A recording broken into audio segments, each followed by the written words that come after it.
A Little Princess by Frances Hodgson Burnett. Chapter 1. Sara.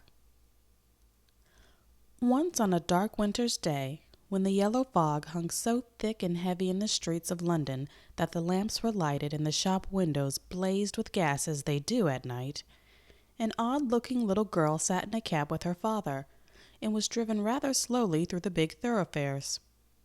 She sat with her feet tucked under her, and leaned against her father, who held her in his arms, as she stared out of the window at the passing people with a queer old-fashioned thoughtfulness in her big eyes.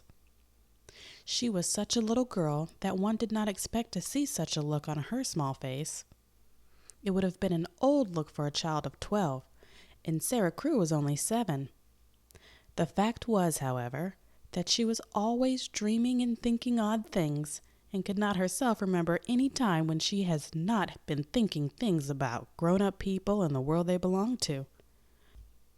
She felt as if she had lived a long, long time. At this moment, she was remembering the voyage she had just made from Bombay with her father, Captain Crewe. She was thinking of the big ship, of the Lascars passing silently to and fro on it, of the children playing about on the hot deck, and of some young officers' wives who used to try to make her talk to them and laugh at the things she said. Principally, she was thinking of what a queer thing it was that at one time one was in India in the blazing sun, and in the middle of the ocean, and then driving in a strange vehicle through strange streets where the day was as dark as the night.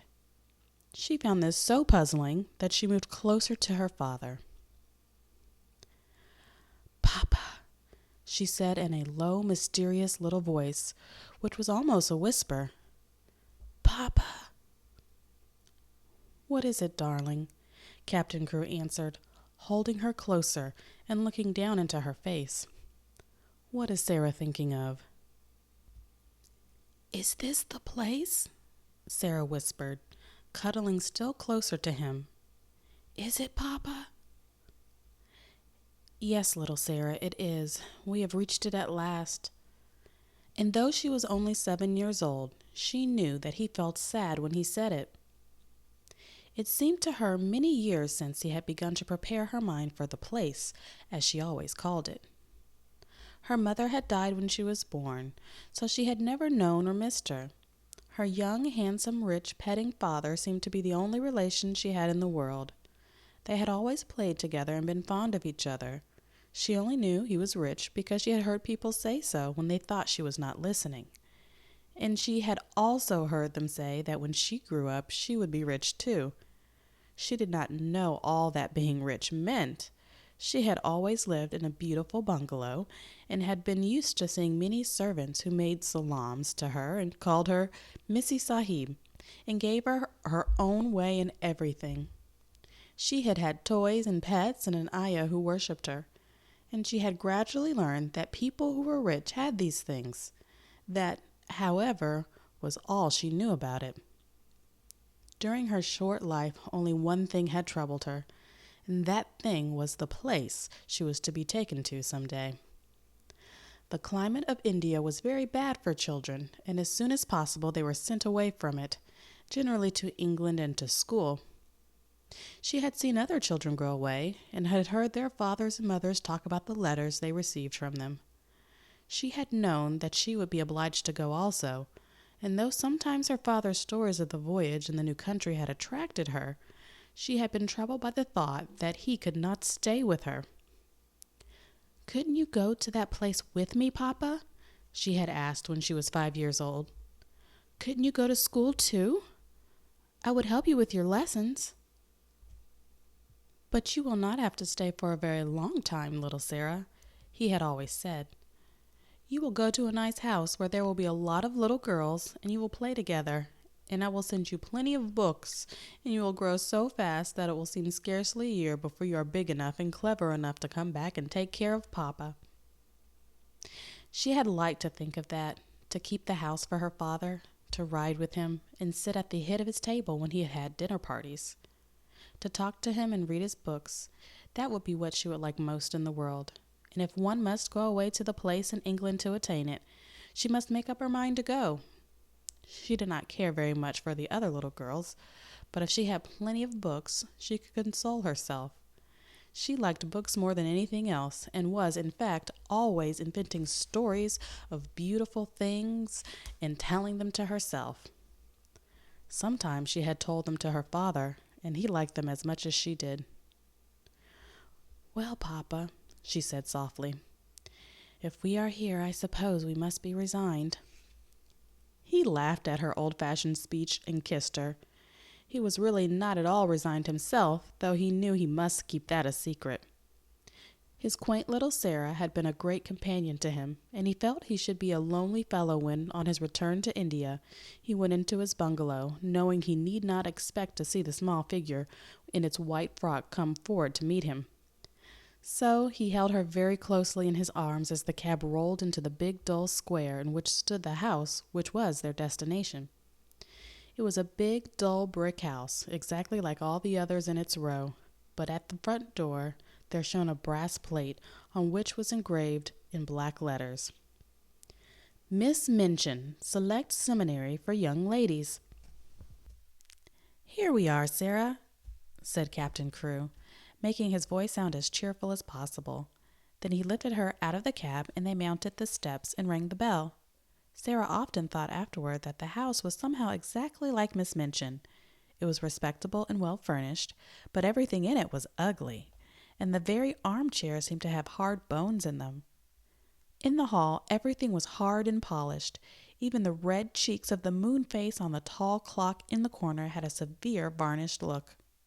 The drawing room into which they were ushered was covered by a carpet with a square pattern upon it.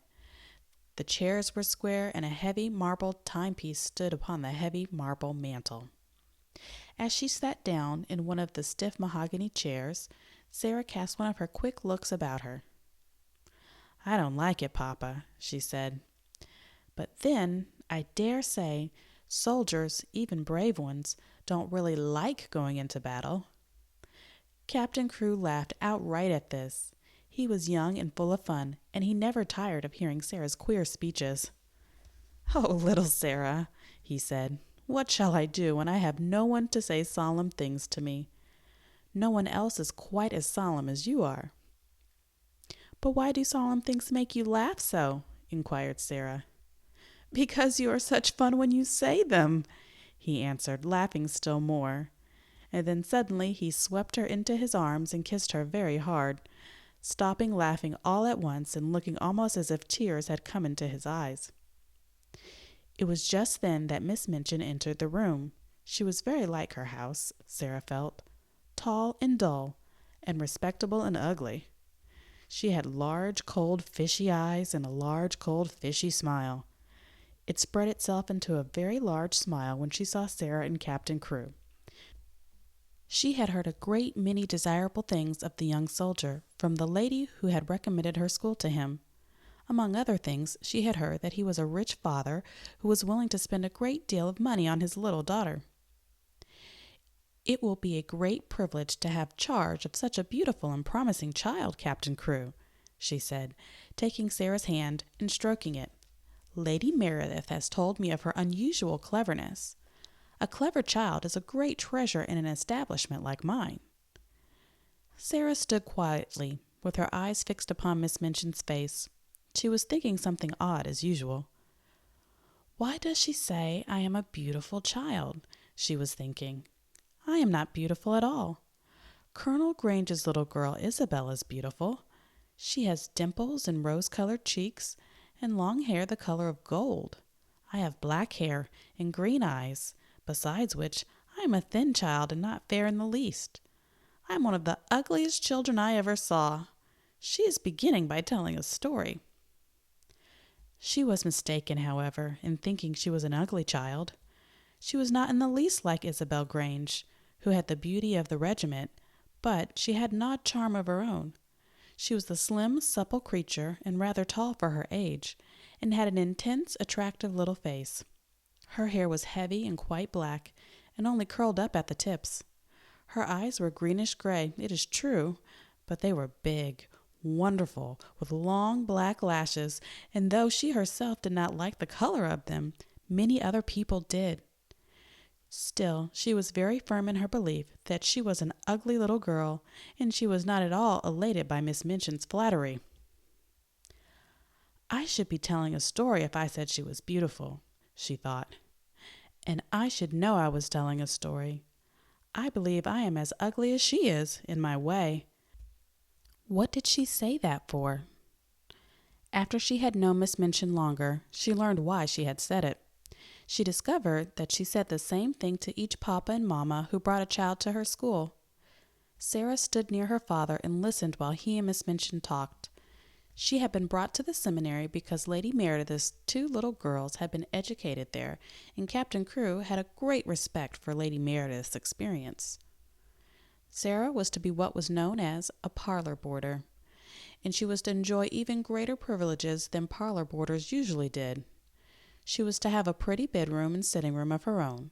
She was to have a pony and a carriage, and a maid to take the place of the ayah who had been her nurse in India.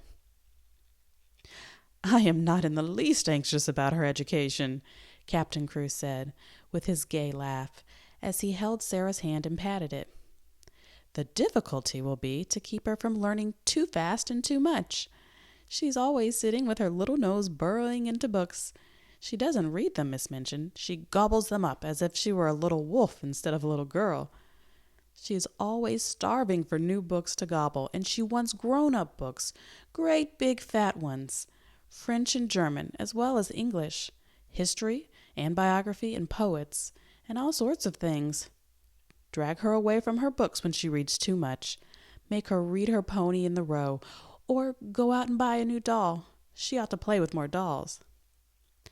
Papa, said Sara, you see, if I went out and bought a new doll every few days, I should have more than I could be fond of. Dolls ought to be intimate friends. Emily is going to be my intimate friend. Who is Emily? She inquired. Tell her, Sara, Captain Crewe said, smiling. Sara's green-gray eyes looked very solemn and quite soft as she answered. She is a doll I haven't got yet, she said. She is a doll Papa is going to buy for me. We are going out together to find her. I have called her Emily. She is going to be my friend when Papa is gone. I want her to talk to about him. Miss Minchin's large, fishy smile became very flattering indeed. What an original child, she said. What a darling little creature. Yes, said Captain Crewe, drawing Sara close. She is a darling little creature. Take great care of her for me, Miss Minchin. Sara stayed with her father at his hotel for several days. In fact, she remained with him until he sailed away again to India. They went out and visited many big shops together, and bought a great many things. They bought, indeed, a great many more things than Sara needed. But Captain Crewe was a rash, innocent young man, and wanted his little girl to have everything she admired, and everything he admired himself. So between them they collected a wardrobe much too grand for a child of 7. There were velvet dresses trimmed with costly furs, and lace dresses, and embroidered ones, and hats with great soft ostrich feathers, and ermine coats and muffs, and boxes of tiny gloves and handkerchiefs, and silk stockings in such abundant supply that the polite young women behind the counter whispered to each other that the odd little girl with big solemn eyes must be at least some foreign princess, perhaps the little daughter of an Indian Rajah.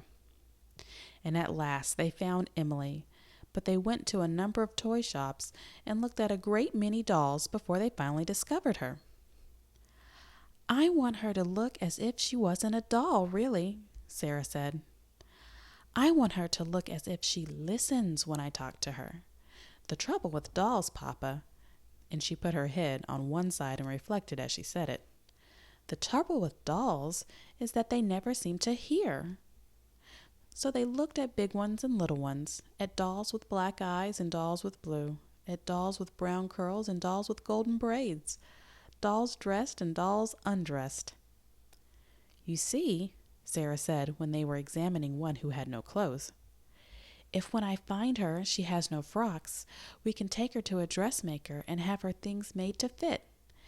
They will fit better if they are tried on." After a number of disappointments, they decided to walk and look in at the shop windows and let the cab follow them. They had passed 2 or 3 places without even going in, when as they were approaching a shop, which was really not a very large one, Sara suddenly started and clutched her father's arm. "Oh, Papa!" she cried. "There is Emily!" A flush had risen to her face, and there was an expression in her green-gray eyes as if she had just recognized someone she was intimate with and fond of. "She is actually waiting for us," she said. "Let us go into her." "Dear me," said Captain Crewe.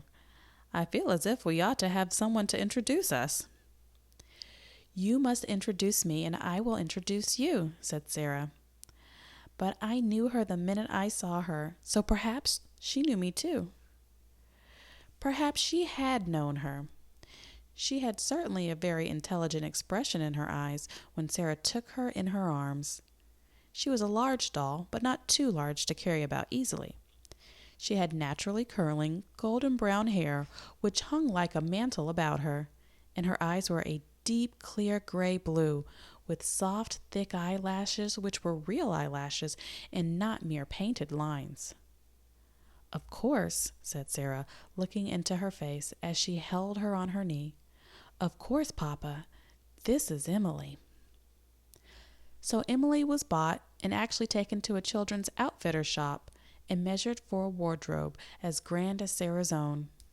She had lace frocks, too, and velvet and muslin ones, and hats and coats and beautiful lace-trimmed underclothes, and gloves and handkerchiefs and furs.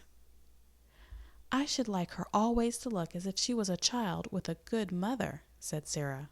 "I'm her mother, though I am going to make a companion of her."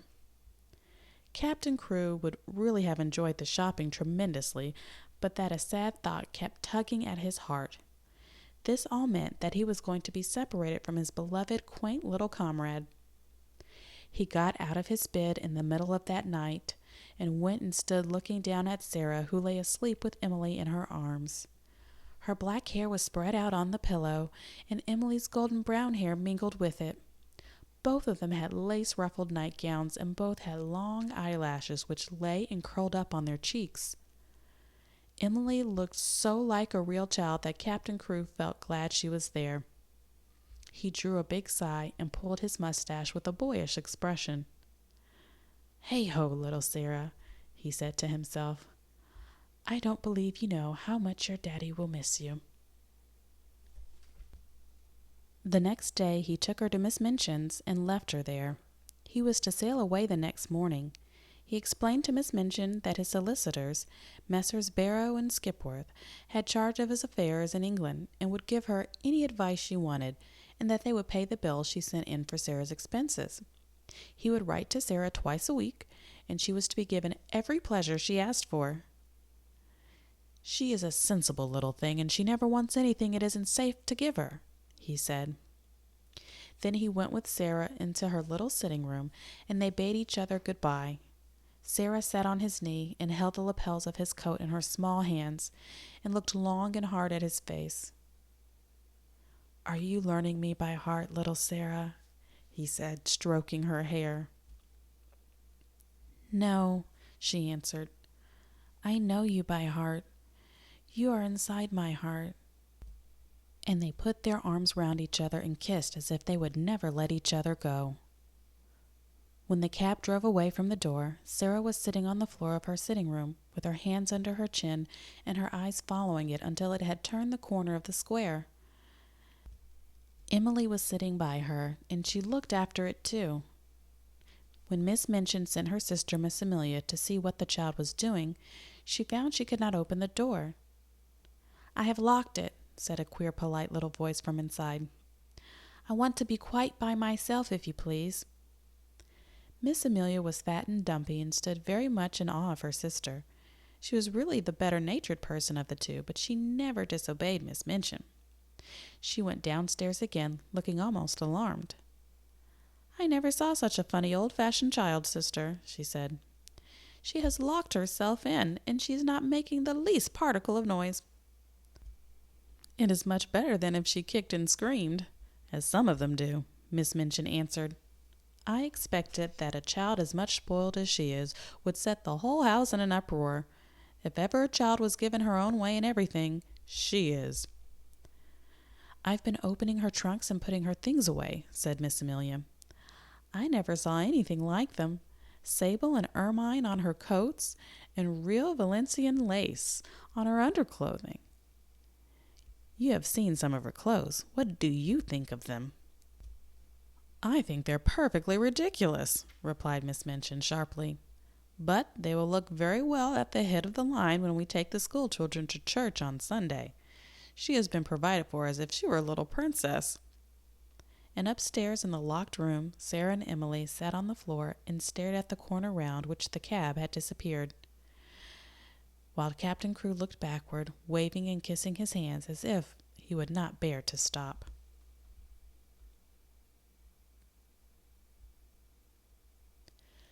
Chapter 2. A French Lesson. When Sara entered the schoolroom the next morning, everybody looked at her with wide, interested eyes. By that time, every pupil from Lavinia Herbert, who was nearly 13 and felt quite grown up, to Lottie Lee, who was only just 4 and the baby of the school, had heard a great deal about her. They knew very certainly that she was Miss Minchin's show pupil and was considered a credit to the establishment. One or two of them had even caught a glimpse of her French maid, Mariette, who had arrived in the evening before. Lavinia had managed to pass Sara's room when the door was open, and had seen Mariette opening a box which had arrived late from some shop. It was full of petticoats with lace frills on them, frills and frills, she whispered to her friend Jessie as she bent over her geography. I saw her shaking them out. I heard Miss Minchin say to Miss Amelia that her clothes were so grand that they were ridiculous for a child. My mamma says that children should be dressed simply. She has got one of those petticoats on now. I saw it when she sat down. She has silk stockings on, whispered Jessie, bending over her geography also. And what little feet! I never saw such little feet. Oh, sniffed Lavinia spitefully. That is the way her slippers are made. My mamma says that even big feet can be made to look small if you're a clever shoemaker. I don't think she is pretty at all. Her eyes are such a queer color. She isn't pretty as other pretty people are, said Jessie, stealing a glance across the room. But she makes you want to look at her again. She has tremendously long eyelashes, but her eyes are almost green. Sara was sitting quietly in her seat, waiting to be told what to do. She had been placed near Miss Minchin's desk. She was not abashed at all by the many pairs of eyes watching her. She was interested and looked back quietly at the children who looked at her. She wondered what they were thinking of, and if they liked Miss Minchin, and if they cared for their lessons, and if any of them had a papa at all like her own. She had had a long talk with Emily about her papa that morning. He is on the sea now, Emily, she had said. We must be very great friends to each other and tell each other things, Emily. Look at me. You have the nicest eyes I ever saw, but I wish you could speak. She was a child full of imaginings and whimsical thoughts, and one of her fancies was that there would be a great deal of comfort in even pretending that Emily was alive and really heard and understood. And Mariette had dressed her in her dark blue schoolroom frock and tied her hair with a dark blue ribbon. She went to Emily, who sat in a chair of her own, and gave her a book. You can read that while I'm downstairs, she said. And seeing Mariette looking at her curiously, she spoke to her with a serious little face. What I believe about dolls, she said, is that they can do things they will not let us know about. Perhaps, really, Emily can read and talk and walk, but she will only do it when people are out of the room. That is her secret. You see, if people knew that dolls could do things, they would make them work, so perhaps they have promised each other to keep it a secret. If you stay in the room, Emily will just sit there and stare. But if you go out, she will begin to read, perhaps, or go and look out the window. Then, if she heard either of us coming, she would just run back and jump into her chair and pretend she had been there all the time. Comme elle est drôle, Mariette said to herself, and when she went downstairs she told the head housemaid about it. But she had already begun to like this odd little girl who had such an intelligent small face and such perfect manners. She had taken care of children before who were not so polite. Sara was a very fine little person and had a gentle, appreciative way of saying, "If you please, Mariette." "Thank you, Mariette," which was very charming. Mariette told the head housemaid that she thanked her as if she was thanking a lady. "Elle a l'air d'une princesse, cette petite," she said. Indeed, she was very much pleased with her new little mistress and liked her place greatly. After Sara had sat in her seat in the schoolroom for a few minutes, being looked at by the pupils, Miss Minchin rapped in a dignified manner upon her desk. "Young ladies," she said, "I wish to introduce you to your new companion." All the little girls rose in their places, and Sara rose also. "I shall expect you all to be very agreeable to Miss Crewe. She has just come to us from a great distance, in fact, from India. As soon as lessons are over, you must make each other's acquaintances." The pupils bowed ceremoniously, and Sara made a little curtsy, and then they sat down and looked at each other again. "Sara," said Miss Minchin in her schoolroom manner, "come here to me." She had taken a book from the desk and was turning over its leaves. Sara went to her politely. "As your papa has engaged a French maid for you," she began, "I conclude that he wishes you to make a special study of the French language." Sara felt a little awkward. "I think he engaged her," she said, "because he thought I would like her, Miss Minchin." "I am afraid," said Miss Minchin with a slightly sour smile, "that you have been a very spoiled little girl and always imagine that things are done because you like them. My impression is that your papa wished you to learn French." If Sara had been older or less punctilious about being quite polite to people, she could have explained herself in a very few words.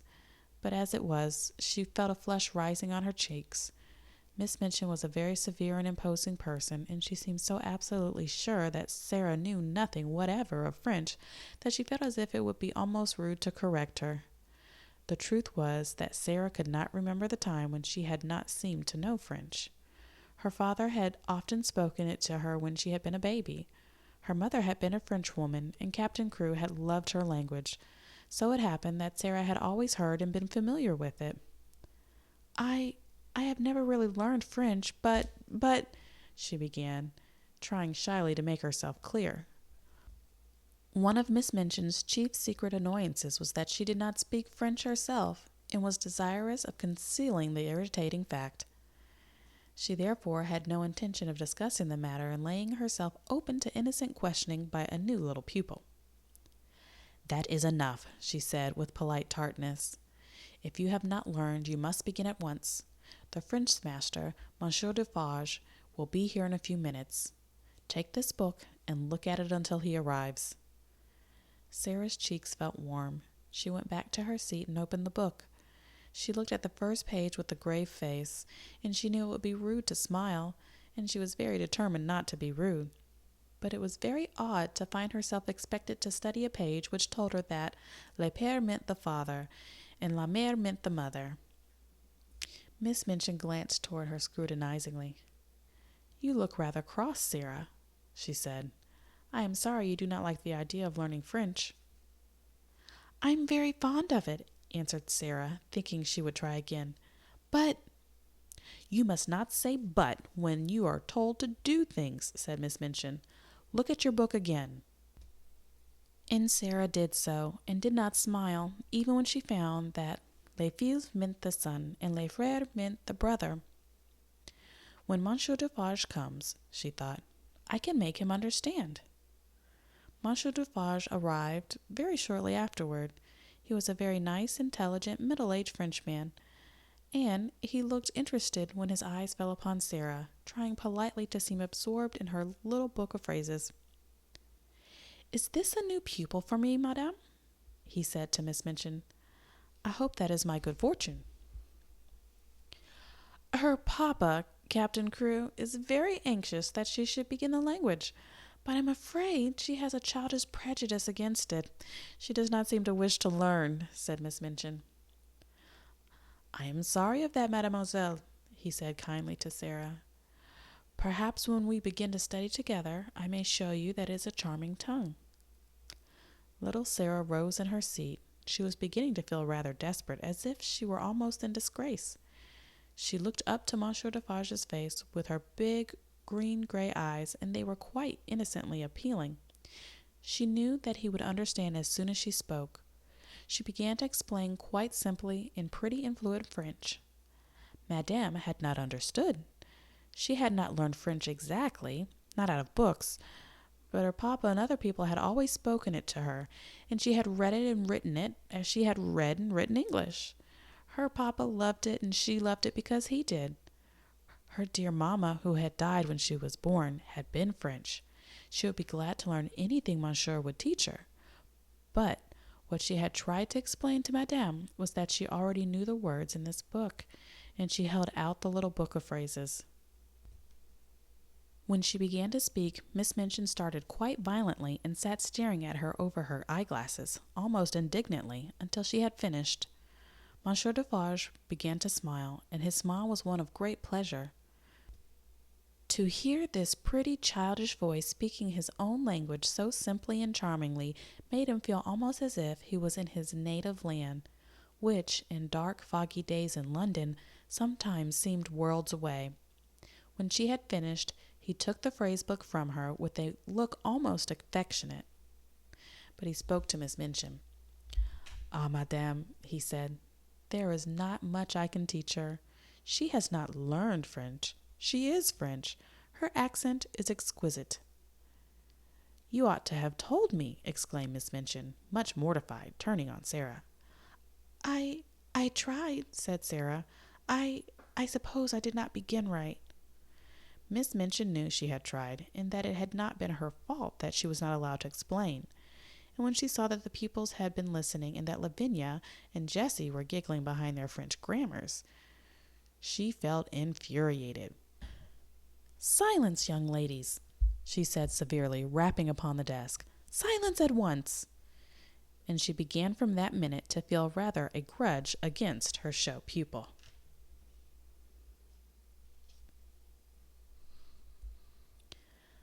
Chapter 3. Ermengarde. On that first morning, when Sara sat at Miss Minchin's side, aware that the whole schoolroom was devoting itself to observing her, she had noticed very soon one little girl, about her own age, who looked at her very hard with a pair of light, rather dull blue eyes. She was a fat child who did not look as if she were the least clever, but she had a good-naturedly pouting mouth. Her flaxen hair was braided in a tight pigtail, tied with a ribbon, and she had pulled this pigtail round her neck and was biting the end of the ribbon, resting her elbows on the desk, as she stared wonderingly at the new pupil. When Monsieur Defarge began to speak to Sara, she looked a little frightened, and when Sara stepped forward, looking at him with innocent, appealing eyes, answered him without any warning in French, the fat little girl gave a startled jump and grew quite red in awed amazement. Having wept hopeless tears for weeks in her efforts to remember that la mère meant the mother and le père the father, when one spoke sensible English, it was almost too much for her suddenly to find herself listening to a child her own age who seemed not only quite familiar with these words, but apparently knew any number of others, and could mix them up with verbs as if they were mere trifles. She stared so hard and bit the ribbon on her pigtail so fast that she attracted the attention of Miss Minchin, who, feeling extremely cross at the moment, immediately pounced upon her. "Miss St. John," she exclaimed severely, "what do you mean by such conduct? Remove your elbows, take your ribbon out of your mouth, sit up at once." Upon which Miss St. John gave another jump, and when Lavinia and Jessie tittered, she became redder than ever, so red indeed that she almost looked as if tears were coming into her poor, dull, childish eyes. And Sara saw her and was so sorry for her that she began to rather like her and want to be her friend. It was a way of hers always to want to spring into any fray which someone was made uncomfortable or unhappy. If Sara had been a boy and lived a few centuries ago, her father used to say, she would have gone about the country with her sword drawn, rescuing and defending everyone in distress. She always wanted to fight when she sees people in trouble. So she took rather a fancy to fat, slow little Miss St. John and kept glancing toward her through the morning. She saw that lessons were no easy matter to her, and that there was no danger of her ever being spoiled by being treated as a show pupil. Her French lesson was a pathetic thing. Her pronunciation made even Monsieur Defarge smile in spite of himself, and Lavinia and Jessie and the more fortunate girls either giggled or looked at her in wondering disdain. But Sara did not laugh. She tried to look as if she did not hear when Miss St. John called Le Bon Pain, Li Bong Pang. She had a fine, hot little temper of her own, and it made her feel rather savage when she heard the titters and saw the poor, stupid, distressed child's face. "It isn't funny, really," she said between her teeth as she bent over her books. "They ought not to laugh." When lessons were over and the pupils gathered together in groups to talk, Sara looked for Miss St. John, and finding her bundled rather disconsolately in a window seat, she walked over to her and spoke. She only said the kind of thing little girls always say to each other by way of beginning an acquaintance, but there was something nice and friendly about Sara, and people always felt it. "What is your name?" she said. To explain Miss St. John's amazement, one must recall that a new pupil is, for a short time, a somewhat uncertain thing, and of this new pupil the entire school had talked the night before until it fell asleep, quite exhausted by excitement and contradictory stories. A new pupil with a carriage and a pony and a maid, and a voyage from India to discuss, was not an ordinary acquaintance. "My name's Ermengarde St. John," she answered. "Mine is Sara Crewe," said Sara. "Yours is very pretty. It sounds like a storybook." "Do you like it?" fluttered Ermengarde. I like yours." Miss St. John's chief trouble in life was that she had a clever father. Sometimes this seemed to her a dreadful calamity. If you have a father who knows everything, who speaks 7 or 8 languages, and has thousands of volumes which he has apparently learned by heart, he frequently expects you to be familiar with the contents of your lesson books at least. And it is not improbable that he will feel you ought to be able to remember a few incidents of history and to write French exercises. Ermengarde was a severe trial to Mr. St. John. He could not understand how a child of his could be a notably and unmistakably dull creature who never shone in anything. "Good heavens," he had said more than once as he stared at her. "There are times when I think she's as stupid as her Aunt Eliza." If her Aunt Eliza had been slow to learn and quick to forget a thing entirely when she had learned it, Ermengarde was strikingly like her. She was the monumental dunce of the school, and it could not be denied. "She must be made to learn," her father said to Miss Minchin. Consequently, Ermengarde spent the greater part of her life in disgrace or in tears. She learned things and forgot them, or, if she remembered them, she did not understand them. So it was natural that, having made Sara's acquaintance, she should sit and stare at her with profound admiration. "You can speak French, can't you?" she said respectfully. Sara got onto the window seat, which was a big, deep one, and tucking up her feet, sat with her hands clasped around her knees. "I can speak it because I have heard it all my life," she answered. "You could speak it if you had always heard it." "Oh, no, I couldn't," said Ermengarde. "I never could speak it." "Why?" inquired Sara curiously. Ermengarde shook her head so that the pigtail wobbled. "You heard me just now," she said. "I am always like that. I can't say the words. They're so queer." She paused a moment and then added with a touch of awe in her voice, "You are clever, aren't you?" Sara looked out of the window into the dingy square. where the sparrows were hopping and twittering on the wet iron railings and the city branches of the trees. She reflected for a moment. She had heard it said very often that she was clever, and she wondered if she was, and if she was, how it had happened. "I don't know," she said. "I can't tell." Then, seeing a mournful look on the round, chubby face, she gave a little laugh and changed the subject. "Would you like to see Emily?" she inquired. "Who's Emily?" Ermengarde asked, just as Miss Minchin had done. "Come up to my room and see," said Sara, holding out her hand. They jumped down from the window seat together and went upstairs. "Is it true," Ermengarde whispered as they went through the hall, "is it true that you have a playroom all to yourself?" "Yes," Sara answered. "Papa asked Miss Minchin to let me have one because, well, it was because when I play I make up stories and tell them to myself, and I don't like people to hear me. It spoils it if I think people listen." They had reached the passage leading to Sara's room by this time, and Ermengarde stopped short, staring and quite losing her breath. "You make up stories?" she gasped. "Can you do that as well as speak French? Can you?" Sara looked at her in simple surprise. "Why, anyone can make things up," she said. "Have you never tried?" She put her hand warmingly on Ermengarde's. "Let us go very quietly to the door," she whispered, "and then I will open it quite suddenly. Perhaps we may catch her." She was half laughing, but there was a touch of mysterious hope in her eyes which fascinated Ermengarde, though she had not the remotest idea what it meant, or whom it was she wanted to catch, or why she wanted to catch her. Whatsoever she meant, Ermengarde was sure it was something delightfully exciting. So, quite thrilled with expectation, she followed her on tiptoe along the passage. They made not the least noise until they reached the door.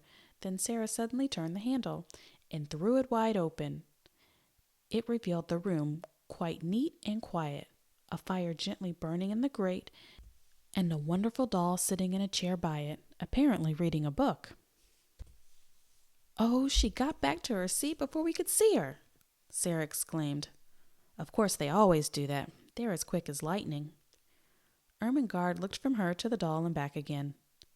"Can she walk?" she asked breathlessly. "Yes," answered Sara. "At least I believe she can. At least I pretend I believe she can, and that makes it seem as if it were true." "Have you never pretended things?" "No," said Ermengarde. "Never. Tell me about it." She was so bewitched by this odd new companion that she actually stared at Sara instead of at Emily, notwithstanding that Emily was the most attractive doll person she had ever seen. "Let us sit down," said Sara, "and I will tell you. It's so easy that when you begin you can't stop. You just go on and on doing it always, and it's beautiful. Emily, you must listen. This is Ermengarde St. John, Emily. Ermengarde, this is Emily. Would you like to hold her?" "Oh, may I?" said Ermengarde. "May I really? She is beautiful." And Emily was put into her arms. Never in her dull short life had Miss St. John dreamed of such an hour as the one she spent with the queer new pupil before they heard the lunch bell ring and were obliged to go downstairs. Sara sat upon the hearth rug and told her strange things. She sat rather huddled up, and her green eyes shone and her cheeks flushed. She told stories of the voyage and stories of India, but what fascinated Ermengarde the most was her fancy about the dolls who walked and talked, and who could do anything they chose when the human beings were out of the room, but who must keep their powers a secret, and so flew back to their places like lightning when people returned to the room. "We couldn't do it," said Sara seriously. "You see, it's a kind of magic." Once, when she was relating the story of the search for Emily, Ermengarde saw her face suddenly change. A cloud seemed to pass over it and put out the light in her shining eyes. She drew her breath in so sharply that it made a funny little sad sound, and then she shut her lips and held them tightly closed, as if she was determined to do or not to do something. Ermengarde had an idea that if she had been like any other little girl, she might have suddenly burst out sobbing and crying. but she did not. "Have you a pain?" Ermengarde ventured. "Yes," Sara answered after a moment's silence, "but it is not in my body." Then she added something in a low voice which she tried to keep quite steady. It was this: "Do you love your father more than anything else in the whole world?" Ermengarde's mouth fell open a little. She knew that it would be far from behaving like a respectable child at a select seminary to say that it had never occurred to you that you could love your father, that you would do anything desperate to avoid being left alone in his society for 10 minutes. She was indeed greatly embarrassed. I scarcely ever see him," she stammered. "He's always in the library reading things." "I love mine more than all the world 10 times over," Sara said. "That is what my pain is. He has gone away." She put her head quietly down on her little huddled-up knees and sat very still for a few minutes. "She's going to cry out loud," thought Ermengarde fearfully. But she did not. Her black locks tumbled about her ears, and she sat still. Then she spoke without lifting her head. "I promised him I would bear it," she said. "And I will. You have to bear things. Think what soldiers bear. Papa is a soldier. If there was a war, he would have to bear marching and thirstiness, and perhaps deep wounds, and he would never say a word, not one word." Ermengarde could only gaze at her, but she felt that she was beginning to adore her. She was so wonderful and different from anyone else. Presently she lifted her face and shook her black locks with a queer little smile. "If I go on talking and talking," she said, "and telling you things about pretending, I shall bear it better. You don't forget, but you bear it better." Ermengarde did not know why a lump came into her throat, and her eyes felt as if tears were in them. "Lavinia and Jessie are best friends," she said rather huskily. "I wish we could be best friends. Would you have me for yours? You're clever, and I'm the stupidest child in the school, but I do so like you." "I'm glad of that," said Sara. "It makes you thankful when you are liked."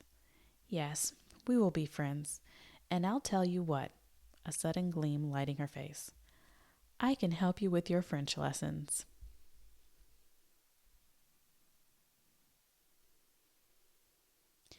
Chapter 4. Lottie.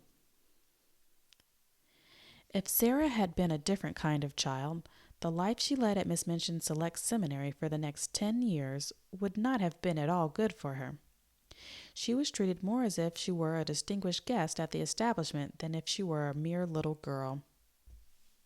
If she had been a self-opinionated, domineering child, she might have become disagreeable enough to be unbearable through being so much indulged and flattered. If she had been an indolent child, she would have learned nothing. Privately, Miss Minchin disliked her, but she was far too worldly a woman to do or say anything which might make such a desirable pupil wish to leave her school. She knew quite well that if Sara wrote to her papa to tell him she was uncomfortable or unhappy, Captain Crewe would remove her at once. Miss Minchin's opinion was that if a child were continually praised and never forbidden to do what she liked, she would be sure to be fond of the place where she was so treated. Accordingly, Sara was praised for her quickness at her lessons, for her good manners, for her amiability to her fellow pupils, and for her generosity if she gave 6 pence to a beggar out of her full little purse. The simplest thing she did was treated as if it were a virtue, and if she had not had a disposition and a clever little brain, she might have been a very self-satisfied young person. But the clever little brain told her a great many sensible and true things about herself and her circumstances, and now and then she talked these things over to Ermengarde as time went on. "Things happen to people by accident," she used to say. "A lot of nice accidents have happened to me. It just happened that I always liked lessons and books, and could remember things when I learned them. It just happened that I was born with a father who was beautiful and nice and clever and could give me everything I liked. Perhaps I have not really a good temper at all. But if you have everything you want and everyone is kind to you, how can you help but be good-tempered? I don't know," looking quite serious, "how I shall ever find out whether I am really a nice child or a horrid one. Perhaps I'm a hideous child and no one will ever know just because I never have any trials. Lavinia has no trials, said Ermengarde stolidly, and she is horrid enough. Sara rubbed the end of her little nose reflectively as she thought the matter over. Well, she said at last, perhaps that is because Lavinia is growing. This was the result of a charitable recollection of having heard Miss Amelia say that Lavinia was growing so fast that she believed it affected her health and temper. Lavinia, in fact, was spiteful. She was inordinately jealous of Sara. Until the new pupil's arrival, she had felt herself the leader in the school. She had led because she was capable of making herself extremely disagreeable if the others did not follow her. She domineered over the little children and assumed grand airs with those big enough to be her companions. She was rather pretty and had been the best dressed pupil in the procession when the select seminary walked out 2 by 2, until Sara's velvet coats and sable muffs appeared, combined with drooping ostrich feathers, and were led by Miss Minchin at the head of the line. This at the beginning had been bitter enough, but as time went on it became apparent that Sara was a leader too, and not because she could make herself disagreeable, but because she never did. There's one thing about Sara Crewe, Jessie had enraged her best friend by saying honestly. She's never grand about herself the least bit, and you know she might be. Lavvy, I believe I couldn't help being just a little if I had so many fine things and was made such a fuss over. It's disgusting the way Miss Minchin shows her off when parents come. Dear Sara must come into the drawing room and talk to Mrs. Musgraves about India, mimicked Lavinia in her most highly flavored imitation of Miss Minchin. Dear Sara must speak French to Lady Pitkin. Her accent is so perfect. She didn't learn her French at the seminary at any rate, and there's nothing so clever in her knowing it. She says herself she didn't learn it at all, and she picked it up because she always heard her papa speak it. And as to her papa, there is nothing so grand in being an Indian officer. Well, said Jessie slowly, he's killed tigers. He killed the one in the skin Sara has in her room. That's why she likes it so. She lies on it and strokes its head and talks to it as if it was a cat. She's always doing something silly, snapped Lavinia. My mama says that way of hers of pretending things is silly. She says she will grow up eccentric. It was quite true that Sara was never grand. She was a friendly little soul and shared her privileges and belongings with the free hand. The little ones, who were accustomed to being disdained and ordered out of the way by mature ladies aged 10 and 12, were never made to cry by this most envied of them all. She was a motherly young person, and when people fell down and scraped their knees, she ran and helped them up and patted them, or found in her pocket a bonbon or some other article of a soothing nature. She never pushed them out of her way or alluded to their years as a humiliation and a blot upon their small characters. If you are 4, you are 4, she said severely to Lavinia on an occasion of her having, it might be confessed, slapped Lottie and called her a brat. But you will be 5 next year, and 6 the year after that. And, opening large, convicting eyes, it only takes 16 years to make you 20. Dear me, said Lavinia, how we can calculate. In fact, it was not to be denied that 16 and 4 made 20, and 20 was an age the most daring were scarcely bold enough to dream of. So the younger children adored Sara. More than once she had been known to have a tea party, made up of these despised ones, in her own room, and Emily had been played with, and Emily's own tea service used, the one with the cups, which held quite a lot of much sweetened weak tea, and had blue flowers on them. No one had seen such a very real doll's tea set before. From that afternoon, Sara was regarded as a goddess and a queen by the entire alphabet class. Lottie Lee worshipped her to such an extent that if Sara had not been a motherly person, she would have found her tiresome. Lottie had been sent to school by a rather flighty young papa who could not imagine what else to do with her. Her young mother had died, and as the child had been treated like a favorite doll, or a very spoiled pet monkey, or a lapdog ever since the first hour of her life, she was a very appalling little creature. When she wanted anything or did not want anything, she wept and howled, and as she always wanted the things she could not have and did not want the things that were best for her, her shrill little voice was usually to be heard, uplifted in wails in one part of the house or another. Her strongest weapon was that in some mysterious way she had found out that a very small girl who had lost her mother was a person who ought to be pitied and made much of.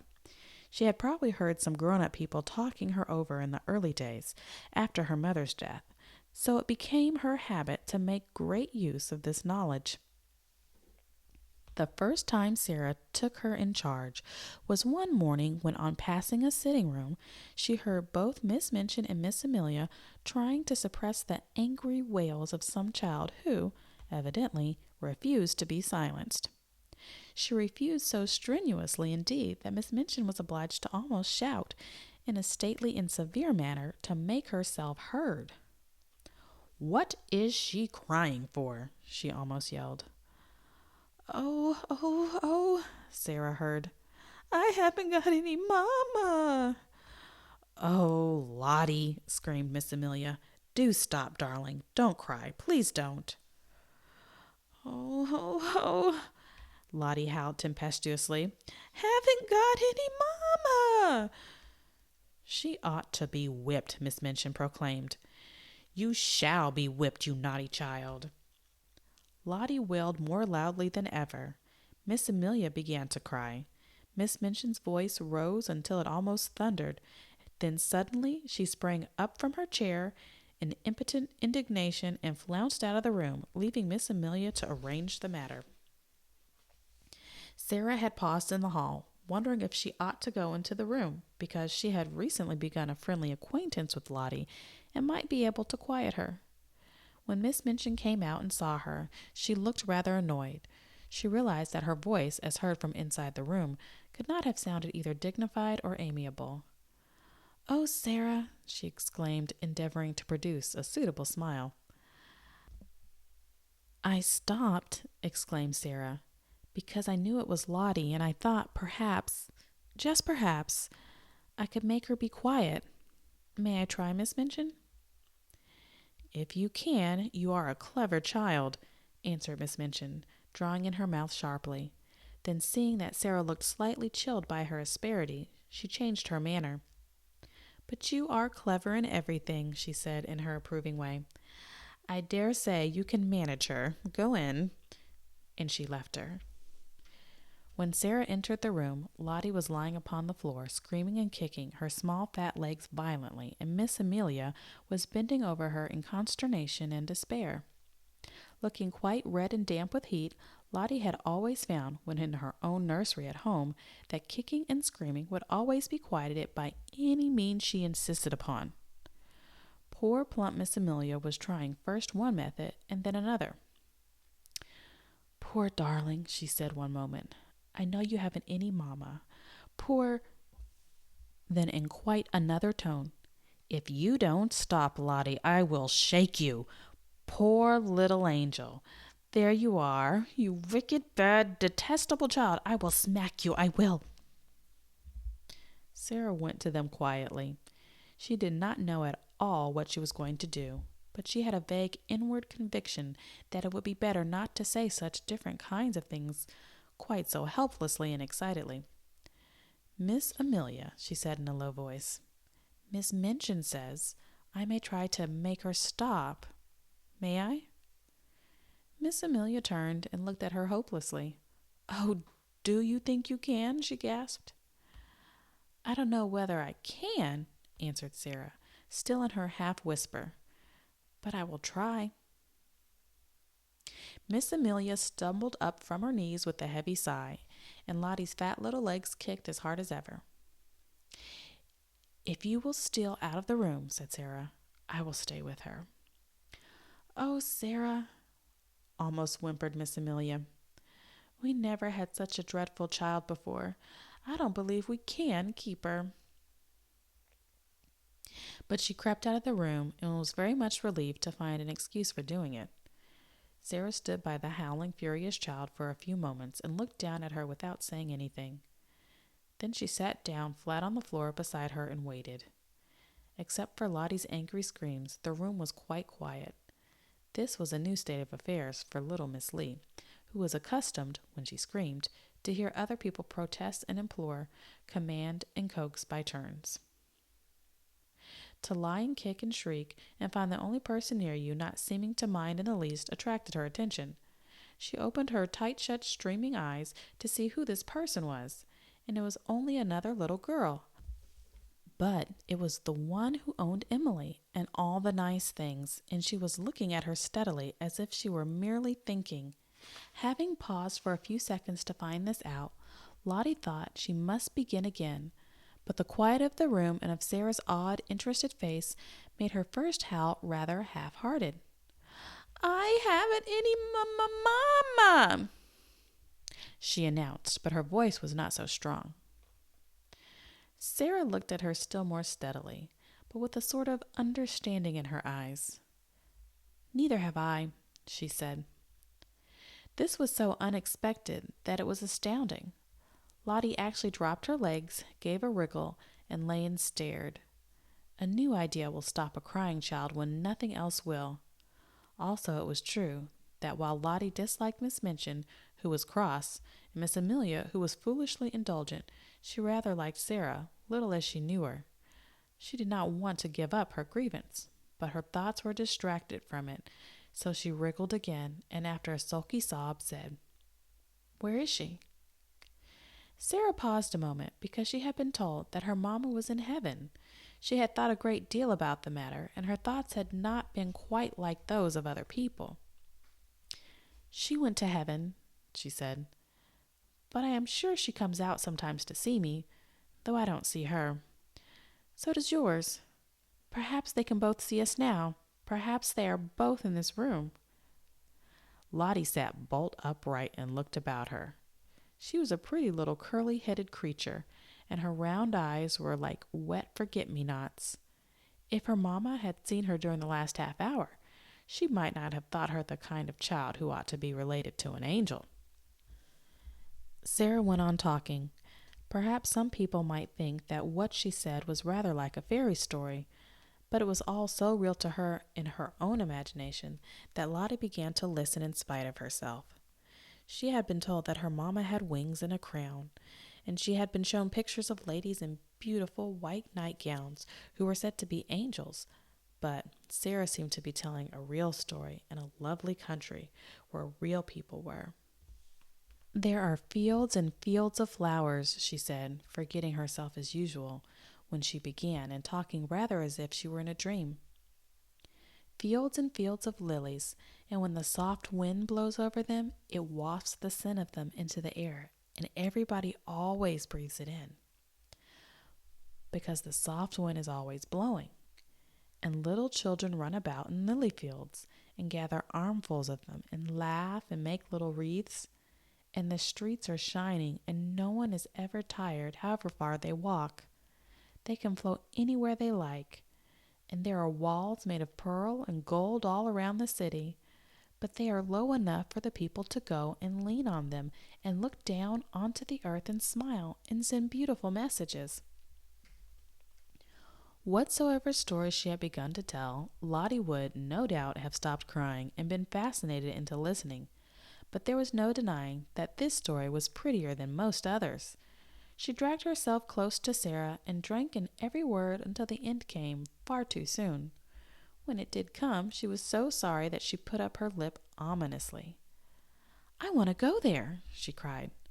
"I haven't any mamma in this school." Sara saw the danger signal and came out of her dream. She took hold of the chubby hand and pulled her close to her side with a coaxing little laugh. "Oh, I will be your mamma," she said, "and we will play that you are my little girl, and Emily shall be your sister." Lottie's dimples all began to show themselves. "Shall we?" she said. "Yes," answered Sara, jumping to her feet. "Let us go and tell her, and then I will wash your face and brush your hair." To which Lottie agreed quite cheerfully, and trotted out of the room and upstairs with her, without seeming even to remember that the whole of the last hour's tragedies had been caused by the fact that she had refused to be washed and brushed for lunch, and Miss Minchin had been called in to use her majestic authority. And from that time, Sara was an adopted mother.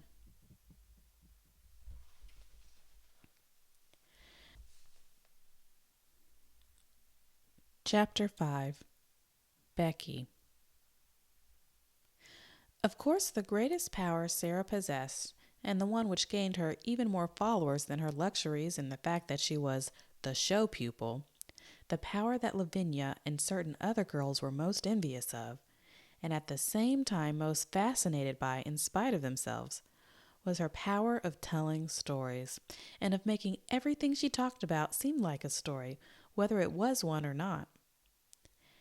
Anyone who has been at school with a teller of stories know what the wonder means, how he or she is followed about and besought in a whisper to relate romances, how groups gather round and hang on the outskirts of the favored party in the hope of being allowed to join it and listen. Sara not only could tell stories, but she adored telling them. When she sat or stood in the midst of a circle and began to invent wonderful things, her green eyes grew big and shining, her cheeks flushed, and without knowing that she was doing it, she began to act and made what she told lovely or alarming by the raising or dropping of her voice, the bend and sway of her slim body, and the dramatic movement of her hands. She forgot that she was talking to listening children. She saw and lived the fairy folk, or the kings and queens and beautiful ladies whose adventures she was narrating. Sometimes, when she had finished her story, she was quite out of breath with excitement, and would lay her hand on her thin little, quick rising chest, and half laugh as if at herself. "When I am telling it," she would say, "it doesn't seem as if it was only made up. It seems more real than you are, more real than the schoolroom. I feel as if I were all the people in the story, one after the other. It is queer." She had been at Miss Minchin's school about 2 years when one foggy winter's afternoon she was getting out of her carriage, comfortably wrapped up in her warmest velvets and furs, and looking very much grander than she knew. She caught sight, as she crossed the pavement, of a dingy little figure standing on the area steps, and stretching its neck so that its wide open eyes might peer at her through the railings. Something in the eagerness and timidity of the smudged face made her look at it, and when she looked she smiled because it was her way to smile at people. But the owner of the smudgy face and the wide open eyes evidently was afraid that she ought not to have been caught looking at pupils of importance. She dodged out of sight like a jack-in-the-box and scurried back into the kitchen, disappearing so suddenly that if she had not been such a poor little forlorn thing, Sara would have laughed in spite of herself. That very evening, Sara was sitting in the midst of a group of listeners in a corner of the schoolroom, telling one of her stories. The very same figure timidly entered the room, carrying a coal box much too heavy for her, and knelt down upon the hearth-rug to replenish the fire and sweep up the ashes. She was cleaner than she had been when she peeped through the area railings, but she looked just as frightened. She was evidently afraid to look at the children or seemed to be listening. She put on pieces of coal cautiously with her fingers, so that she might make no disturbing noise, and she swept about the fire irons very softly. But Sara saw in 2 minutes that she was deeply interested in what was going on, and that she was doing her work slowly in the hope of catching a word here or there, and realizing this, she raised her voice and spoke more clearly. "The mermaids swam softly about in the crystal green water and dragged after them a fishing net woven of deep-sea pearls," she said. "The princess sat on the white rock and watched them." It was a wonderful story about a princess who was loved by a prince merman and went to live with him in shining caves under the sea. The small drudge before the grate swept the hearth once and then swept it again. Having done it twice, she did it 3 times, and as she was doing it the 3rd time, the sound of the story so lured her to listen that she fell under the spell and actually forgot that she had no right to listen at all, and also forgot everything else. She sat down upon her heels as she knelt on the hearthrug, and the brush hung idly in her fingers. The voice of the storyteller went on and drew her with it into winding grottos under the sea, glowing with soft, clear blue light and paved with pure golden sands. Strange sea flowers and grasses waved about her, and far away faint singing and music echoed. This hearth brush fell from the work-roughened hand, and Lavinia Herbert looked round. "That girl has been listening," she said. The culprit snatched up her brush and scrambled to her feet. She caught at the coal box and simply scuttled out of the room like a frightened rabbit. Sara felt rather hot-tempered. "I knew she was listening," she said. "Why shouldn't she?" Lavinia tossed her head with great elegance. "Well," she remarked, "I don't know whether your mamma would like you to tell stories to servant girls, but I know my mamma would like me to do it." "My mamma," said Sara, looking odd. "I don't believe she would mind in the least. She knows that stories belong to everybody." "I thought," retorted Lavinia in severe recollection, "that your mamma was dead. How can she know things?" "Do you think she doesn't know things?" said Sara in her stern little voice. Sometimes she had a rather stern little voice. "Sara's mamma knows everything," piped in Lottie. "So does my mamma, except Sara is my mamma at Miss Minchin's. My other one knows everything. The streets are shining, and there are fields and fields of lilies, and everybody gathers them. Sara tells me when she puts me to bed." "You wicked thing," said Lavinia, turning on Sara, "making fairy stories about heaven." "There are much more splendid stories in Revelation," returned Sara. "Just look and see. How do you know mine are fairy stories? But I can tell you," with a fine bit of unheavenly temper, "you will never find out whether they are or not if you're not kinder to people than you are now. Come along, Lottie." And she marched out of the room, rather hoping that she might see the little servant again somewhere, but she found no trace of her when she got into the hall. "Who is that little girl who makes the fires?" she asked Mariette that night. Mariette broke forth into a flow of description. Ah, indeed, Mademoiselle Sara might well ask. She was a forlorn little thing who had just taken the place of a scullery maid, though as to being scullery maid she was everything else besides. She blacked boots and grates, and carried heavy coal scuttles up and down stairs, and scrubbed floors and cleaned windows, and was ordered about by everybody. She was 14 years old, but was so stunted in growth that she looked about 12. In truth, Mariette was sorry for her. She was so timid that if one chanced to speak to her, it appeared as if her poor frightened eyes would jump out of her head. "What is her name?" asked Sara, who had sat by the table with her chin on her hands as she listened absorbedly to the recital. Her name was Becky. Mariette heard everyone below stairs calling, "Becky, do this," and "Becky, do that," every 5 minutes in the day. Sara sat and looked into the fire, reflecting on Becky for some time after Mariette left her. She made up a story of which Becky was the ill-used heroine. She thought she looked as if she had never had quite enough to eat. Her very eyes were hungry. She hoped she would see her again. But though she caught sight of her carrying things up or down stairs on several occasions, she always seemed in such a hurry and so afraid of being seen that it was impossible to speak to her. But a few weeks later, on another foggy afternoon, when she entered her sitting room, she found herself confronting a rather pathetic picture. In her own special and pet easy chair before the bright fire, Becky, with the coal smudge on her nose and several on her apron, with her poor little cap hanging half off her head, and an empty coal box on the floor near her, sat fast asleep, tired out beyond even the endurance of her hard-working young body. She had been sent up to put the bedrooms in order for the evening. There were a great many of them, and she had been running about all day. Sara's rooms she had saved until the last. They were not like the other rooms, which were plain and bare. Ordinary pupils were expected to be satisfied with mere necessities. Sara's comfortable sitting room seemed a bower of luxury to the scullery maid, though it was, in fact, merely a nice, bright little room. But there were pictures and books in it, and curious things from India. There was a sofa and the low, soft chair.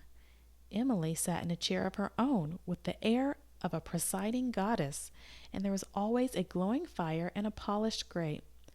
Becky saved it until the end of her afternoon's work, because it rested her to go into it, and she always hoped to snatch a few minutes to sit down in the soft chair and look about her, and think about the wonderful good fortune of the child who owned such surroundings, and who went out on cold days in beautiful hats and coats one tried to catch a glimpse of through the area railing.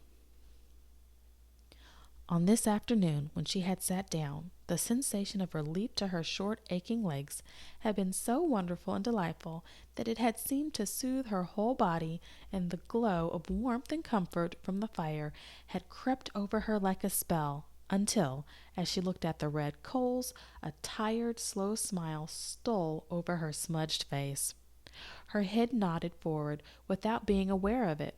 Her eyes drooped, and she fell fast asleep.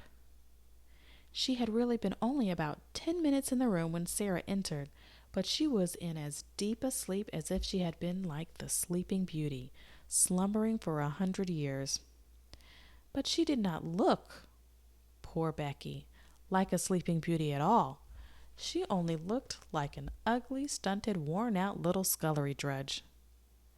Sara seemed as much unlike her as if she were a creature from another world. On this particular afternoon, she had been taking her dancing lesson, and the afternoon on which the dancing master appeared was rather a grand occasion at the seminary, though it occurred every week. The pupils were attired in their prettiest frocks, and as Sara danced particularly well, she was very much brought forward, and Mariette was requested to make her as diaphanous and fine as possible. Today, a frock the color of a rose had been put on her, and Mariette had bought some real buds and made her a wreath to wear on her black locks. She had been learning a new delightful dance in which she had been skimming and flying about the room like a large rose-colored butterfly, and the enjoyment and exercise had brought a brilliant happy glow into her face. When she entered the room, she floated in with the few of the butterfly steps, and there sat Becky, nodding her cap sideways off her head. "Oh," cried Sara softly when she saw her. "That poor thing." It did not occur to her to feel cross at finding her pet chair occupied by the small, dingy figure. To tell the truth, she was quite glad to find it there. When the ill-used heroine of her story awakened, she could talk to her. She crept toward her quietly and stood looking at her. Becky gave a little snore. "I wish she'd waken herself," Sara said. "I don't like to waken her, but Miss Minchin would be cross if she found out. I'll just wait a few minutes." She took a seat on the edge of the table and sat swinging her slim rose-colored legs and wondered what it would be best to do. Miss Amelia might come in at any moment, and if she did, Becky would be sure to be scolded. "But she is so tired," she thought. "She is so tired." A piece of flaming coal ended her perplexity for her that very moment. It broke off from a large lump and fell onto the fender. Becky started and opened her eyes with a frightened gasp. She did not know she had fallen asleep.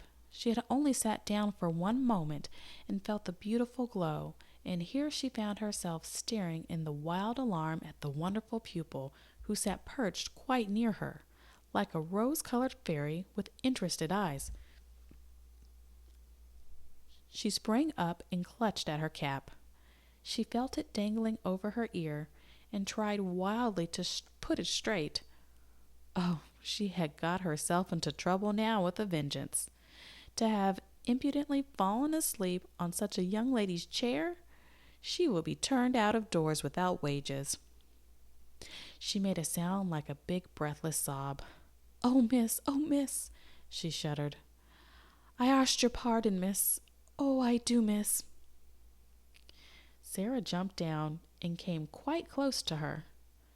Don't be frightened, she said, quite as if she had been speaking to a little girl like herself. It doesn't matter the least bit. I didn't go to do it, miss, protested Becky. It was the warm fire and me being so tired. It wasn't imperence. Sara broke into a friendly little laugh and put her hand on her shoulder. You were tired, she said. You could not help it. You are not really awake yet. How poor Becky stared at her. In fact, she had never heard such a nice, friendly sound in anyone's voice before. She was used to being ordered about and scolded, and having her ears boxed, and this one, in her rose-colored dancing afternoon splendor, was looking at her as if she were not a culprit at all, and as if she had a right to be tired, even to fall asleep. The touch of the soft, slim little paw on her shoulder was the most amazing thing she had ever known. Ain't you angry, miss? She gasped. Ain't you going to tell the missus? No, cried out Sara. Of course I'm not. The woeful fright in the coal-smutted face made her suddenly so sorry that she could scarcely bear it. One of her queer thoughts rushed into her mind. She put her hand against Becky's cheeks. Why, she said, we are just the same. I am only a little girl like you. It's just an accident that I am not you and you are not me. Becky did not understand in the least. Her mind could not grasp such amazing thoughts, and an accident meant to her a calamity in which someone was run over or fell off a ladder and was carried to the hospital. Accident, miss, she fluttered respectfully. Is it? Yes, Sara answered, and she looked at her dreamily for a moment. But the next she spoke in a different tone. She realized that Becky did not know what she meant. Have you done your work? She asked. Dare you stay here a few minutes? Becky lost her breath again. Here, miss? Me? Sara ran to the door, opened it, and looked out and listened. No one is anywhere about, she explained. If your bedrooms are finished, perhaps you might stay a tiny while. I thought perhaps you might like a piece of cake. The next 10 minutes seemed to Becky like a sort of delirium. Sara opened a cupboard and gave her a thick slice of cake. She seemed to rejoice when it was devoured in hungry bites. She talked and asked questions and laughed until Becky's fears actually began to calm themselves, and she once or twice gathered boldness enough to ask a question or so herself, daring as she felt it to be. Is that, she ventured, looking longingly at the rose-colored frock, and she asked it almost in a whisper, is that there your best? It is one of my dancing frocks, answered Sara. I like it. Don't you? For a few seconds, Becky was almost speechless with admiration. Then she said in an awed voice, Once I see a princess. I was standing in the street with the crowd outside Covent Garden, watching the swells go into the opera. And there was one everyone stared at most. They says to each other, That's the princess. She was a grown-up young lady, but she was pink all over, gowned and cloak and flowers and all. I call her to mind the minute I see you sitting there on the table, miss. You looked like her. I've often thought, said Sara in her reflecting voice, that I should like to be a princess. I wonder what it feels like. I believe I will begin pretending that I am one. Becky stared at her admiringly, and as before, did not understand her in the least. She watched her with a sort of adoration. Very soon, Sara left her reflections and turned to her with a new question. "Becky," she said, "weren't you listening to that story?" "Yes, miss," confessed Becky, a little alarmed again. "I knowed I hadn't oughter, but it was that beautiful, I couldn't help it." "I liked you to listen to it," said Sara. "If you tell stories, you like nothing so much as to tell them to people who want to listen. I don't know why it is. Would you like to hear the rest?" Becky lost her breath again. "Me hear it?" she cried. "Like as if I was a pupil, miss. All about the prince and the little white mer-babies swimming about laughing with stars in their hair?" Sara nodded. "You haven't time to hear it now, I'm afraid," she said. "But if you will tell me just what time you come to do my rooms, I will try to be here and tell you a bit of it every day until it is finished. It is a lovely long one, and I'm always putting new bits to it." "Then," breathed Becky devoutly, "I wouldn't mind how heavy the coal boxes was, or what the cook has done to me, if I might have that to think of." "You may," said Sara. "I'll tell it all to you." When Becky went downstairs, she was not the same Becky who had staggered up, loaded down by the weight of the coal scuttle. She had an extra piece of cake in her pocket, and she had been fed and warmed, not only by cake and fire. Something else had warmed and fed her, and the something else was Sara. When she was gone, Sara sat on her favorite perch on the end of her table. Her feet were on a chair, her elbows on her knees, and her chin in her hands. "If I was a princess, a real princess," she murmured, "I could scatter largesse to the populace. But even if I am only a pretend princess, I can invent little things to do for people. Things like this." She was just as happy as if it was largesse. "I'll pretend that to do things people like is scattering largesse. I've scattered largesse." Chapter 6. The Diamond Mines. Not very long after this, a very exciting thing happened. Not only Sara, but the entire school found it exciting, and made it the chief subject of conversation for weeks after it occurred. In one of his letters, Captain Crewe told a most interesting story. A friend who had been at school with him when he was a boy had unexpectedly come to see him in India. He was the owner of a large tract of land upon which diamonds had been found, and he was engaged in developing the mines. If all went as was confidently expected, he would become possessed of such wealth as it made one dizzy to think of. And because he was fond of the friend of his school days, he had given him an opportunity to share in this enormous fortune by becoming a partner in his scheme. This at least was what Sara gathered from his letters. It is true that any other business scheme, however magnificent, would have had but small attraction for her or for the schoolroom, but diamond mines sounded so like the Arabian Nights that no one could be indifferent. Sara thought them enchanting, and painted pictures for Ermengarde and Lottie of labyrinthine passages in the bowels of the earth, where sparkling stones studded the walls and roofs and ceilings, and strange dark men dug them out with heavy picks. Ermengarde delighted in the story, and Lottie insisted on its being retold to her every evening. Lavinia was very spiteful about it and told Jessie that she didn't believe such things as diamond mines existed. "My mamma has a diamond ring which cost £40, she said. "And it is not a big one either. If there were mines full of diamonds, people would be so rich it would be ridiculous." "Perhaps Sara will be so rich that she will be ridiculous," giggled Jessie. "She's ridiculous without being rich," Lavinia sniffed. "I believe you hate her," said Jessie. "No, I don't," snapped Lavinia. "But I don't believe in mines full of diamonds." "Well, people have to get them from somewhere," said Jessie. Lavinia, with a new giggle, "What do you think Gertrude says?" "I don't know. I'm sure, and I don't care if it's something more about that everlasting Sara."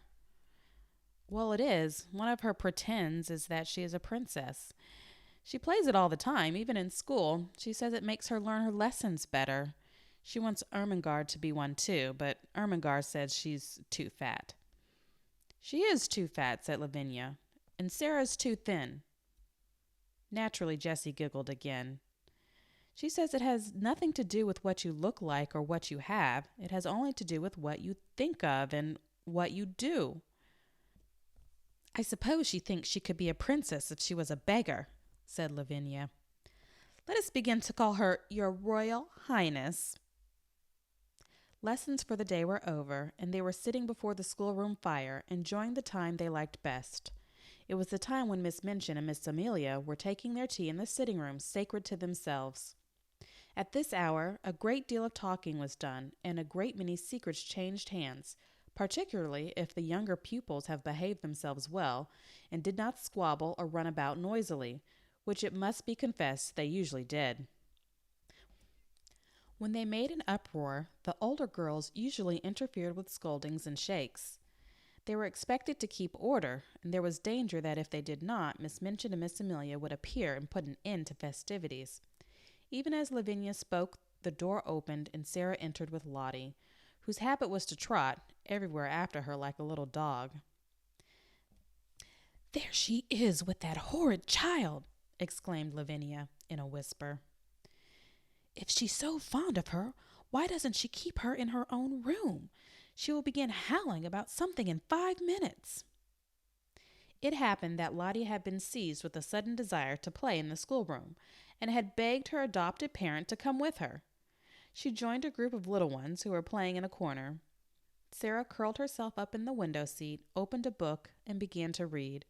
It was a book about the French Revolution, and she was soon lost in a harrowing picture of the prisoners in the Bastille, men who had spent so many years in dungeons that when they were dragged out by those who rescued them, their long gray hair and beards almost hid their faces, and they had forgotten that an outside world existed at all, and were like beings in a dream.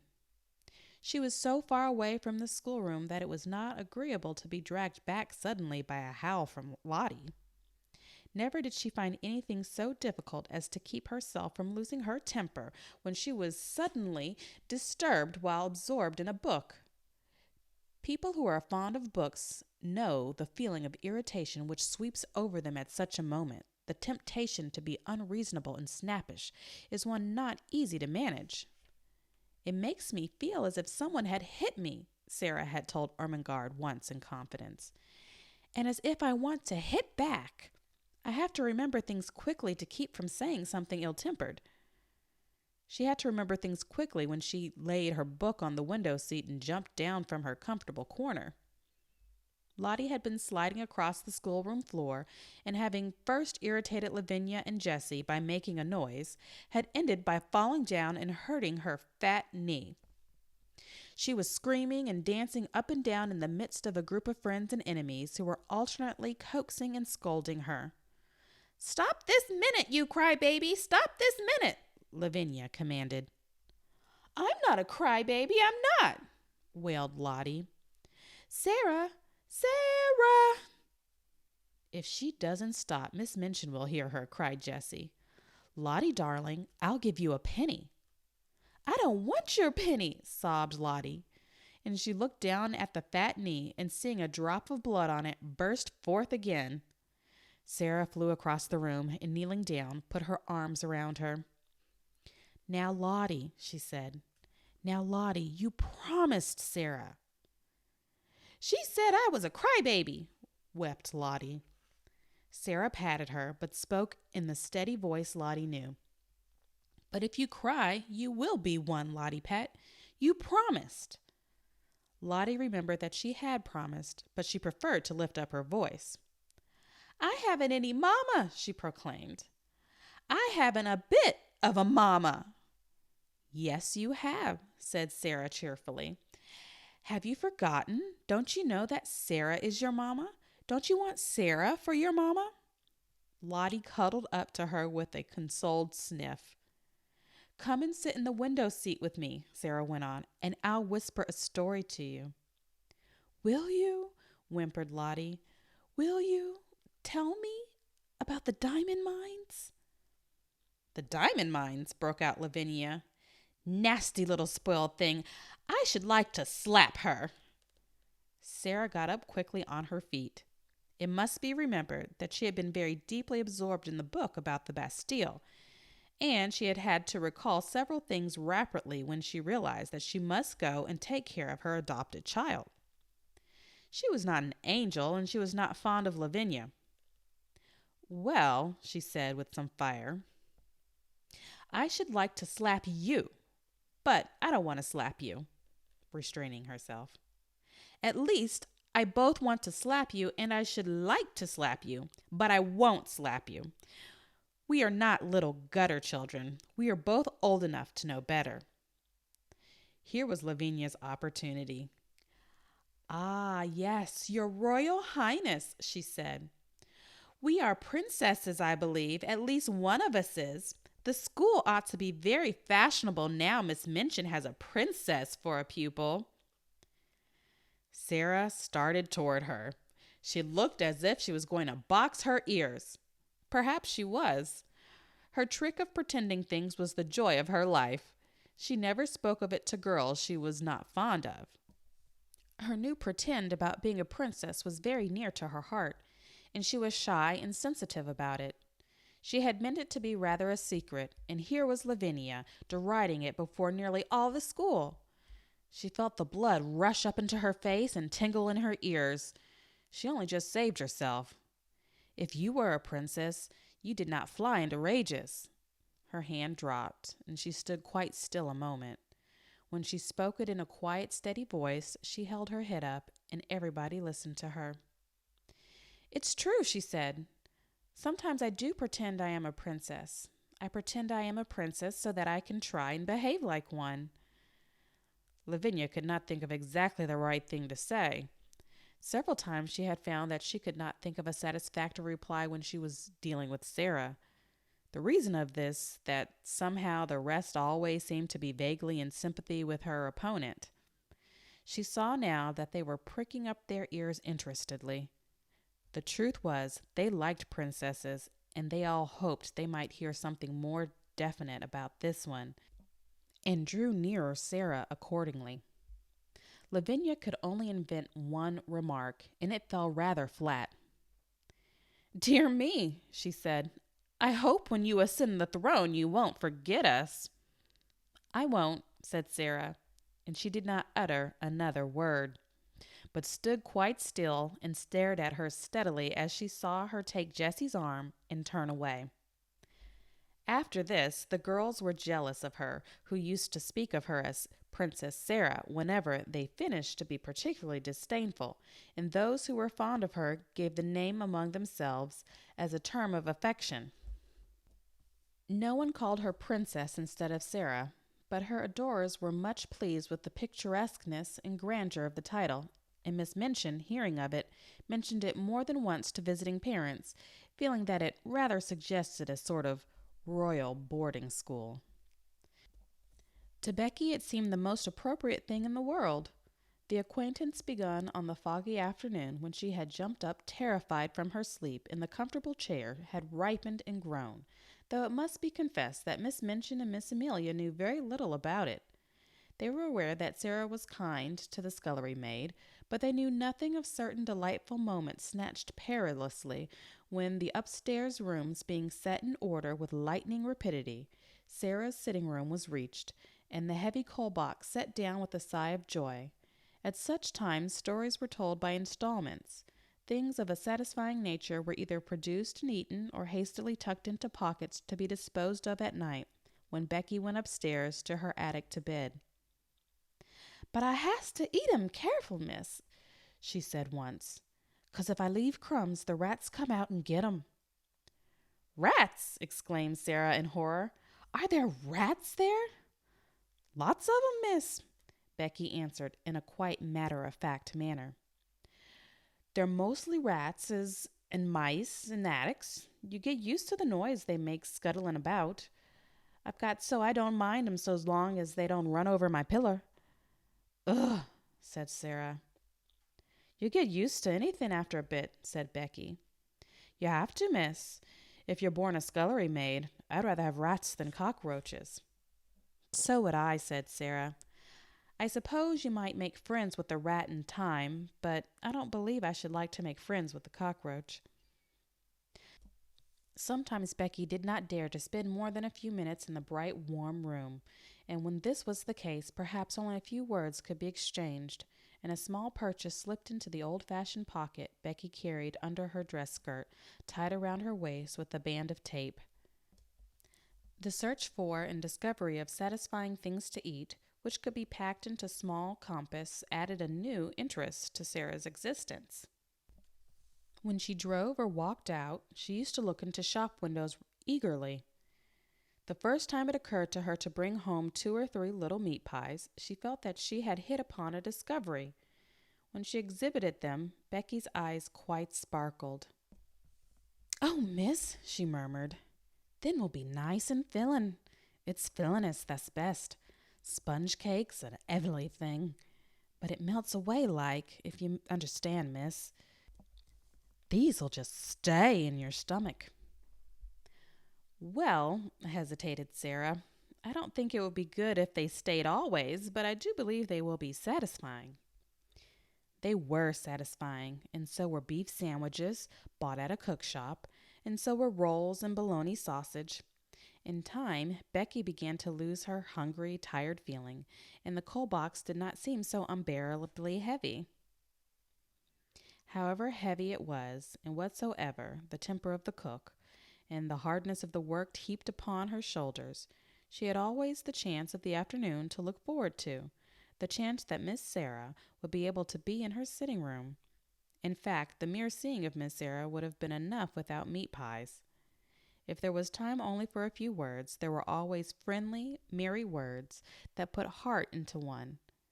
And if there was time for more, then there was an installment of a story to be told, or some other thing one remembered afterward, and sometimes lay awake in one's bed in the attic to think over. Sara, who was only doing what she unconsciously liked better than anything else, nature having made her for a giver, had not the least idea what she meant to poor Becky, and how wonderful a benefactor she seemed. If nature has made you for a giver, your hands are borne open, and so is your heart. And though there may be times when your hands are empty and your heart is always full, and you can give things out of that, warm things, kind things, sweet things, help and comfort and laughter, and sometimes gay, kind laughter, is the best help of all. Becky had scarcely known what laughter was through all her poor little hard-driven life. Sara made her laugh and laughed with her, and though neither of them quite knew it, the laughter was as fillin' as the meat pies. A few weeks before Sara's 11th birthday, a letter came to her from her father, which did not seem to be written in such boyish high spirits as usual. He was not very well, and was evidently overweighted by the business connected with the diamond mines. "You see, little Sara," he wrote, "your daddy is not a businessman at all, and figures and documents bother him. He does not really understand them, and all this seems so enormous. Perhaps if I was not feverish I should not be awake, tossing about one half of the night and spending the other half in troublesome dreams. If my little missus were here, I dare say she would give me some solemn good advice. You would, wouldn't you, little missus?" One of his many jokes had been to call her his little missus, because she had such an old-fashioned air.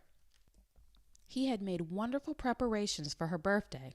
Among other things, a new doll had been ordered in Paris, and her wardrobe was to be, indeed, a marvel of splendid perfection. When she had replied to the letter asking her if the doll would be an acceptable present, Sara had been very quaint. "I am getting very old," she wrote. "You see, I shall never live to have another doll given me. This will be my last doll. There is something solemn about it. If I could write poetry, I am sure a poem about a last doll would be very nice, but I cannot write poetry. I have tried, and it made me laugh. I did not sound like Watts or Coleridge or Shakespeare at all. No one could ever take Emily's place, but I should respect the last doll very much, and I'm sure the school would love it. They all like dolls, though some of the big ones, the almost 15 ones, pretend they are too grown up. Captain Crewe had a splitting headache when he read this letter in his bungalow in India. The table before him was heaped with papers and letters, which were alarming him and filling him with anxious dread, but he laughed as he had not laughed for weeks. "Oh," he said, "she's better fun every year she lives.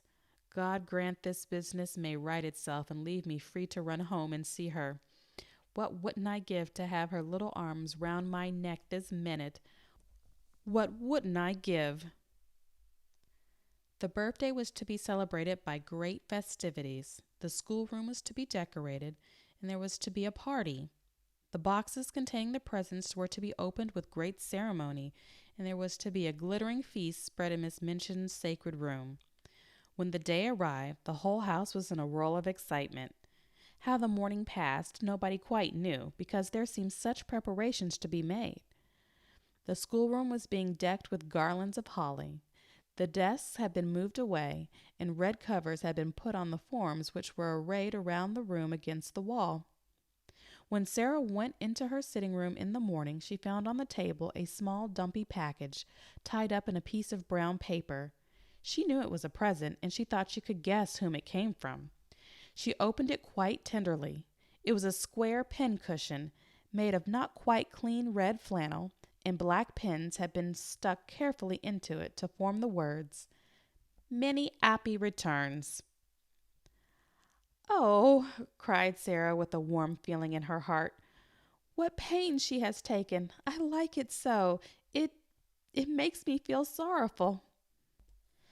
But the next moment she was mystified. On the underside of the pincushion was secured a card, bearing in neat letters the name, Miss Amelia Minchin. Sara turned it over and over. "Miss Amelia," she said to herself. "How can it be?" And just at that very moment she heard the door being cautiously pushed open and saw Becky peeping round it. There was an affectionate, happy grin on her face, and she shuffled forward and stood nervously pulling at her fingers. "Do you like it, Miss Sara?" she said. "Do you?" "Like it?" cried Sara. "You darling Becky, you made it all yourself?" Becky gave a hysteric but joyful sniff, and her eyes looked quite moist with delight. "It ain't nothing but flannin, and the flannin ain't new. But I wanted to give you something, and I made it of nights. I knew you could pretend it was satin with diamond pins in. I tried to when I was making it."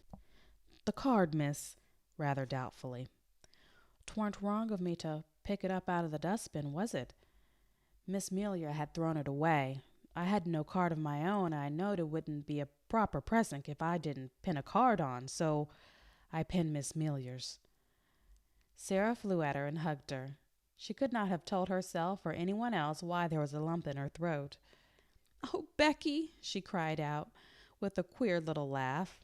"I love you, Becky. I do. I do." "Oh, miss," breathed Becky. "Thank you, miss, kindly. It ain't good enough for that. The flannin wasn't a new."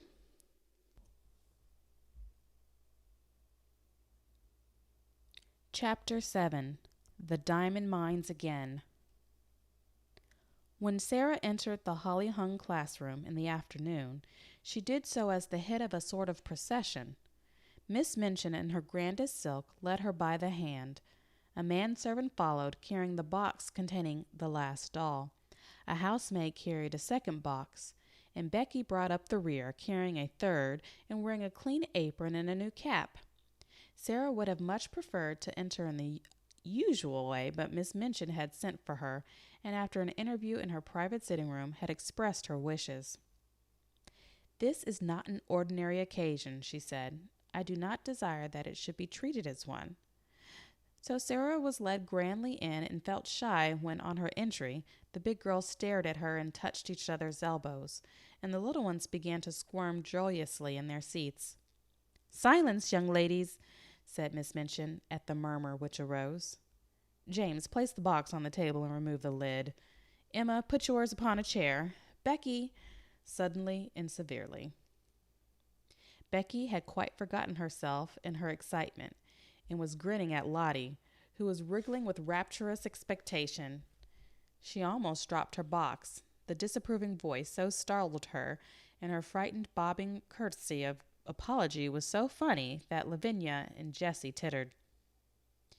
"It is not your place to look at the young ladies," said Miss Minchin. "You forget yourself. Put your box down." Becky obeyed with alarmed haste and hastily backed toward the door. "You may leave us," Miss Minchin announced to the servants with a wave of her hand. Becky stepped aside respectfully to allow the superior servants to pass out first. She could not help casting a longing glance at the box on the table. Something made of a blue satin was peeping from between the folds of tissue paper. "If you please, Miss Minchin," said Sara suddenly, "mayn't Becky stay?" It was a bold thing to do. Miss Minchin was betrayed into something like a slight jump. Then she put her eyeglass up and gazed at her show pupil disturbedly. "Becky!" she exclaimed. "My dearest Sara." Sara advanced a step toward her. "I want her because I knew she would like to see the presents," she explained. "She is a little girl, too, you know." Miss Minchin was scandalized. She glanced from one figure to the other. "My dear Sara," she said, "Becky is the scullery maid. Scullery maids are not little girls." It really had not occurred to her to think of them in that light.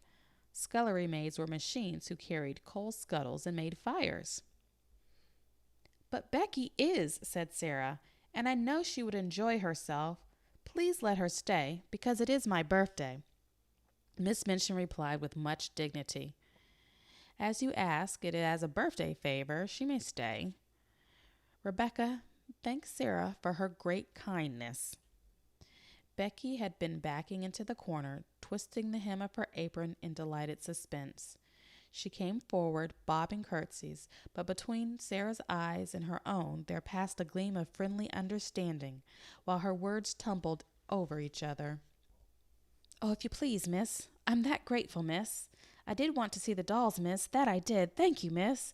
And thank you, ma'am," turning and making an alarmed bob to Miss Minchin, "for letting me take the liberty." Miss Minchin waved her hand again. This time it was in the direction of the corner near the door. "Go and stand there," she commanded. "Not too near the young ladies." Becky went to her place, grinning.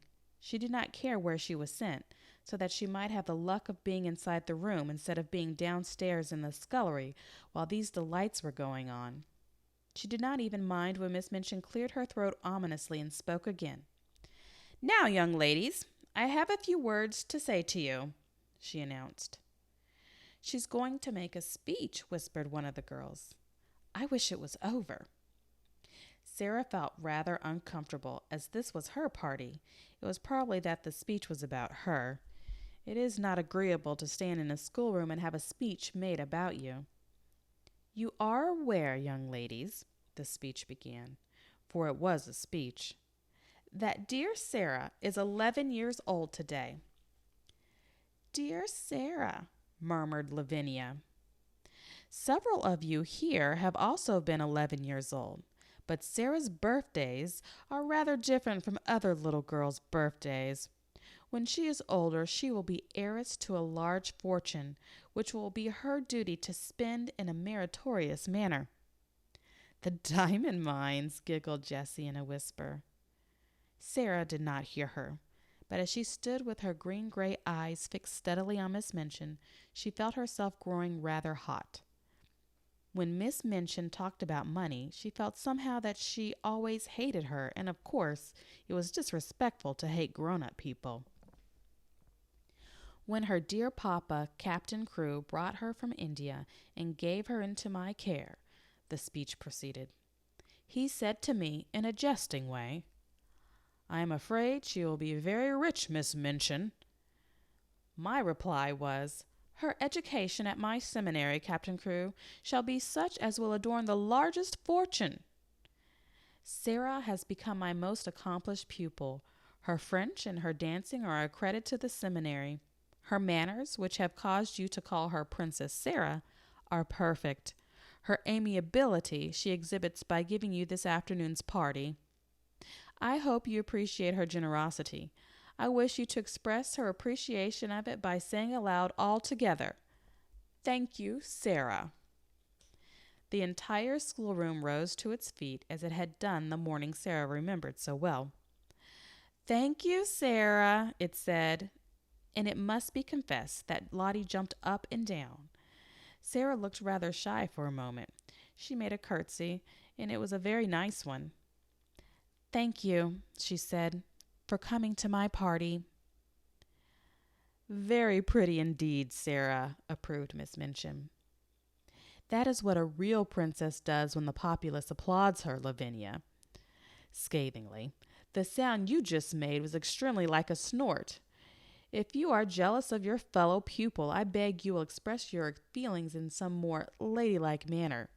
Now, I will leave you to enjoy yourselves." The instant she had swept out of the room, the spell her presence always had upon them was broken. The door had scarcely closed before every seat was empty. The little girls jumped or tumbled out of theirs. The older ones wasted no time in deserting theirs. There was a rush towards the boxes. Sara had bent over one of them with a delighted face. "These are books, I know," she said. The little children broke into a rueful murmur, and Ermengarde looked aghast. "Does your papa send you books for a birthday present?" she exclaimed. "Why, he's as bad as mine. Don't open them, Sara." "I like them," Sara laughed, but she turned to the biggest box. When she took out the last doll, it was so magnificent that the children uttered delighted groans of joy and actually drew back to gaze at it in breathless rapture. "She is almost as big as Lottie," someone gasped. Lottie clapped her hands and danced about, giggling. "She's dressed for the theater," said Lavinia. "Her cloak is lined with ermine." "Oh," cried Ermengarde, darting forward. "She has an opera glass in her hand, a blue and gold one." "Here is her trunk," said Sara. "Let us open it and look at her things."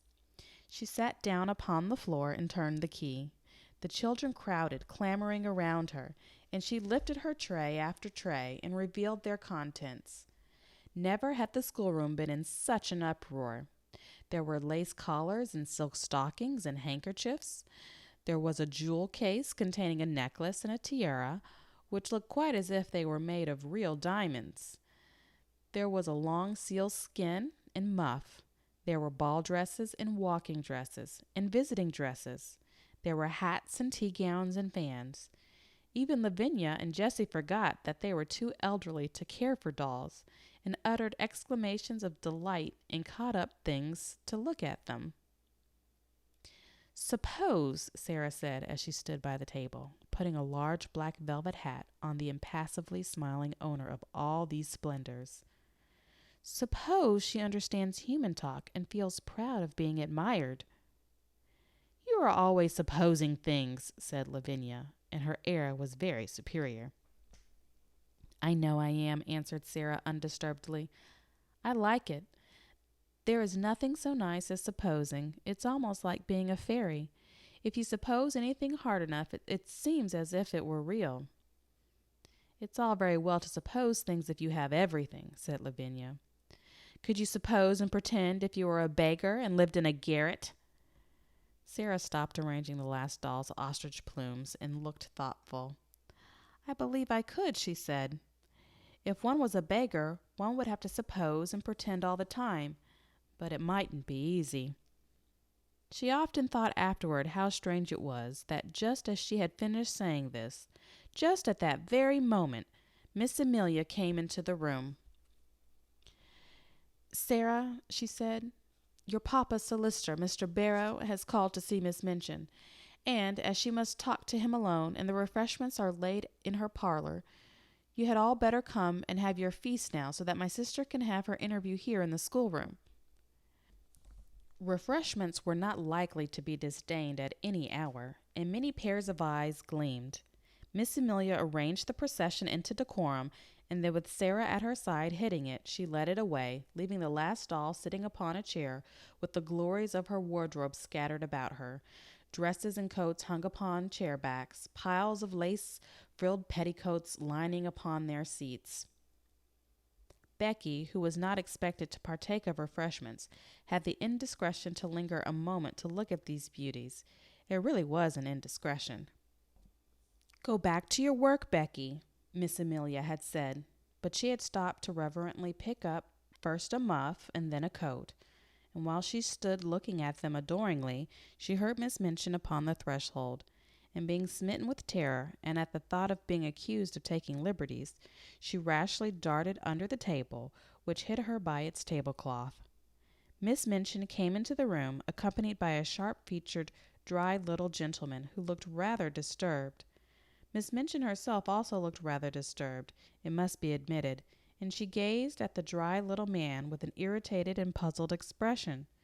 She sat down with stiff dignity and waved him to a chair. "Pray, be seated, Mr. Barrow," she said. Mr. Barrow did not sit down at once. His attention seemed attracted by the last doll and the things which surrounded her.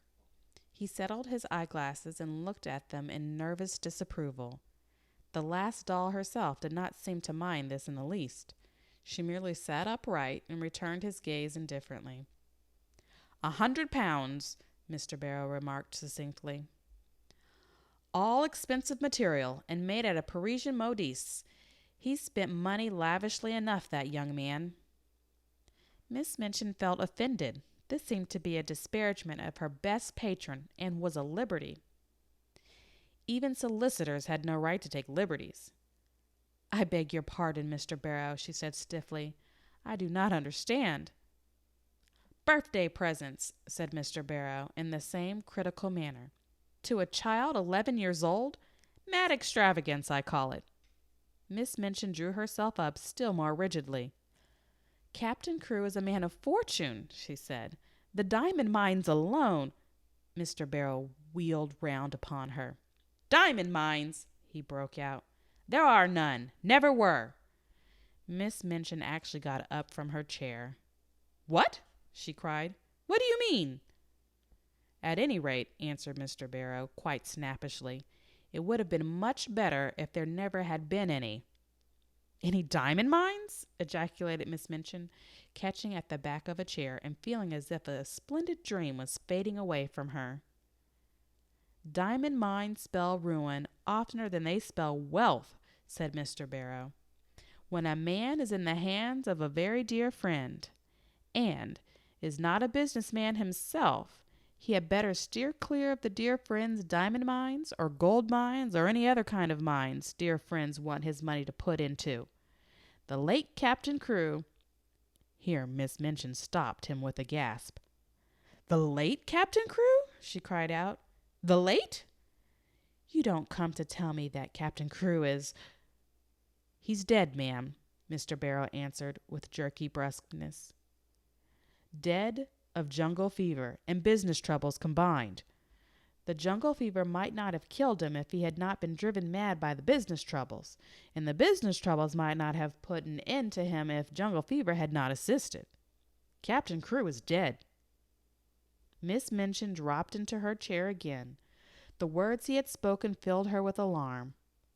"What were his business troubles?" she said. "What were they?" "Diamond mines," answered Mr. Barrow, "and dear friends, and ruin." Miss Minchin lost her breath. "Ruin," she gasped out. "Lost every penny. That young man had too much money. The dear friend was mad on the subject of the diamond mine. He put all his own money into it, and all Captain Crewe's. Then the dear friend ran away. Captain Crewe was already stricken with fever when the news came. The shock was too much for him. He died delirious, raving about his little girl, and didn't leave a penny." Now Miss Minchin understood, and never had she received such a blow in her life. Her show pupil, her show patron, swept away from the select seminary at one blow.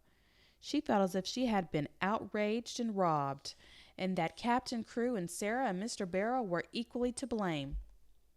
"Do you mean to tell me," she cried out, "that he left nothing? That Sara will have no fortune? That the child is a beggar? That she is left on my hands a little pauper instead of an heiress?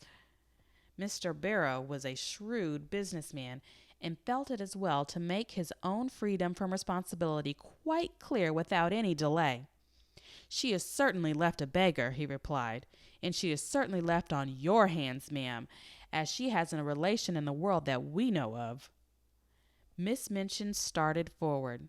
She looked as if she was going to open the door and rush out of the room to stop the festivities going on joyfully and rather noisily that moment over the refreshments.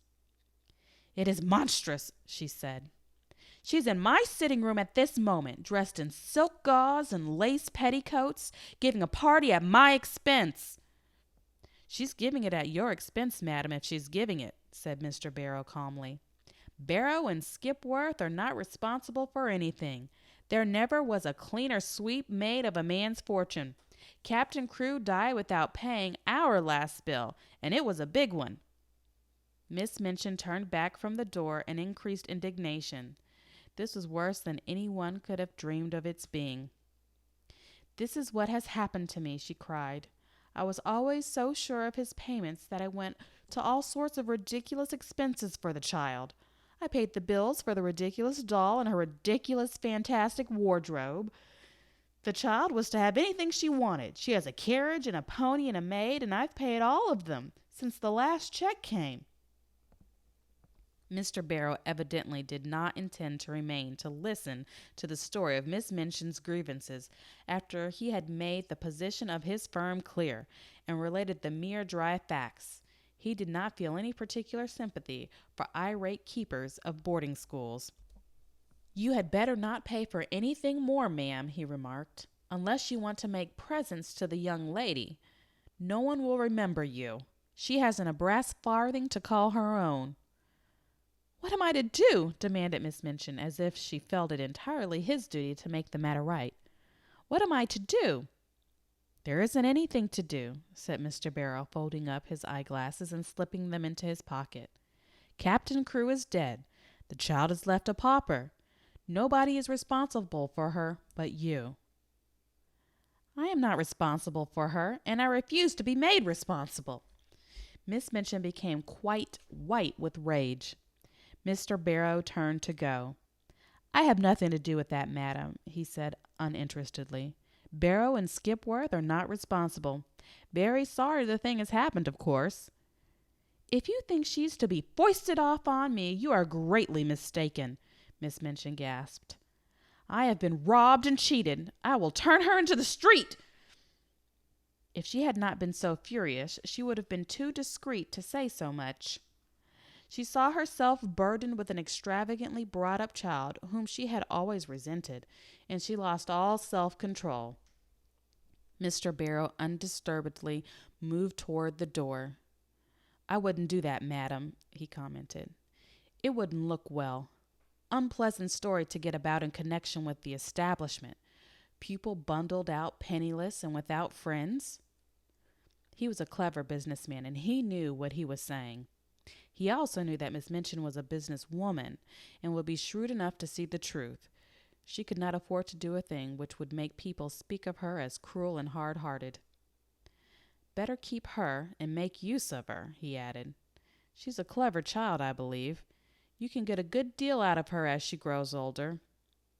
"I will get a good deal out of her before she grows older," exclaimed Miss Minchin.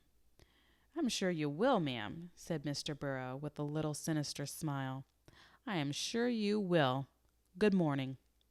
He bowed himself out and closed the door, and it must be confessed that Miss Minchin stood for a few moments and glared at it. What he had said was quite true. She knew it. She had absolutely no redress. Her show pupil had melted into nothingness, leaving only a friendless, beggared little girl. Such money as she herself had advanced was lost and could not be regained. And as she stood there breathless under the sense of injury, there fell upon her ears a burst of gay voices from her own sacred room, which had actually been given up to the feast. She could at least stop this. But as she started toward the door, it was opened by Miss Amelia, who, when she caught sight of the changed, angry face, fell back a step in alarm. "What is the matter, sister?" she ejaculated. Miss Minchin's voice was almost fierce when she answered, "Where is Sara Crewe?" Miss Amelia was bewildered. "Sara?" she stammered. "Why, she's with the children in your room, of course." "Has she a black frock in her sumptuous wardrobe?" in bitter irony. "A black frock?" Miss Amelia stammered again. "A black one?" "She has frocks of every other color. Has she a black one?" Miss Amelia began to turn pale. "No, yes," she said, "but it's too short for her. She has the old black velvet, and she has outgrown it." "Go and tell her to take off the preposterous pink silk gauze and put the black one on, whether it's too short or not. She has done with finery." Then Miss Amelia began to wring her fat hands and cry. "Oh, sister," she sniffed. "Oh, sister, what can have happened?"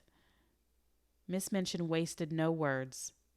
"Captain Crewe is dead," she said. "He has died without a penny. That spoiled, pampered, fanciful child is left a pauper on my hands." Miss Amelia sat down quite heavily in the nearest chair.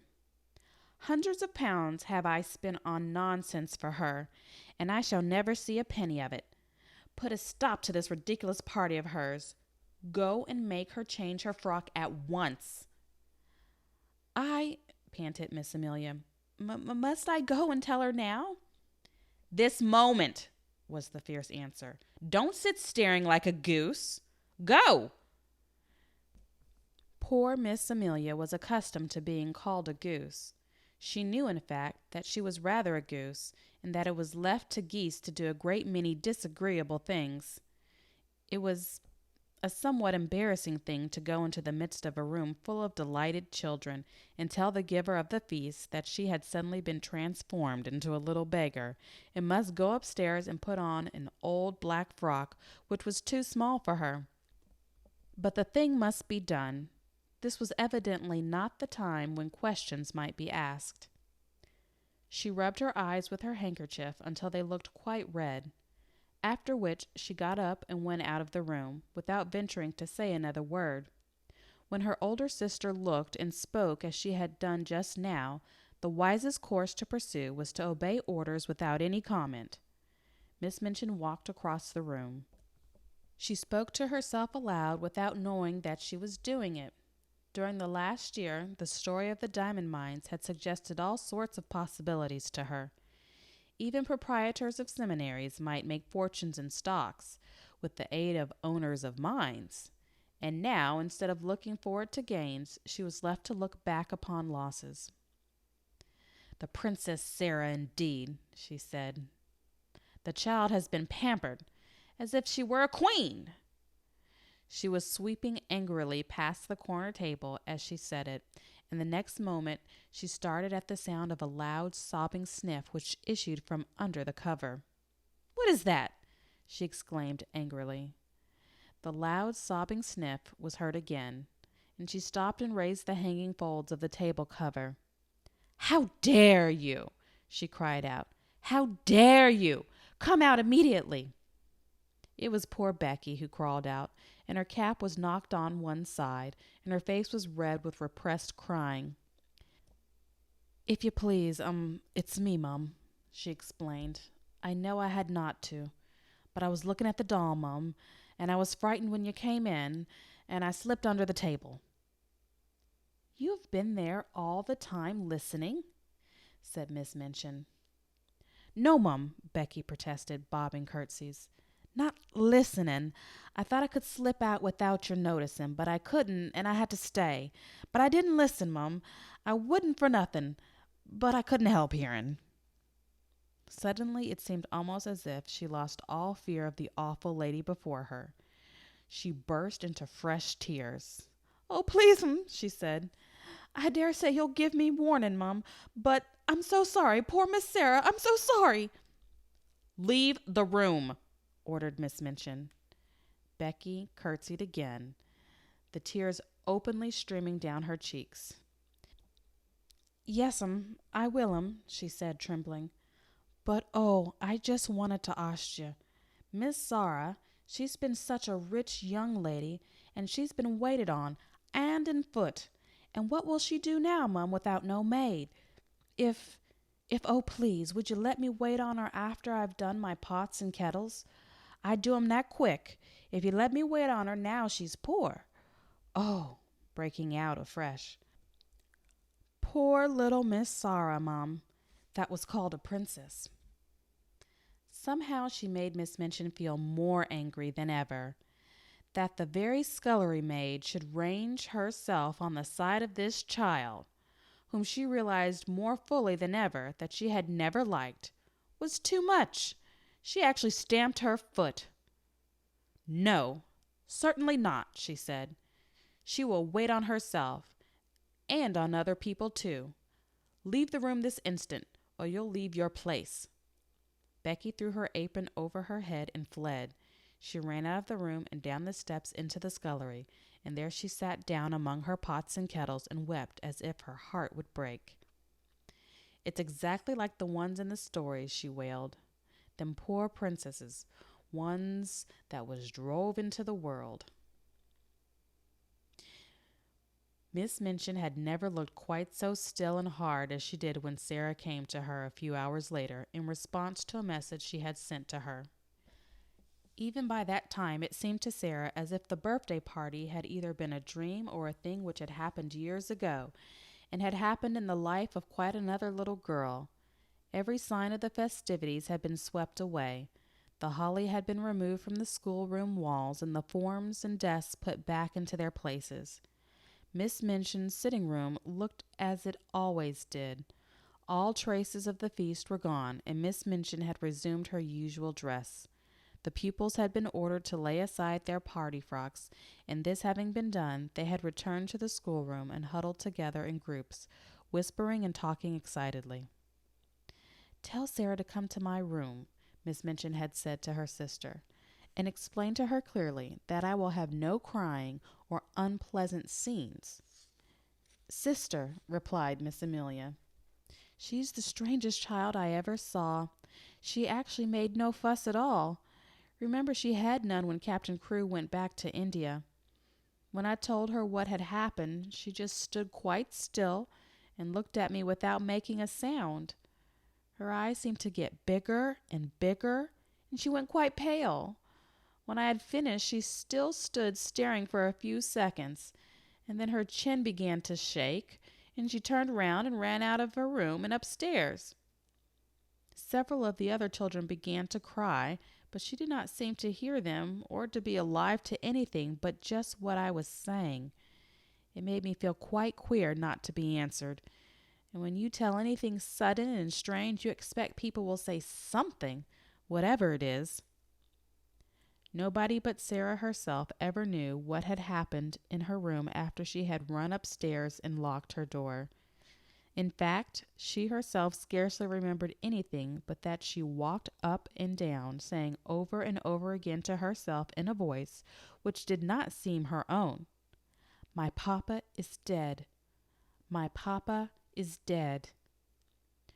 Once she stopped before Emily, who sat watching her from her chair, and cried out wildly, "Emily, do you hear? Do you hear? Papa is dead. He is dead in India, thousands of miles away." When she came into Miss Minchin's sitting room in answer to her summons, her face was white and her eyes had dark rings around them. Her mouth was set as if she did not wish it to reveal what she had suffered and was suffering. She did not look in the least like the rose-colored butterfly child who had flown about from one of her treasures to the other in the decorated schoolroom. She looked instead a strange, desolate, almost grotesque little figure. She had put on, without Mariette's help, the cast-aside black velvet frock. It was too short and tight, and her slender legs looked long and thin, showing themselves from beneath the brief skirt. As she had not found a piece of black ribbon, her thick black hair tumbled loosely about her face and contrasted strongly with its pallor. She held Emily tightly in one arm, and Emily was swathed in a piece of black material. Put down your doll, said Miss Minchin. What do you mean by bringing her here? No, Sara answered. I will not put her down. She is all I have. My papa gave her to me. She had always made Miss Minchin feel secretly uncomfortable, and she did so now. She did not speak with rudeness so much as with cold steadiness, with which Miss Minchin felt it difficult to cope, perhaps because she knew she was doing a heartless and inhuman thing. She will have no time for dolls in future, she said. You will have to work and improve yourself and make yourself useful. Sara kept her big, strange eyes fixed on her and said not a word. Everything will be very different now, Miss Minchin went on. I suppose Miss Amelia has explained matters to you? Yes, answered Sara. My papa is dead. He left me no money. I am quite poor. You are a beggar, said Miss Minchin, her temper rising at the recollection of what all this meant. It appears that you have no relation and no home, and no one to take care of you. For a moment the thin, pale little face twitched, but Sara again said nothing. What are you staring at? Demanded Miss Minchin sharply. Are you so stupid that you cannot understand? I tell you that you are quite alone in the world and have no one to do anything for you unless I choose to keep you here out of charity. I understand, answered Sara in a low tone, and there was a sound as if she had gulped down something which rose in her throat. I understand. That doll, cried Miss Minchin, pointing to the splendid birthday gifts seated near. That ridiculous doll with all her nonsensical, extravagant things. I actually paid the bill for her. Sara turned her head toward the chair. The last doll, she said. The last doll. And her little mournful voice had an odd sound. The last doll indeed, said Miss Minchin. And she is mine, not yours. Everything you own is mine.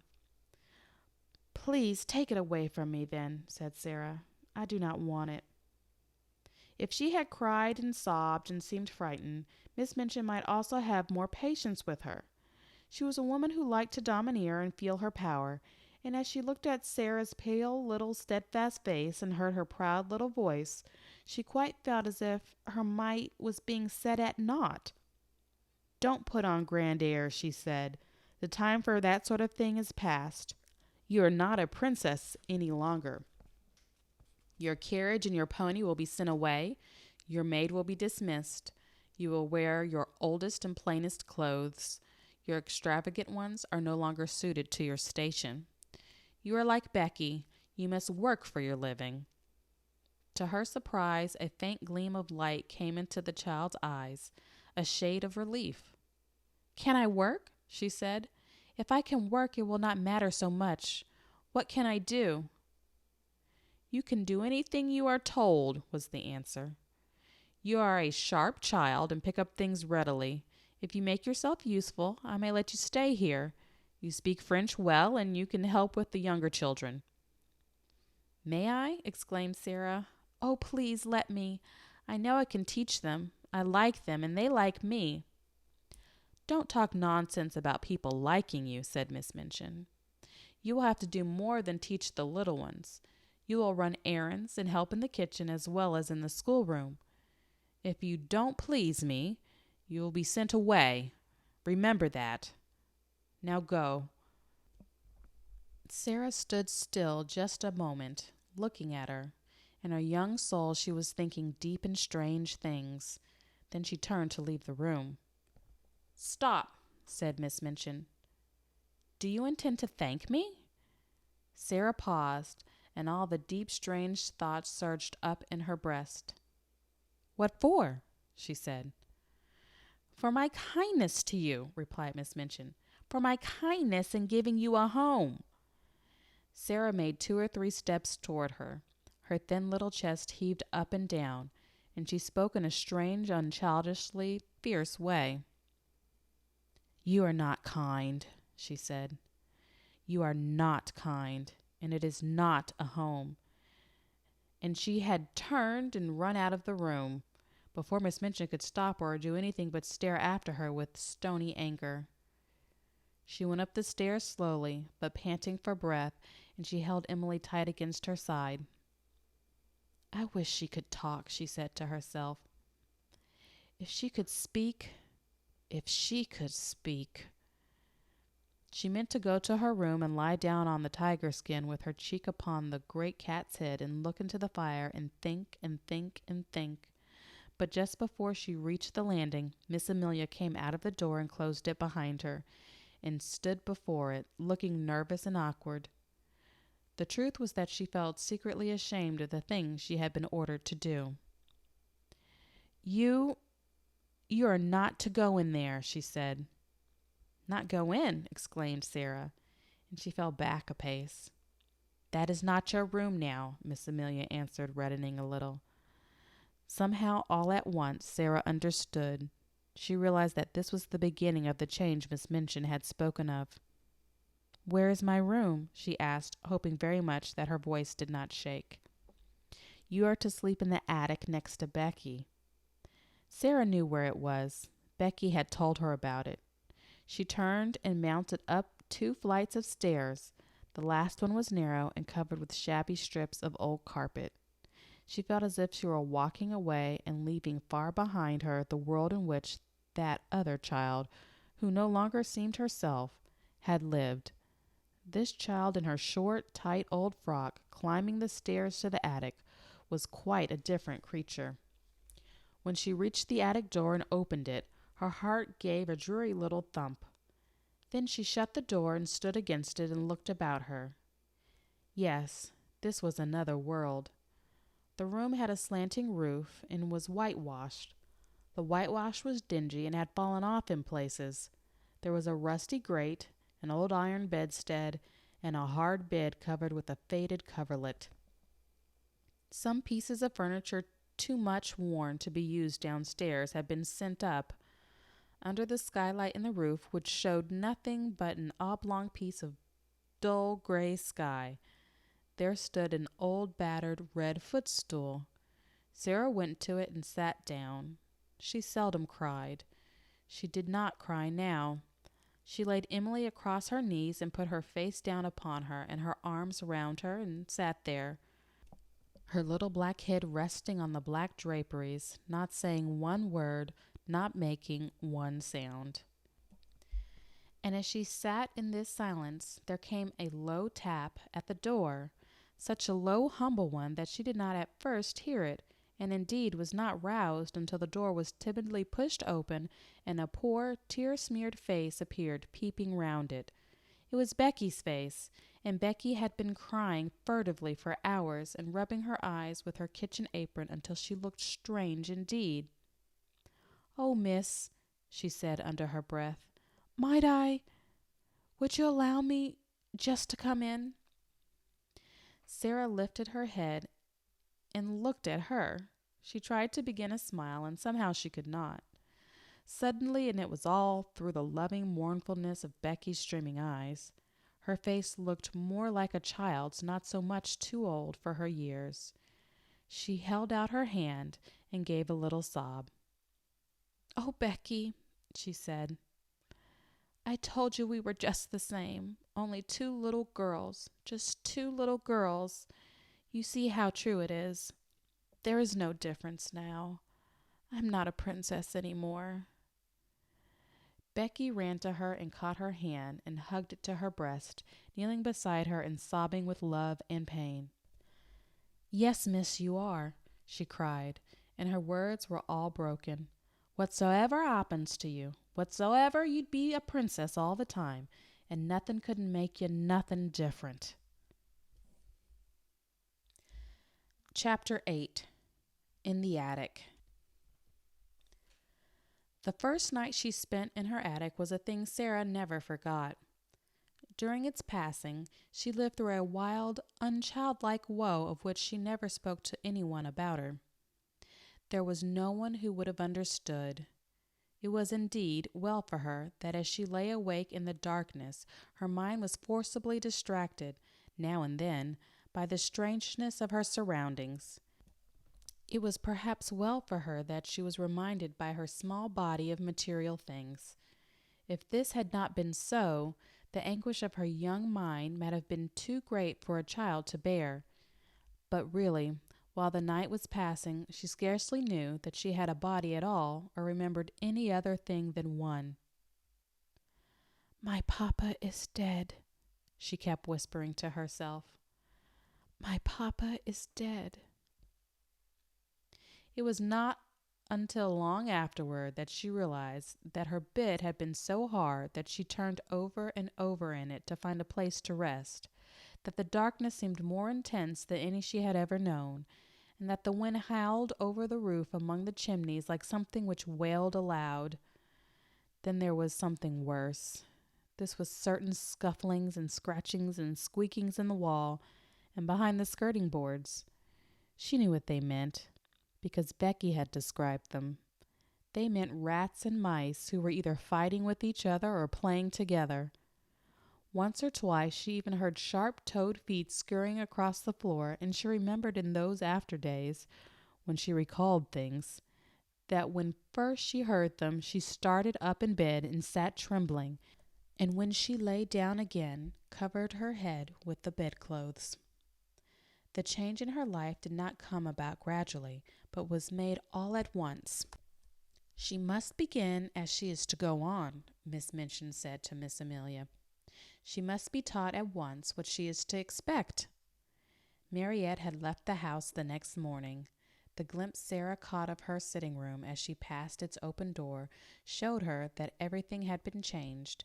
Her ornaments and luxuries had been removed, and a bed had been placed in a corner to transform it into a new pupil's bedroom. When she went down to breakfast, she saw that her seat at Miss Minchin's side was occupied by Lavinia, and Miss Minchin spoke to her coldly. "You will begin your new duties, Sara," she said, "by taking your seat with the younger children at a smaller table. You must keep them quiet and see that they behave well and do not waste their food. You ought to have been down earlier. Lottie has already upset her tea." That was the beginning, and from day to day the duties given to her were added to. She taught the younger children French and heard their other lessons, and these were the least of her labors. It was found that she could be made use of in numberless directions.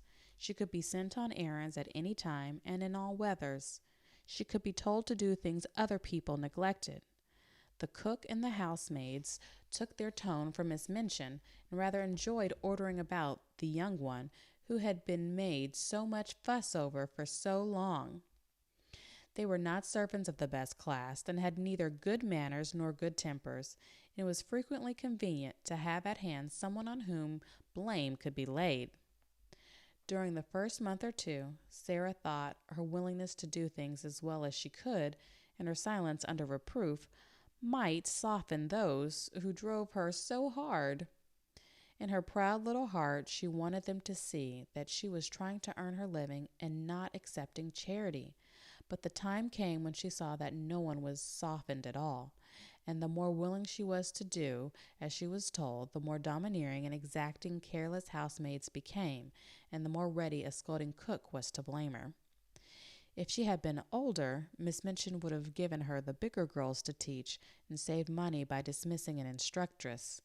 But while she remained and looked like a child, she could be made more useful as a sort of little superior errand girl and maid of all work. An ordinary errand boy would not have been so clever and reliable. Sara could be trusted with difficult commissions and complicated messages. She could even go and pay bills, and she combined with this the ability to dust a room well and to set things in order. Her own lessons became things of the past. She was taught nothing, and only after long and busy days spent in running here and there at everybody's orders was she grudgingly allowed to go into the deserted schoolroom with a pile of old books and study alone at night. "If I do not remind myself of the things I have learned, perhaps I may forget them," she said to herself. "I am almost a scullery maid, and if I am a scullery maid who knows nothing, I shall be like poor Becky. I wonder if I could quite forget and begin to drop my H's and not remember that Henry VIII has 6 wives. One of the most curious things in her new existence was her changed position among the pupils. Instead of being a sort of small royal personage among them, she no longer seemed to be one of their number at all. She was kept so constantly at work that she scarcely ever had an opportunity of speaking to any of them, and she could not avoid seeing that Miss Minchin preferred that she should live a life apart from that of the occupants of the schoolroom. I will not have her forming intimacies and talking to other children, that lady said. Girls like grievance, and if she begins to tell a romantic story about herself, she'll become an ill-used heroine, and parents will be given a wrong impression. It is better that she should live a separate life, one suited to her circumstances. I'm giving her a home, and that is more than she has any right to expect from me. Sara did not expect much, and was far too proud to try to continue to be intimate with girls who evidently felt rather awkward and uncertain about her. The fact was that Miss Minchin's pupils were a set of dull, matter-of-fact young people. They were accustomed to being rich and comfortable, and as Sara's frocks grew shorter and shabbier and queerer looking, and it became an established fact that she wore shoes with holes in them, and was sent out to buy groceries and carry them through the streets in a basket on her arm, when the cook wanted them in a hurry, they felt rather as if, when they spoke to her, they were addressing an underservant. To think that she was the girl with the diamond mines, Lavinia commented. She does look an object, and she's queerer than ever. I never liked her much, but I can't bear that way she has now of looking at people without speaking, just as if she was finding them out. I am, said Sara promptly when she heard of this. That's what I look at some people for. I like to know about them. I think them over afterward. The truth was that she had saved herself annoyance several times by keeping her eye on Lavinia, who was quite ready to make mischief, and would have been rather pleased to have made it for the ex-show pupil. Sara never made any mischief herself or interfered with anyone. She worked like a drudge. She tramped through the wet streets, carrying parcels and baskets. She labored with the childish intention of the little ones' French lessons. As she became shabbier and more forlorn-looking, she was told that she had better take her meals downstairs. She was treated as if she's nobody's concern, and her heart grew proud and sore, but she never told anyone what she felt. Soldiers don't complain, she would say between her small shut teeth. I'm not going to do it.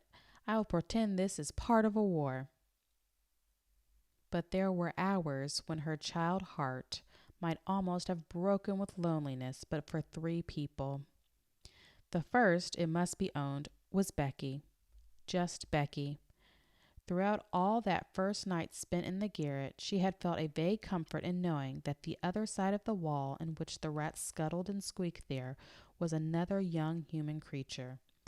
And during the nights that followed, the sense of comfort grew. They had little chance to speak to each other during the day. Each had her own task to perform, and any attempt at conversation would have been regarded as a tendency to loiter and lose time. Don't mind me, miss, Becky whispered during the first morning, if I don't say nothing polite. Someone'd be down on us if I did. I means please and thank you and begging pardon, but I dasn't to take time to say it. But before daybreak she used to slip into Sara's attic and button her dress and give her such help as she required before she went downstairs to light the kitchen fire. And when night came, Sara always heard the humble knock at her door, which meant that her handmaid was ready to help her again if she was needed. During the first weeks of her grief, Sara felt as if she were too stupefied to talk, so it happened that some time passed before they saw each other or exchanged visits. Becky's heart told her that it was best that people in trouble should be left alone. The second of the trio of comforters was Ermengarde. But odd things happened before Ermengarde found her place. When Sara's mind seemed to awaken again to the life about her, she realized that she had forgotten that Ermengarde lived in the world. The two had always been friends, but Sara had felt as if she were years the older. It could not be contested that Ermengarde was as dull as she was affectionate. She clung to Sara in a simple, helpless way. She brought her lessons to her that she might be helped. She listened to her every word and besieged her with requests for stories, but she had nothing interesting to say herself, and she loathed books of every description. She was in fact not a person one would remember when one was caught in the storm of a great trouble, and Sara forgot her. It had been all the easier to forget her because she had been suddenly called home for a few weeks. When she came back, she did not see Sara for a day or two, and when she met her for the first time, she encountered her coming down a corridor with her arms full of garments which were to be taken downstairs to be mended. Sara herself had already been taught to mend them. She looked pale and unlike herself, and she was attired in the queer, outgrown frock whose shortness showed so much thin black leg. Ermengarde was too slow a girl to be equal to such a situation. She could not think of anything to say. She knew what had happened, but somehow she had never imagined Sara could look like this, so odd and poor and almost like a servant. It made her quite miserable, and she could do nothing but break into a short hysterical laugh and exclaim aimlessly and as if without any meaning, "Oh, Sara, is that you?" "Yes," answered Sara, and suddenly a strange thought passed through her mind and made her face flush. She held the pile of garments in her hand, and her chin rested up on top of it to keep it steady. Something in the look of her straight-gazing eyes made Ermengarde lose her wits still more. She felt as if Sara had changed into a new kind of girl, and she had never known her before. Perhaps it was because she had suddenly grown poor and had to mend things and work like Becky. "Oh," she stammered, how are you?" "I don't know," Sara replied. "How are you?" I'm quite well," said Ermengarde, overwhelmed with shyness. Then spasmodically she thought of something to say which seemed more intimate. Are you very unhappy?" she said in a rush. Then Sara was guilty of an injustice. Just at that moment, her torn heart swelled within her, and she felt that if anyone was as stupid as that, one had better get away from her. "What do you think?" she said. "Do you think I'm very happy?" And she marched past her without another word. In course of time she realized that if her wretchedness had not made her forget things, she would have known that poor dull Ermengarde was not to be blamed for her unready, awkward ways. She was always awkward, and the more she felt, the more stupid she was given to being. But the sudden thought which had flashed upon her had made her oversensitive. "She is like the others," she had thought. "She does not really want to talk to me. She knows no one does." So for several weeks a barrier stood between them. When they met by chance, Sara looked the other way, and Ermengarde felt too stiff and embarrassed to speak.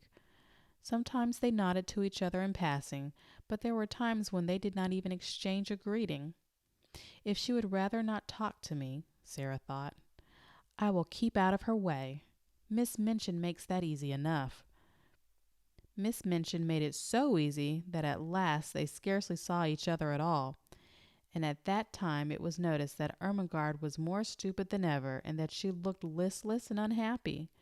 She used to sit in the window seat, huddled in a heap, and stare out of the window without speaking. Once Jessie, who was passing, stopped to look at her curiously. "What are you crying for, Ermengarde?"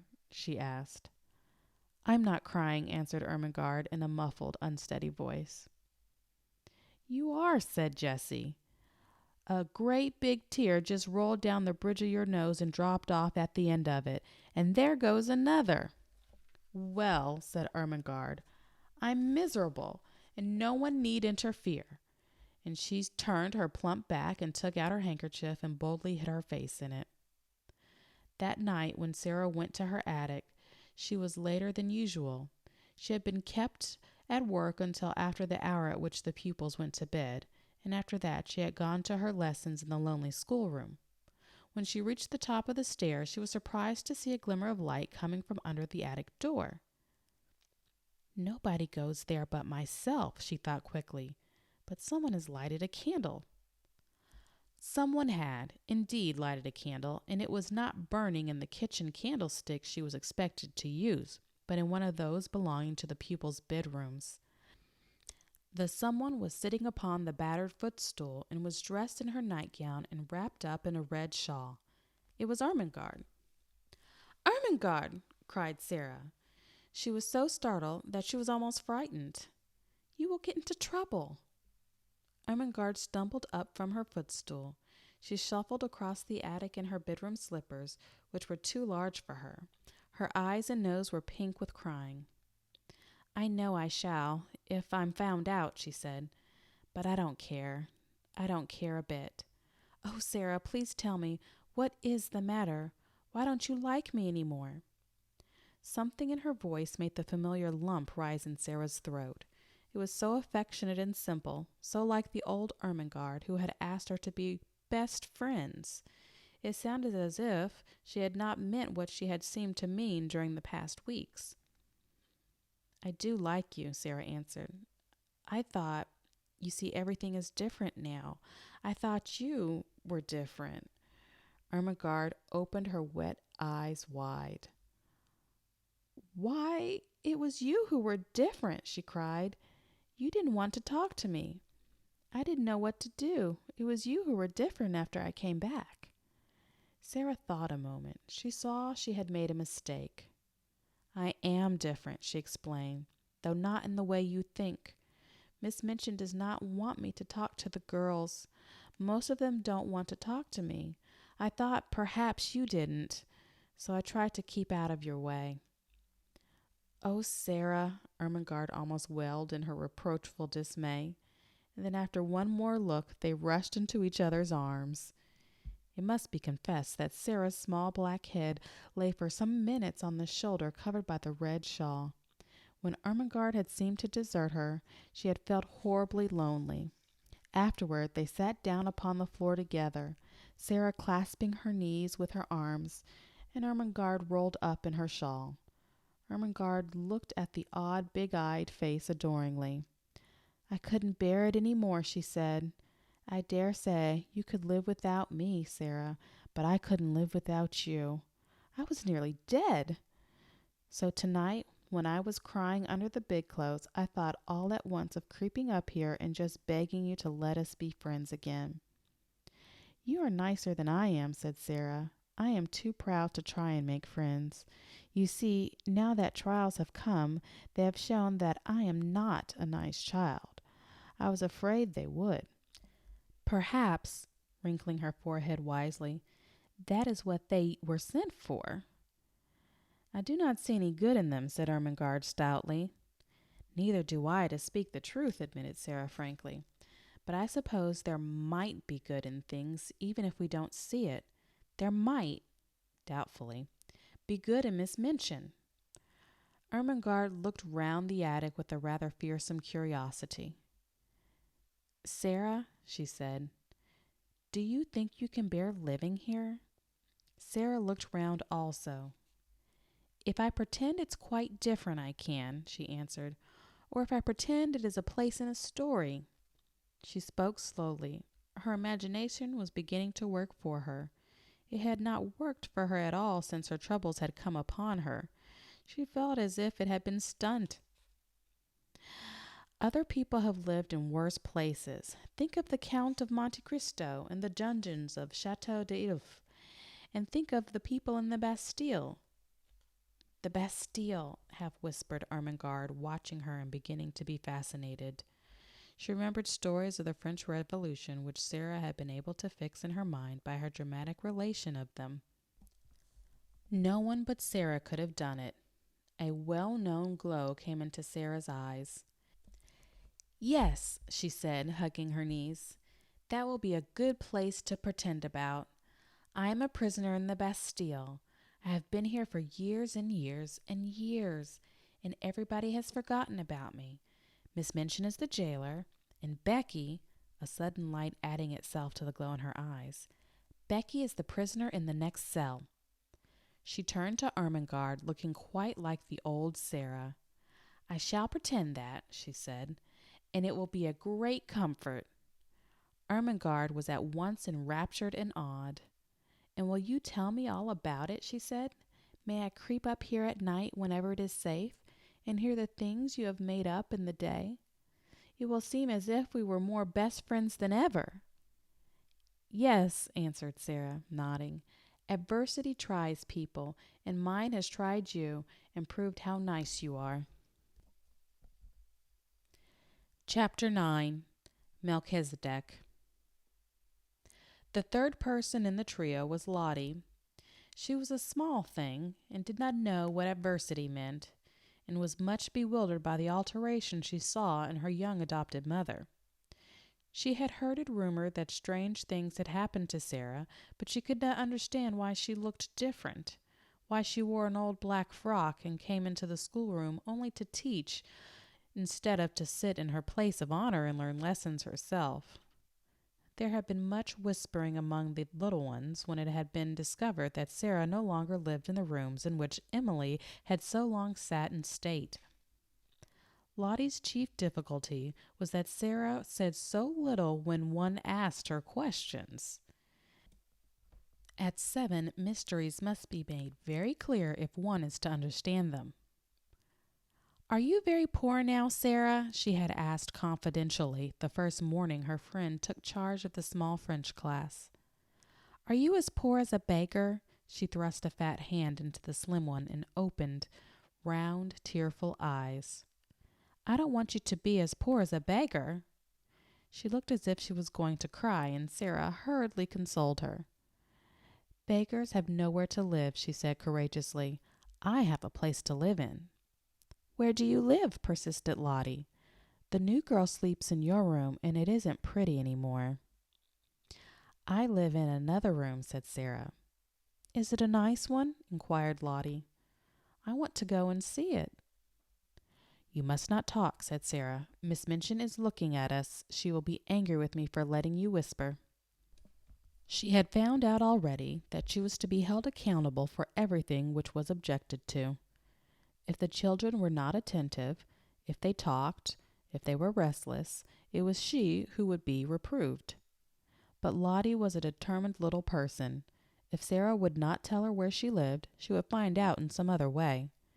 She talked to her small companions and hung about the elder girls and listened when they were gossiping and acting upon certain information they had unconsciously let drop. She started late one afternoon on a voyage of discovery, climbing stairs she had never known the existence of, until she reached the attic floor. There she found 2 doors near each other, and opening one, she saw her beloved Sara standing upon an old table and looking out of a window. Sara! She cried aghast. Mama Sara! She was aghast because the attic was so bare and ugly and seemed so far away from all the world. Her short legs had seemed to have been mounting hundreds of stairs. Sara turned round at the sound of her voice. It was her turn to be aghast. What would happen now? If Lottie began to cry and anyone chanced to hear, they were both lost. She jumped down from her table and ran to the child. Don't cry and make a noise, she implored. I shall be scolded if you do, and I've been scolded all day. It's not such a bad room, Lottie. Isn't it? Gasped Lottie, and as she looked round it, she bit her lip. She was a spoiled child yet, but she was fond enough of her adopted parent to make an effort to control herself for her sake. Then somehow it was quite possible that any place in which Sara lived might turn out to be nice. Why isn't it, Sara? She almost whispered. Sara hugged her close and tried to laugh. There was a sort of comfort in the warmth of the plump, childish body. She had had a hard day and had been staring out of the windows with hot eyes. You can see all sorts of things you can't see downstairs, she said. What sort of things? Demanded Lottie, with that curiosity Sara could always awaken even in bigger girls. Chimneys, quite close to us, with smoke curling up in wreaths and clouds and going up into the sky, and sparrows hopping about and talking to each other just as if they were people, and other attic windows where heads may pop out any minute and you can wonder who they belong to. And it all feels as high up, as if it were another world. "Oh, let me see," cried Lottie. "Lift me up." Sara lifted her up, and they stood on the old table together and leaned on the edge of the flat window in the roof and looked out. Anyone who has not done this does not know what a different world they saw. The slates spread out on either side of them and slanted down into the rain gutter pipes. The sparrows, being at home there, twittered and hopped about quite without fear. Two of them perched on the chimney top nearest and quarreled with each other fiercely until one pecked the other and drove him away. The garret window next to theirs was shut because the house next door was empty. "I wish someone lived there," Sara said. "It is so close that if there was a little girl in the attic, we could talk to each other through the windows and climb over to see each other if we were not afraid of falling." The sky seemed so much nearer than when one saw it from the street that Lottie was enchanted. From the attic window among the chimney pots, the things which were happening in the world below seemed almost unreal. One scarcely believed in the existence of Miss Minchin and Miss Amelia in the schoolroom, and the roll of wheels in the square seemed a sound belonging to another existence. "Oh, Sara," cried Lottie, cuddling in her guarding arm. "I like this attic. I like it. It is nicer than downstairs." "Look at that sparrow," whispered Sara. "I wish I had some crumbs to throw to him." "I have some," came in a little shriek from Lottie. "I have part of a bun in my pocket. I bought it with my penny yesterday, and I saved a bit." When they threw out a few crumbs, the sparrow jumped and flew away to an adjacent chimney top. He was evidently not accustomed to intimates in attics. An unexpected crumb startled him. But when Lottie remained quite still, and Sara chirped very softly, almost as if she were a sparrow herself, he saw that the thing which had alarmed him represented hospitality after all. He put his head on one side, and from his perch on the chimney looked down at the crumbs with twinkling eyes. Lottie could scarcely keep still. "Will he come? Will he come?" she whispered. "His eyes look as if he would," Sara whispered back. "He is thinking and thinking whether he dare. Yes, he will. Yes, he's coming." He flew down and hopped towards the crumbs, but stopped a few inches away from them, putting his head on one side again, as if reflecting on the chances that Sara and Lottie might turn out to be big cats and jump on him. At last his heart told him they were really nicer than they looked, and he hopped nearer and nearer, darted at the biggest crumb with a lightning peck, seized it, and carried away to the other side of his chimney. "Now he knows," said Sara, "and he will come back for the others." He did come back, and even brought a friend, and the friend went away and brought a relative, and among them they made a hearty meal, over which they twittered and chattered and exclaimed, stopping every now and then to put their heads on one side and examine Lottie and Sara. Lottie was so delighted that she quite forgot her first shocked impression of the attic. In fact, when she was lifted down from the table and returned to earthly things as it were, Sara was able to point out to her many beauties in the room which she herself would not have suspected the existence of. "It is so little and so high above everything," she said, "that it is almost like a nest in a tree. The slanting ceiling is so funny. See, you can scarcely stand up at this end of the room. And when the morning begins to come, I can lie in bed and look right up into the sky through the flat window in the roof. It is like a square patch of light. If the sun is going to shine, little pink clouds float about, and I feel as if I could touch them. And if it rains, the drops patter and patter as if they were saying something nice. Then, if there are stars, you can lie and try to count how many go into the patch. It takes such a lot. And just look at that tiny rusty grate in the corner.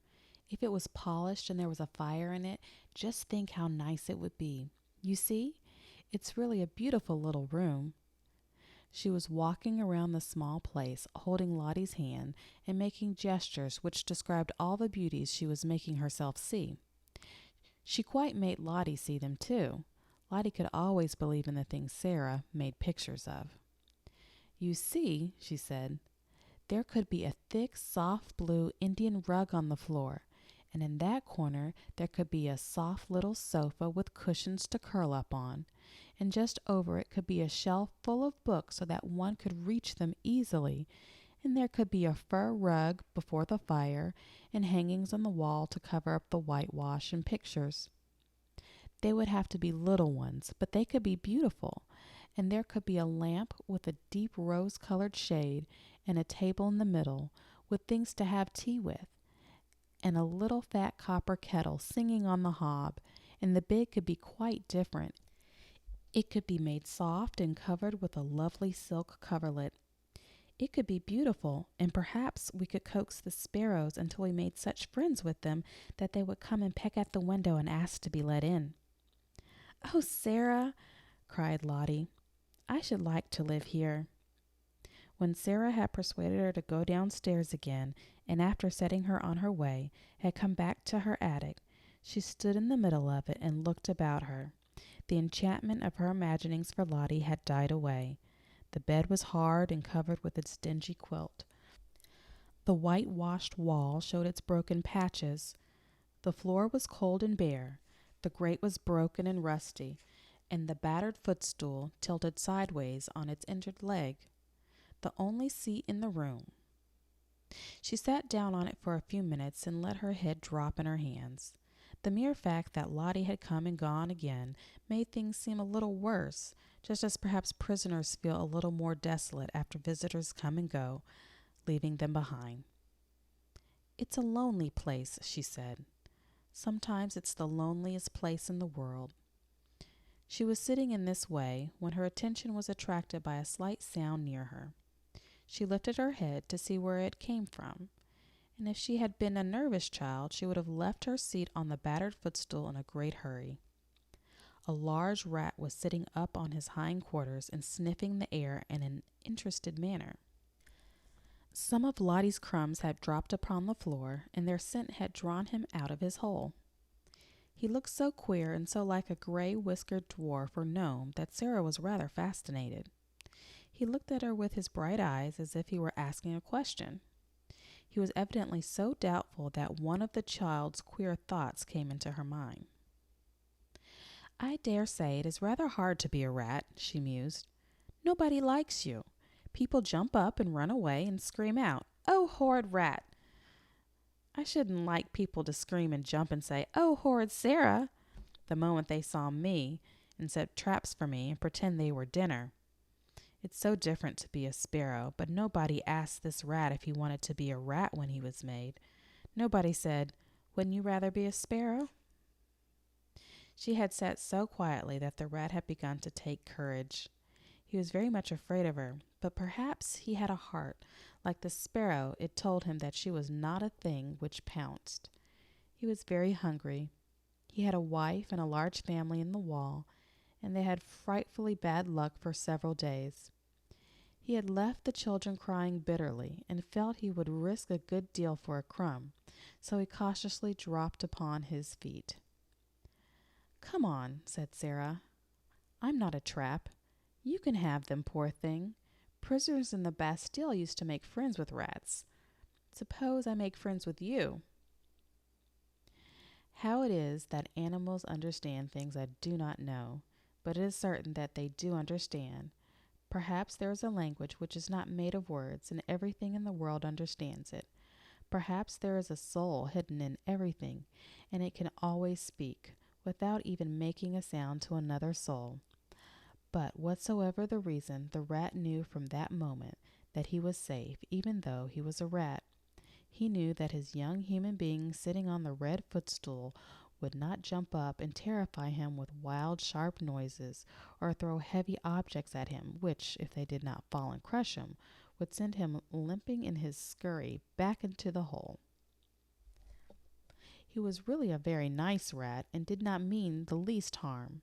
When he had stood on his hind legs and sniffed the air, with his bright eyes fixed on Sara, he had hoped that she would understand this and would not begin by hating him as an enemy. When the mysterious things which speaks without saying any words told him that she would not, he went softly toward the crumbs and began to eat them. As he did it, he glanced every now and then at Sara, just as the sparrows had done, and his expression was so very apologetic that it touched her heart. She sat and watched him without making any movement. One crumb was very much larger than the others.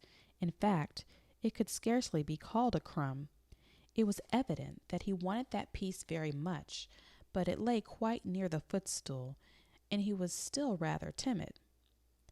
I believe he wants it to carry to his family in the wall, Sara thought. If I do not stir at all, perhaps he will come and get it. She scarcely allowed herself to breathe. She was so deeply interested.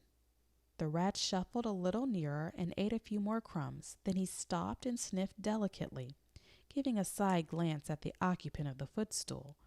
Then he darted at the piece of bun with something very like the sudden boldness of the sparrow, and the instant he had possession of it, fled back to the wall, slipped down a crack in the skirting board, and was gone. I knew he wanted it for his children, said Sara. I do believe I could make friends with him. A week or so afterward, on one of the rare nights when Ermengarde found it safe to steal up to the attic, when she tapped on the door with the tips of her fingers, Sara did not come to her for 2 or 3 minutes. There was indeed such a silence in the room at first that Ermengarde wondered if she could have fallen asleep. Then, to her surprise, she heard her utter a little low laugh and speak coaxingly to someone. There, Ermengarde heard her say, take it and go home, Melchisedec. Go home to your wife. Almost immediately, Sara opened the door, and when she did so, she found Ermengarde standing with alarmed eyes upon the threshold. Who are you talking to, Sara? She gasped out. Sara drew her in cautiously, but she looked as if something pleased and amused her. You must promise not to be frightened, not to scream the least bit, or I can't tell you, she answered. Ermengarde felt almost inclined to scream on the spot, but managed to control herself. She looked all around the attic and saw no one, and yet Sara had certainly been speaking to someone. She thought of ghosts. Is it something that will frighten me? She asked timorously. Some people are afraid of them, said Sara. I was at first, but I am not now. Was it a ghost? Quaked Ermengarde. No, said Sara, laughing. It was my rat. Ermengarde made one bound and landed in the middle of the little dingy bed. She tucked her feet under her nightgown and the red shawl. She did not scream, but she gasped with fright. Oh, she cried under her breath. A rat! A rat! I was afraid you would be frightened, said Sara, but you needn't be. I'm making him tame. He actually knows me and comes out when I call him. Are you too afraid to want to see him? The truth was that as the days had gone on, and with the aid of scraps brought up from the kitchen, her curious friendship had developed, she had gradually forgotten that the timid creature she was becoming familiar with was a mere rat. At first, Ermengarde was too much alarmed to do anything but huddle in a heap upon the bed and tuck up her feet. But the sight of Sara's composed little countenance and the story of Melchisedec's first appearance began at last to rouse her curiosity, and she leaned forward over the edge of the bed and watched Sara go and kneel down by the hole in the skirting board. He won't run out quickly and jump on the bed, will he? She said. No, answered Sara. He's as polite as we are. He is just like a person. Now watch. She began to make a low whistling sound, so low and coaxing that it could only have been heard in entire stillness. She did it several times, looking entirely absorbed in it. Ermengarde thought she looked as if she were working a spell, and at last, evidently in response to it, a gray-whiskered, bright-eyed head peeped out of the hole. Sara had some crumbs in her hand. She dropped them, and Melchisedec came quietly forth and ate them. A piece of larger size than the rest he took and carried in the most businesslike manner back to his home. "You see," said Sara, "that is for his wife and children. He is very nice. He only eats the little bits. After he goes back, I can always hear his family squeaking for joy. There are 3 kinds of squeaks. One kind is the children's, and one is Mrs. Melchisedec's, and one is Melchisedec's own." Ermengarde began to laugh. "Oh, Sara," she said, "you are queer, but you are nice." "I know I am queer," admitted Sara cheerfully, "and I try to be nice." She rubbed her forehead with her little brown paw, and a puzzled, tender look came into her face. "Papa always laughed at me," she said, "but I liked it. He thought I was queer, but he liked me to make up things. I can't help making up things. If I didn't, I don't believe I could live." She paused and glanced round the attic. "I'm sure I couldn't live here," she added in a low voice. Ermengarde was interested, as she always was. "When you talk about things," she said, "they seem as if they grew real. You talk about Melchisedec as if he was a real person." "He is a real person," said Sara. "He gets hungry and frightened just as we do, and he is married and has children. How do we know he doesn't think things just as we do? His eyes look as if he was a person. That was why I gave him a name."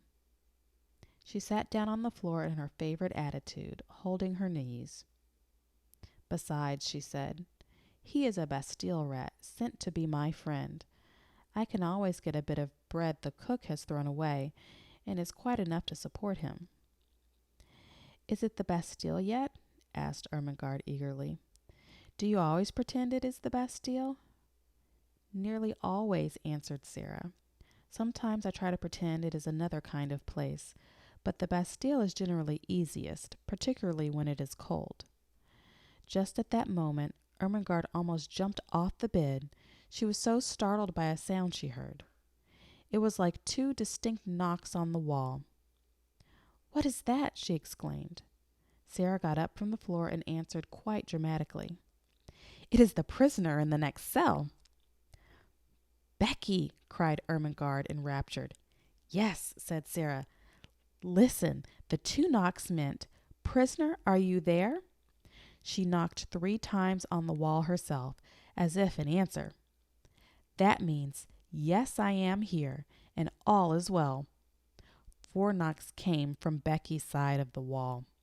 "That means," exclaimed Sara, "then, fellow sufferer, we will sleep in peace. Good night." Ermengarde quite beamed with delight. "Oh, Sara," she whispered joyfully, "it is like a story." "It is a story," said Sara. "Everything's a story. You are a story. I am a story. Miss Minchin is a story."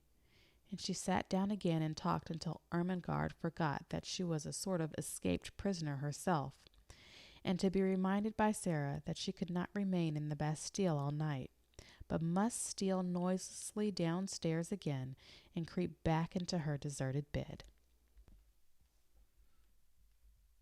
Chapter 10. The Indian Gentleman.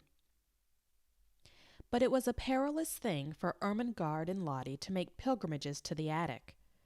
They could never be quite sure when Sara would be there, and they could scarcely ever be certain that Miss Amelia would not make a tour of inspection through the bedrooms after the pupils were supposed to be asleep. So their visits were rare ones, and Sara lived a strange and lonely life. It was a lonelier life when she was downstairs than when she was in her attic.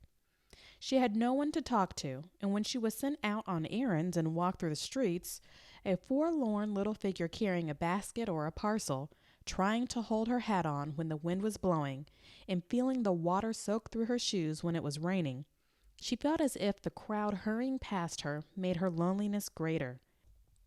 When she had been the Princess Sara, driving through the streets in her brougham, and walking attended by Mariette, the sight of her bright, eager little face and picturesque coats and hats had often caused people to look after her. A happy, beautifully cared-for little girl naturally attracts attention.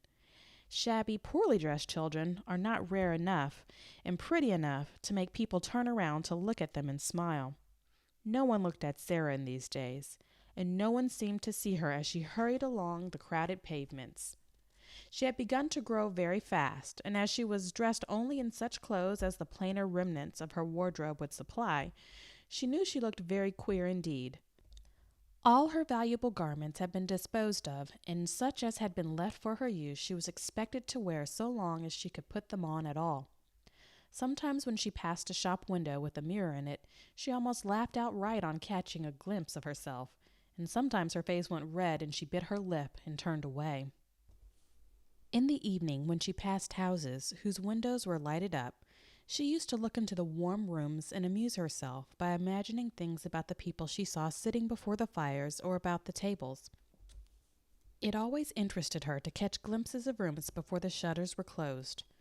There were several families in the square in which Miss Minchin lived, with which she had become quite familiar in a way of her own. The one she liked the best she called the large family. She called it the large family not because the members of it were big, for indeed most of them were little, but because there were so many of them. There were 8 children in the large family, and a stout rosy mother, and a stout rosy father, and a stout rosy grandmother, and any number of servants. The 8 children were always either being taken out to walk or to ride in perambulators by comfortable nurses, or they were going to drive with their mamma, or they were flying to the door in the evening to meet their papa and kiss him and dance around him and drag off his overcoat and look in the pockets for packages, or they were crowding about the nursery windows and looking out and pushing each other and laughing. In fact, they were always doing things enjoyable and suited to the tastes of a large family. Sara was quite fond of them and had given them names out of books, quite romantic names. She called them the Montmorencys, when she did not call them the large family. The fat, fair baby with the lace cap was Ethelberta Beauchamp Montmorency. The next baby was Violet Cholmondeley Montmorency. The little boy, who could just stagger and who had such round legs, was Sidney Cecil Vivian Montmorency. And then came Lillian Evangeline Maud Marian, Rosalind Gladys, Guy Clarence, Veronica Eustacia, and Claude Harold Hector. One evening a very funny thing happened, though perhaps in one sense it was not a funny thing at all.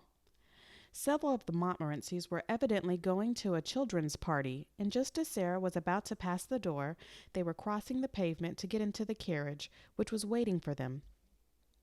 Veronica Eustacia and Rosalind Gladys, in white lace frocks and lovely sashes, had just got in, and Guy Clarence, aged 5, was following them. He was such a pretty fellow, and had such rosy cheeks and blue eyes, and such a darling little round head covered with curls, that Sara forgot her basket and shabby cloak altogether. In fact, forgot everything but that she wanted to look at him for a moment. So she paused and looked. It was Christmas time, and the large family had been hearing many stories about children who were poor and had no mammas and papas to fill their stockings and take them to the pantomime. Children who were, in fact, cold and thinly clad and hungry. In the stories, kind people, sometimes little boys and girls with tender hearts, invariably saw the poor children and gave them money or rich gifts, or took them home to beautiful dinners. Guy Clarence had been affected to tears that very afternoon by reading of such a story, and he had burned with a desire to find such a poor child and give her a certain sixpence he possessed, and thus provide for her for life. An entire sixpence, he was sure, would mean affluence forevermore. As he crossed the strip of red carpet laid across the pavement from the door to the carriage, he had this very sixpence in the pocket of his very short man-o'-war trousers.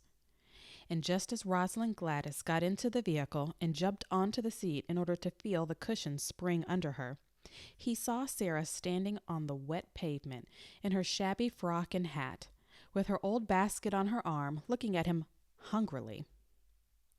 He thought that her eyes looked hungry because she had perhaps had nothing to eat for a long time. He did not know that they looked so because she was hungry for the warm, merry life his home held and his rosy face spoke of, and that she had a hungry wish to snatch him in her arms and kiss him. He only knew that she had big eyes and a thin face and thin legs and a common basket and poor clothes. So he put his hand in his pocket and found his sixpence and walked up to her benignly. "Here, poor little girl," he said. "Here is a sixpence. I will give it to you." Sara started and all at once realized that she looked exactly like poor children she had seen in her better days, waiting on the pavement to watch her as she got out of her brougham. And she had given them pennies many a time. Her face went red, and then it went pale, and for a second she felt as if she could not take the dear little sixpence. "Oh, no," she said. "Oh, no, thank you. I mustn't take it, indeed." Her voice was so unlike an ordinary street child's voice, and her manner was so like the manner of a well-bred little person, that Veronica Eustacia, whose real name was Janet, and Rosalind Gladys, who was really called Nora, leaned forward to listen. But Guy Clarence was not to be thwarted in his benevolence. He thrust the sixpence into her hand. "Yes, you must take it, poor little girl," he insisted stoutly. "You can buy things to eat with it. It is a whole sixpence." There was something so honest and kind in his face, and he looked so likely to be heartbrokenly disappointed if she did not take it, that Sara knew she must not refuse him. To be as proud as that would be a cruel thing. So she actually put her pride in her pocket, though it must be admitted her cheeks burned. "Thank you," she said. "You are a kind, kind little darling thing." And as he scrambled joyfully into the carriage, she went away, trying to smile, though she caught her breath quickly and her eyes were shining through a mist. She had known that she looked odd and shabby, but until now she had not known that she might be taken for a beggar.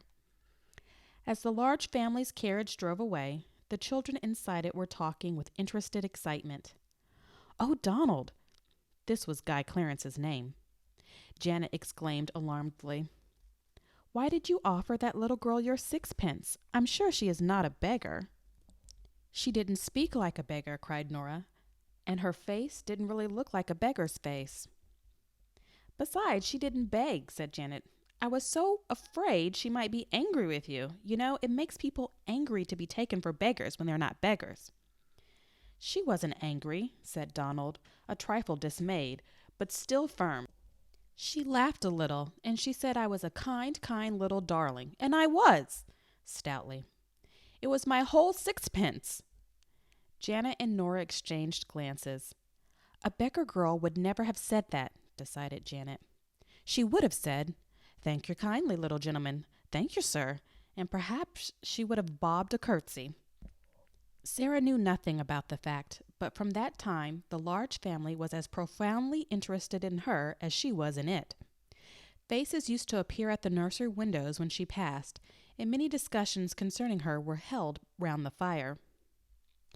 "She is a kind of servant at the seminary," Janet said. "I don't believe she belongs to anybody. I believe she is an orphan, but she is not a beggar, however shabby she looks." And afterward she was called by all of them the little girl who was not a beggar, which was, of course, rather a long name, and sounded very funny sometimes when the youngest one said it in a hurry. Sara managed to bore a hole in the sixpence and hung it on an old bit of narrow ribbon round her neck. Her affection for the large family increased, as indeed her affection for everything she could love increased. She grew fonder and fonder of Becky, and she used to look forward to the 2 mornings a week when she went into the schoolroom to give the little ones their French lesson. Her small pupils loved her and strove with each other for the privilege of standing close to her and insinuating their small hands into hers. It fed her hungry heart to feel them nestling up to her. She made such friends with the sparrows that when she stood upon the table, put her head and shoulders out of the attic window, and chirped, she heard almost immediately a flutter of wings and answering twitters, and a little flock of dingy town birds appeared and alighted on the slates to talk to her and make much of the crumbs she scattered. With Melchisedec, she had become so intimate that he actually brought Mrs. Melchisedec with him sometimes, and now and then one or two of his children. She used to talk to him, and somehow he looked quite as if he understood. There had grown in her mind rather a strange feeling about Emily, who always sat and looked on at everything. It arose in one of her moments of great desolateness. She would have liked to believe, or pretend to believe, that Emily understood and sympathized with her.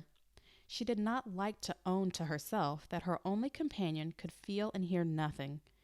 She used to put her in a chair sometimes and sit opposite to her on the old red footstool and stare and pretend about her until her own eyes would grow large with something which was almost like fear, particularly at night when everything was so still, when the only sound in the attic was the occasional sudden scurry and squeak of Melchisedec's family in the wall.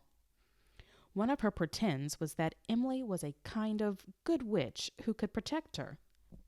Sometimes, after she had stared at her until she was wrought up to the highest pitch of fancifulness, she would ask her questions and find herself almost feeling as if she would presently answer, but she never did. "As to answering, though," said Sara, trying to console herself, "I don't answer very often. I never answer when I can help it. When people are insulting you, there is nothing so good for them as to not say a word, just to look at them and think. Miss Minchin turns pale with rage when I do it. Miss Amelia looks frightened, and so do the girls. When you will not fly into a passion, people know you are stronger than they are, because you are strong enough to hold your rage, and they are not. And they say stupid things they wish they hadn't said afterward. There's nothing so strong as rage, except what makes you hold it in. That's stronger. It's a good thing not to answer your enemies. I scarcely ever do. Perhaps Emily is more like me than I am like myself. Perhaps she would rather not answer her friends even. She keeps it all in her heart." But though she tried to satisfy herself with these arguments, she did not find it easy. When after a long, hard day, in which she had been sent here and there, sometimes on long errands through wind and cold and rain, she came in wet and hungry, and was sent out again because nobody chose to remember that she was only a child, and that her slim legs might be tired, and her small body might be chilled. When she had been given only harsh words and cold, slighting looks for thanks, when the cook had been vulgar and insolent, when Miss Minchin had been in her worst mood, and when she had seen the girls sneering among themselves at her shabbiness, then she was not always able to comfort her sore, proud, desolate heart with fancies, when Emily merely sat upright in her old chair and stared. One of these nights, when she came up to the attic and hungry, with a tempest raging in her young breast, Emily's stare seemed so vacant, her sawdust legs and arms so inexpressive, that Sara lost all control over herself. There was nobody but Emily, no one in the world, and there she sat. "I shall die presently," she said at first. Emily simply stared.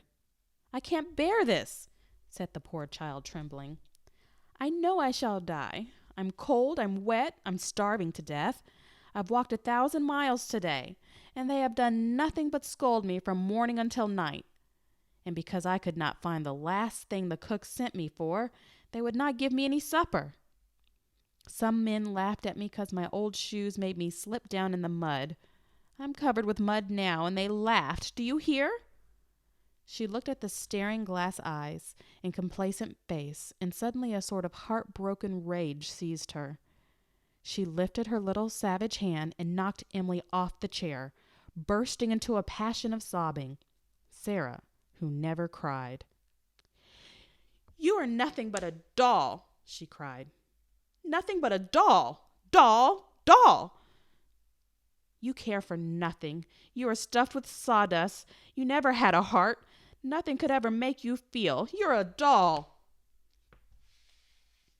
Emily lay on the floor, with her legs ignominiously doubled up over her head, and a new flat place on the end of her nose. But she was calm, even dignified. Sara hid her face in her arms.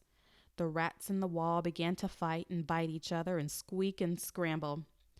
Melchisedec was chastising some of his family. Sara's sobs gradually quieted themselves. It was so unlike her to break down that she was surprised at herself.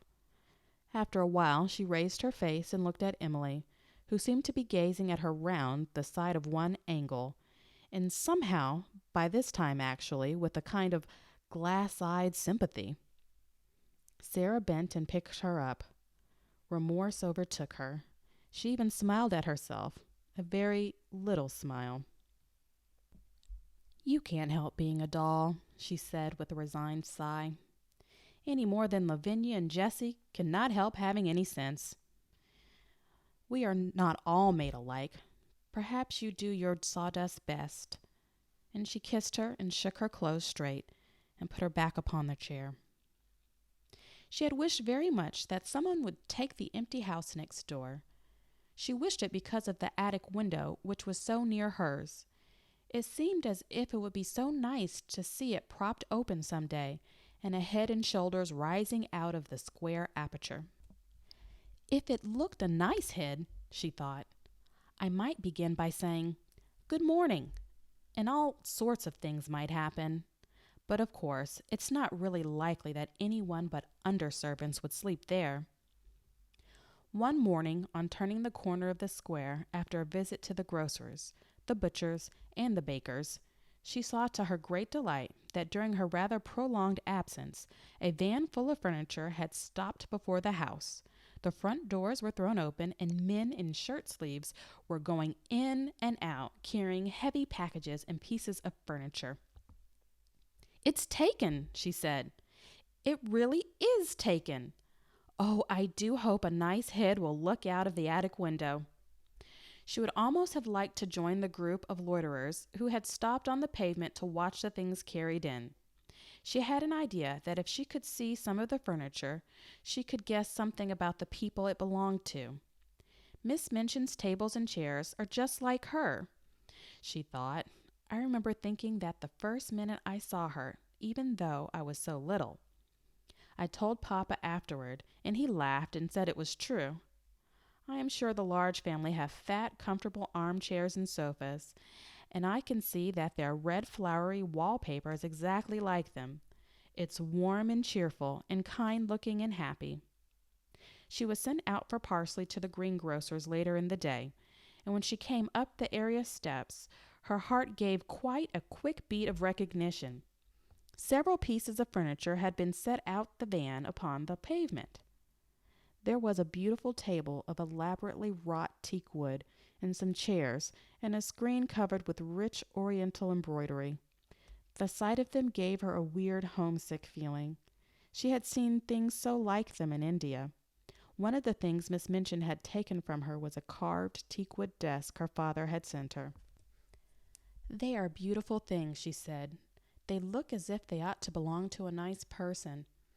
All the things look rather grand. I suppose it is a rich family." The vans of furniture came and were unloaded and gave place to others all the day. Several times it so happened that Sara had an opportunity of seeing things carried in. It became plain that she had been right in guessing that the newcomers were people of large means. All the furniture was rich and beautiful, and a great deal of it was oriental. Wonderful rugs and draperies and ornaments were taken from the vans. Many pictures and books enough for a library.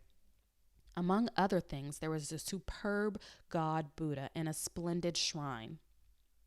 Someone in the family must have been in India, Sara thought. They have got used to Indian things and like them. I am glad. I shall feel as if they were friends, even if a head never looks out of the attic window. When she was taking in the evening's milk for the cook, there was really no odd job she was not called upon to do. She saw something occur which made the situation more interesting than ever. The handsome, rosy man, who was the father of the large family, walked across the square in the most matter-of-fact manner and ran up the steps of the next-door house. He ran up them as if he felt quite at home and expected to run up and down them many a time in the future. He stayed inside quite a long time, and several times came out and gave directions to the workmen, as if he had a right to do so. It was quite certain that he was in some intimate way connected with the newcomers and was acting for them. If the new people have children, Sara speculated, the large family children will be sure to come and play with them, and they might come up into the attic just for fun. At night, after her work was done, Becky came in to see her fellow prisoner and bring her news. "It's an Indian gentleman that's coming to live next door, miss," she said. "I don't know whether he's a black gentleman or not, but he's an Indian one. He's very rich, and he's ill, and the gentleman of the large family is his lawyer. He's had a lot of trouble, and it's made him ill and low in his mind. He worship idols, miss. He's an heathen, and bows down to wood and stone. I seen an idol being carried in for him to worship. Somebody had oughter sent him a track. You can get a track for a penny." Sara laughed a little. "I don't believe he worships that idol," she said. "Some people like to keep them to look at because they're interesting. My papa had a beautiful one, and he did not worship it." But Becky was rather inclined to prefer to believe that the new neighbor was an heathen. It sounded so much more romantic that he should merely be the ordinary kind of gentleman who went to church with a prayer book. She sat and talked long that night of what he would be like, of what his wife would be like if he had one, and of what his children would be like if they had children. Sara saw that privately she could not help hoping very much that they would be all black and would wear turbans, and above all that, like their parent, they would all be heathens. "I never lived next door to no heathens, miss," she said. "I should like to see what sort of ways they'd have." It was several weeks before her curiosity was satisfied, and then it was revealed that the new occupant had neither wife nor children. He was a solitary man with no family at all, and it was evident that he was shattered in health and unhappy in mind. A carriage drove up one day and stopped before the house. When the footman dismounted from the box and opened the door, the gentleman, who was the father of the large family, got out first.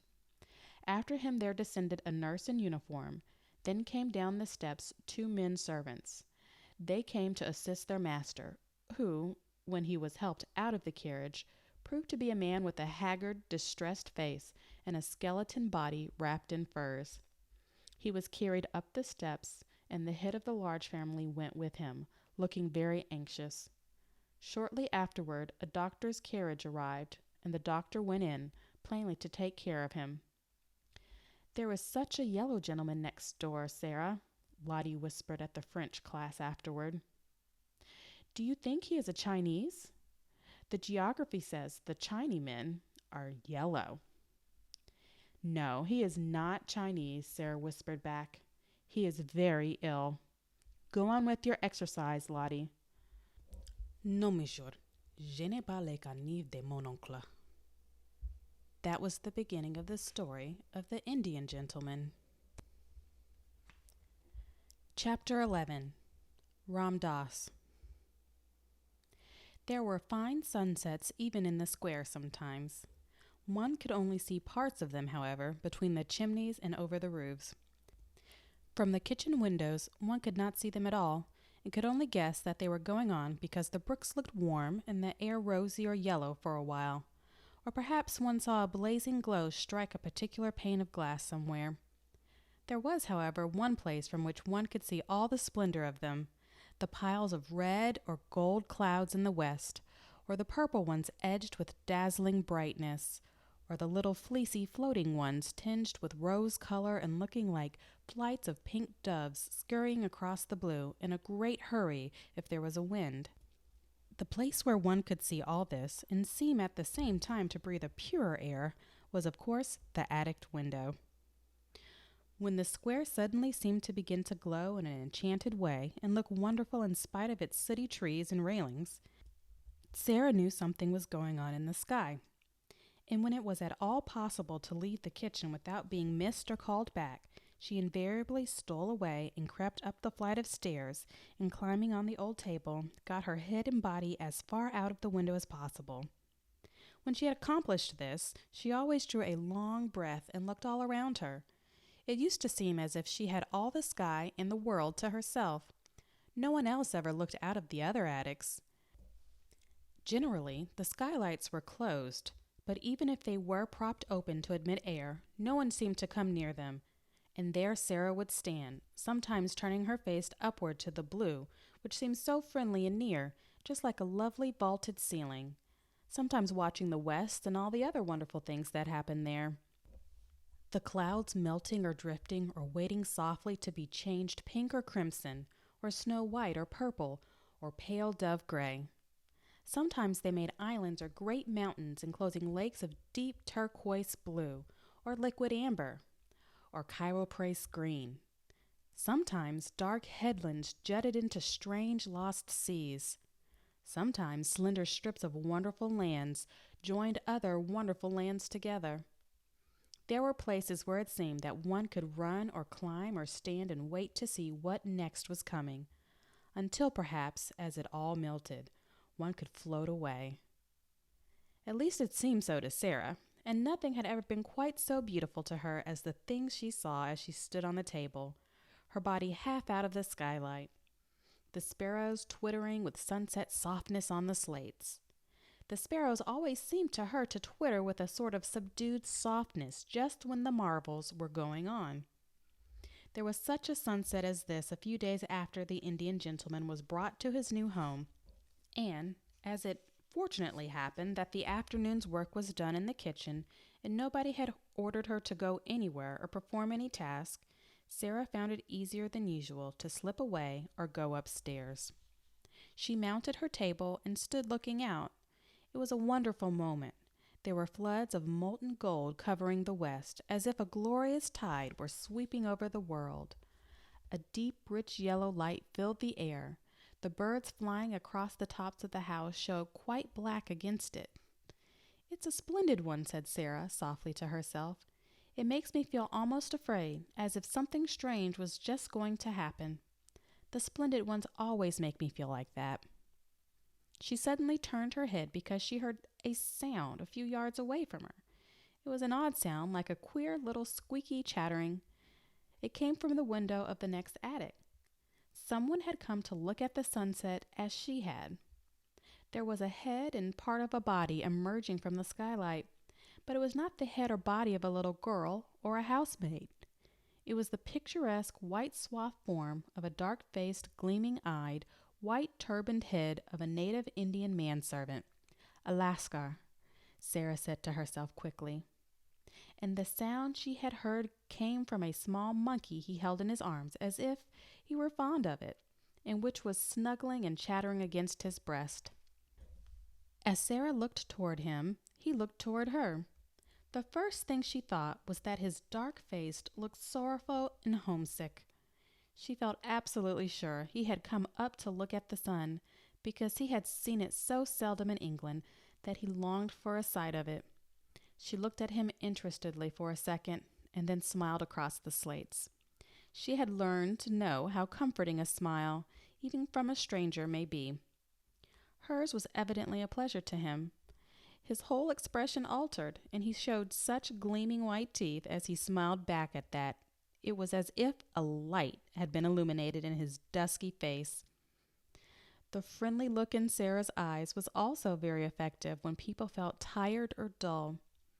It was perhaps in making his salute to her that he loosened his hold on the monkey. He was an impish monkey and always ready for adventure, and it is probable that the sight of a little girl excited him. He suddenly broke loose, jumped onto the slates, ran across them chattering, and actually leaped onto Sara's shoulder, and from there down into her attic room. It made her laugh and delighted her, but she knew he must be restored to his master, if the Lascar was his master, and she wondered how this was to be done. Would he let her catch him? Or would he be naughty and refuse to be caught, and perhaps get away and run off over the roofs and be lost? That would not do at all. Perhaps he belonged to the Indian gentleman, and the poor man was fond of him. She turned to the Lascar, feeling glad that she remembered still some of the Hindustani she had learned when she lived with her father. she could make the man understand. She spoke to him in the language he knew. "Will he let me catch him?" she asked. She thought she had never seen more surprise and delight than the dark face expressed when she spoke in the familiar tongue. The truth was that the poor fellow felt as if his gods had intervened, and the kind little voice came from heaven itself. At once Sara saw that he had been accustomed to European children. He poured forth a flood of respectful thanks. He was the servant of Missy Sahib. The monkey was a good monkey and would not bite, but unfortunately he was difficult to catch. He would flee from one spot to another, like the lightning. He was disobedient, though not evil. Ram Dass knew him as if he were his child, and Ram Dass he would sometimes obey, but not always. If Missy Sahib would permit, Ram Dass he himself would cross the roof to her room, enter the windows, and regain the unworthy little animal. But he was evidently afraid Sara might think he was taking a great liberty, and perhaps would not let him come. But Sara gave him leave at once. "Can you get across?" she inquired. "In a moment," he answered her. "Then come," she said. "He is flying from side to side of the room as if he were frightened."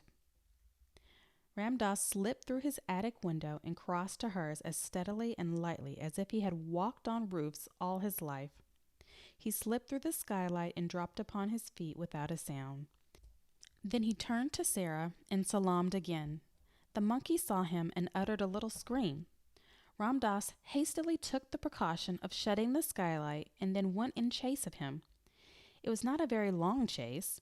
The monkey prolonged it a few minutes evidently for the mere fun of it, but presently he sprang chattering on to Ram Dass's shoulder and sat there chattering and clinging to his neck with a weird little skinny arm. Ram Dass thanked Sara profoundly. She had seen that his quick native eyes had taken in at a glance all the bare shabbiness of the room. But he spoke to her as if he were speaking to the little daughter of a Rajah, and pretended that he observed nothing. He did not presume to remain more than a few moments after he had caught the monkey, and those moments were given to further deep and grateful obeisance to her in return for her indulgence. "This little evil one," he said, stroking the monkey, was in truth not so evil as he seemed, and his master, who was ill, was sometimes amused by him. He would have been made sad if his favorite had run away and been lost. Then he salaamed once more and got through the skylight and across the slates again with as much agility as the monkey himself had displayed. When he had gone, Sara stood in the middle of her attic and thought of many things his face and his manner had brought back to her. The sight of his native costume and the profound reverence of his manner stirred all her past memories. It seemed a strange thing to remember that she, the drudge whom the cook had said insulting things to an hour ago, had only a few years ago been surrounded by people who all treated her as Ram Dass had treated her, who salaamed when she went by, whose foreheads almost touched the ground when she spoke to them, who were her servants and her slaves. It was like a sort of dream. It was all over, and it could never come back. It certainly seemed that there was no way in which any change could take place. She knew what Miss Minchin intended that her future should be. So long as she was too young to be used as a regular teacher, she would be used as an errand girl and servant, and yet expected to remember what she had learned, and in some mysterious way to learn more. The greater number of her evenings she was supposed to spend at study, and at various indefinite intervals she was examined and knew she would have been severely admonished if she had not advanced as was expected of her. The truth, indeed, was that Miss Minchin knew that she was too anxious to learn to require teachers. Give her books, and she would devour them and end by knowing them by heart. She might be trusted to be equal to teaching a good deal in the course of a few years. This was what would happen. When she was older, she would be expected to drudge in the schoolroom as she drudged now in various parts of the house. They would be obliged to give her more respectable clothes, but they would be sure to be plain and ugly, and to make her look somehow like a servant. That was all there seemed to be to look forward to, and Sara stood quite still for several minutes and thought it over. Then a thought came back to her which made the color rise in her cheek and a spark light itself in her eyes. She straightened her thin little body and lifted her head. "Whatever comes," she said, "cannot alter one thing. If I am a princess in rags and tatters, I can be a princess inside. It would be easy to be a princess if I were dressed in cloth of gold, but it is a great deal more of a triumph to be one all the time when no one knows it. There was Marie Antoinette when she was in prison, and her throne was gone, and she had only a black gown on, and her hair was white, and they insulted her and called her Widow Capet. She was a great deal more like a queen then than when she was so gay and everything was so grand. I like her best then. Those howling mobs of people did not frighten her. She was stronger than they were, even when they cut her head off." This was not a new thought, but quite an old one by this time. It had consoled her through many a bitter day, and she had gone about the house with an expression on her face which Miss Minchin could not understand, and which was a source of great annoyance to her, as it seemed as if the child were mentally living a life which held her above the rest of the world. It was as if she scarcely heard the rude and acid things said to her, or if she heard them, she did not care for them at all. Sometimes, when she was in the midst of some harsh, domineering speech, Miss Minchin would find the still, unchildish eyes fixed upon her with something like a proud smile on them. At such times, she did not know that Sara was saying to herself, "You don't know that you are saying these things to a princess, and that if I chose, I could wave my hand and order you to execution. I only spare you because I am a princess, and you are a poor, stupid, unkind, vulgar old thing, and don't know any better." This used to interest and amuse her more than anything else, and queer and fanciful as it was, she found comfort in it, and it was a good thing for her. While the thought held possession of her, she could not be made rude and malicious by the rudeness and malice of those about her. "A princess must be polite," she said to herself. And so when the servants, taking their tone from their mistress, were insolent and ordered her about, she would hold her head erect and reply to them with a quaint civility which often made them stare at her. "She's got more airs and graces than if she come from Buckingham Palace, that young one," said the cook, chuckling a little sometimes. "I lose my temper with her often enough, but I will say she never forgets her manners. If you please, cook. Will you be so kind, cook? I beg your pardon, cook. May I trouble you, cook?" She drops 'em about the kitchen as if they was nothing. The morning after the interview with Ram Dass and his monkey, Sara was in the schoolroom with her small pupils. Having finished giving them their lessons, she was putting the French exercise books together and thinking, as she did it, of the various things royal personages in disguise were called upon to do.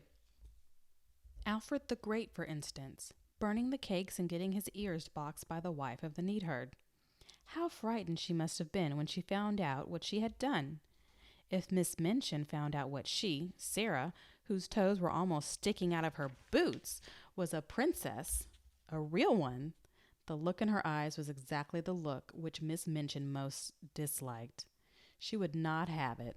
She was quite near her and was so enraged that she actually flew at her and boxed her ears, exactly as the neatherd's wife had boxed King Alfred's.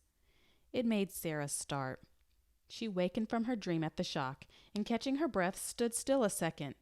Then, not knowing she was going to do it, she broke into a little laugh. "What are you laughing at, you bold, impudent child?" Miss Minchin exclaimed. It took Sara a few seconds to control herself sufficiently to remember that she was a princess. Her cheeks were red and smarting from the blows she had received. "I was thinking," she answered. "Beg my pardon immediately," said Miss Minchin. Sara hesitated a second before she replied.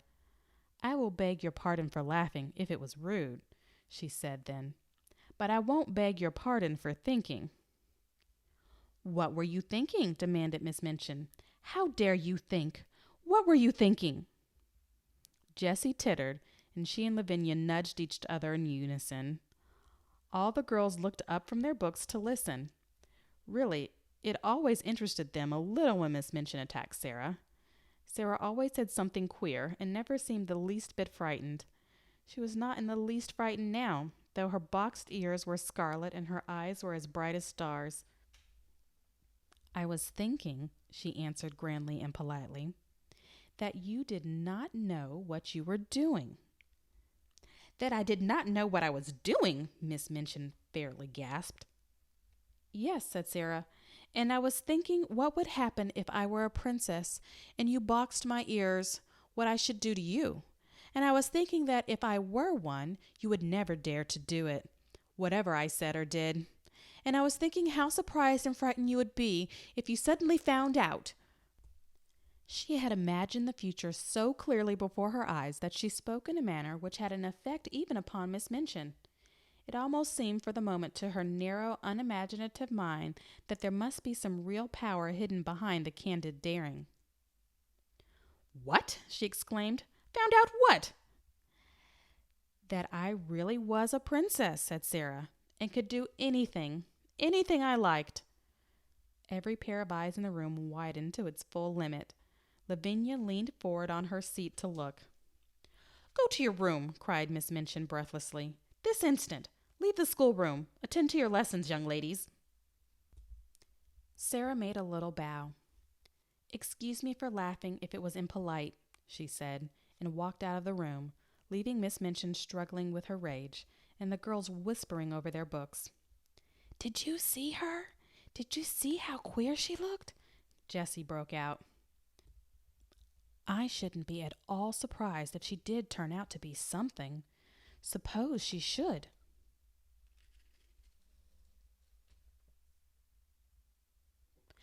Chapter 12. The Other Side of the Wall. When one lives in a row of houses, it is interesting to think of the things which are being done and said on the other side of the wall of the very rooms one is living in. Sara was fond of amusing herself by trying to imagine the things hidden by the wall which divided the select seminary from the Indian gentleman's house. She knew that the schoolroom was next to the Indian gentleman's study, and she hoped that the wall was thick so that the noise made sometimes after lessons hours would not disturb him. "I am growing quite fond of him," she said to Ermengarde. "I should not like him to be disturbed. I have adopted him for a friend. You can do that with people you never speak to at all. You can just watch them and think about them and be sorry for them until they seem almost like relations. I'm quite anxious sometimes when I see the doctor call twice a day." "I have very few relations," said Ermengarde reflectively. "And I'm very glad of it. I don't like those I have. My two aunts are always saying, 'Dear me, Ermengarde, you are very fat. You shouldn't eat sweets.' And my uncle is always asking me things like, 'When did Edward III ascend the throne?' And 'Who died of a surfeit of lampreys?'" Sara laughed. "People you never speak to can't ask you questions like that," she said. "And I'm sure the Indian gentleman wouldn't even if he was quite intimate with you. I am fond of him." She had become fond of the large family because they looked happy, but she had become fond of the Indian gentleman because he looked unhappy. He had evidently not fully recovered from some severe illness. In the kitchen, where of course the servants through some mysterious means knew everything, there was much discussion of his case. He was not an Indian gentleman really, but an Englishman who had lived in India. He had met with great misfortune, which had for a time so imperiled his whole fortune that he had thought himself ruined and disgraced forever. The shock had been so great that he had almost died of brain fever, and ever since he had been shattered in health, though his fortunes had changed and all his possessions had been restored to him. His trouble and peril had been connected with mines. "And mines with diamonds in 'em," said the cook. "No savings of mine never goes into no mines, particular diamond mines," with a side glance at Sara. "We all know something of them." He felt as my papa felt, Sara thought. He was ill as my papa was, but he did not die. So her heart was more drawn to him than before. When she was sent out at night, she used sometimes to feel quite glad, because there was always a chance that the curtains of the house next door might not yet be closed, and she could look into the warm room and see her adopted friend. When no one was about, she used sometimes to stop and, holding to the iron railings, wish him good night, as if he could hear her. Perhaps you can feel if you can't hear, was her fancy. Perhaps kind thoughts reach people somehow, even through windows and doors and walls. Perhaps you feel a little warm and comforted, and don't know why. When I am standing here in the cold and hoping you will get well and happy again. I am so sorry for you, she whispered in an intense little voice. I wish you had a little missus who could pet you as I used to pet Papa when he had a headache. I should like to be your little missus myself, poor dear. Good night, good night. God bless you. She would go away feeling quite comforted and a little warmer herself. Her sympathy was so strong that it seemed as if it must reach him somehow as he sat alone in his armchair by the fire, nearly always in a great dressing gown and nearly always with his forehead resting in his hand as he gazed hopelessly into the fire. He looked to Sara like a man who had a trouble in his mind still, not merely like one whose troubles lay all in the past. He always seems as if he were thinking of something that hurts him now, she said to herself.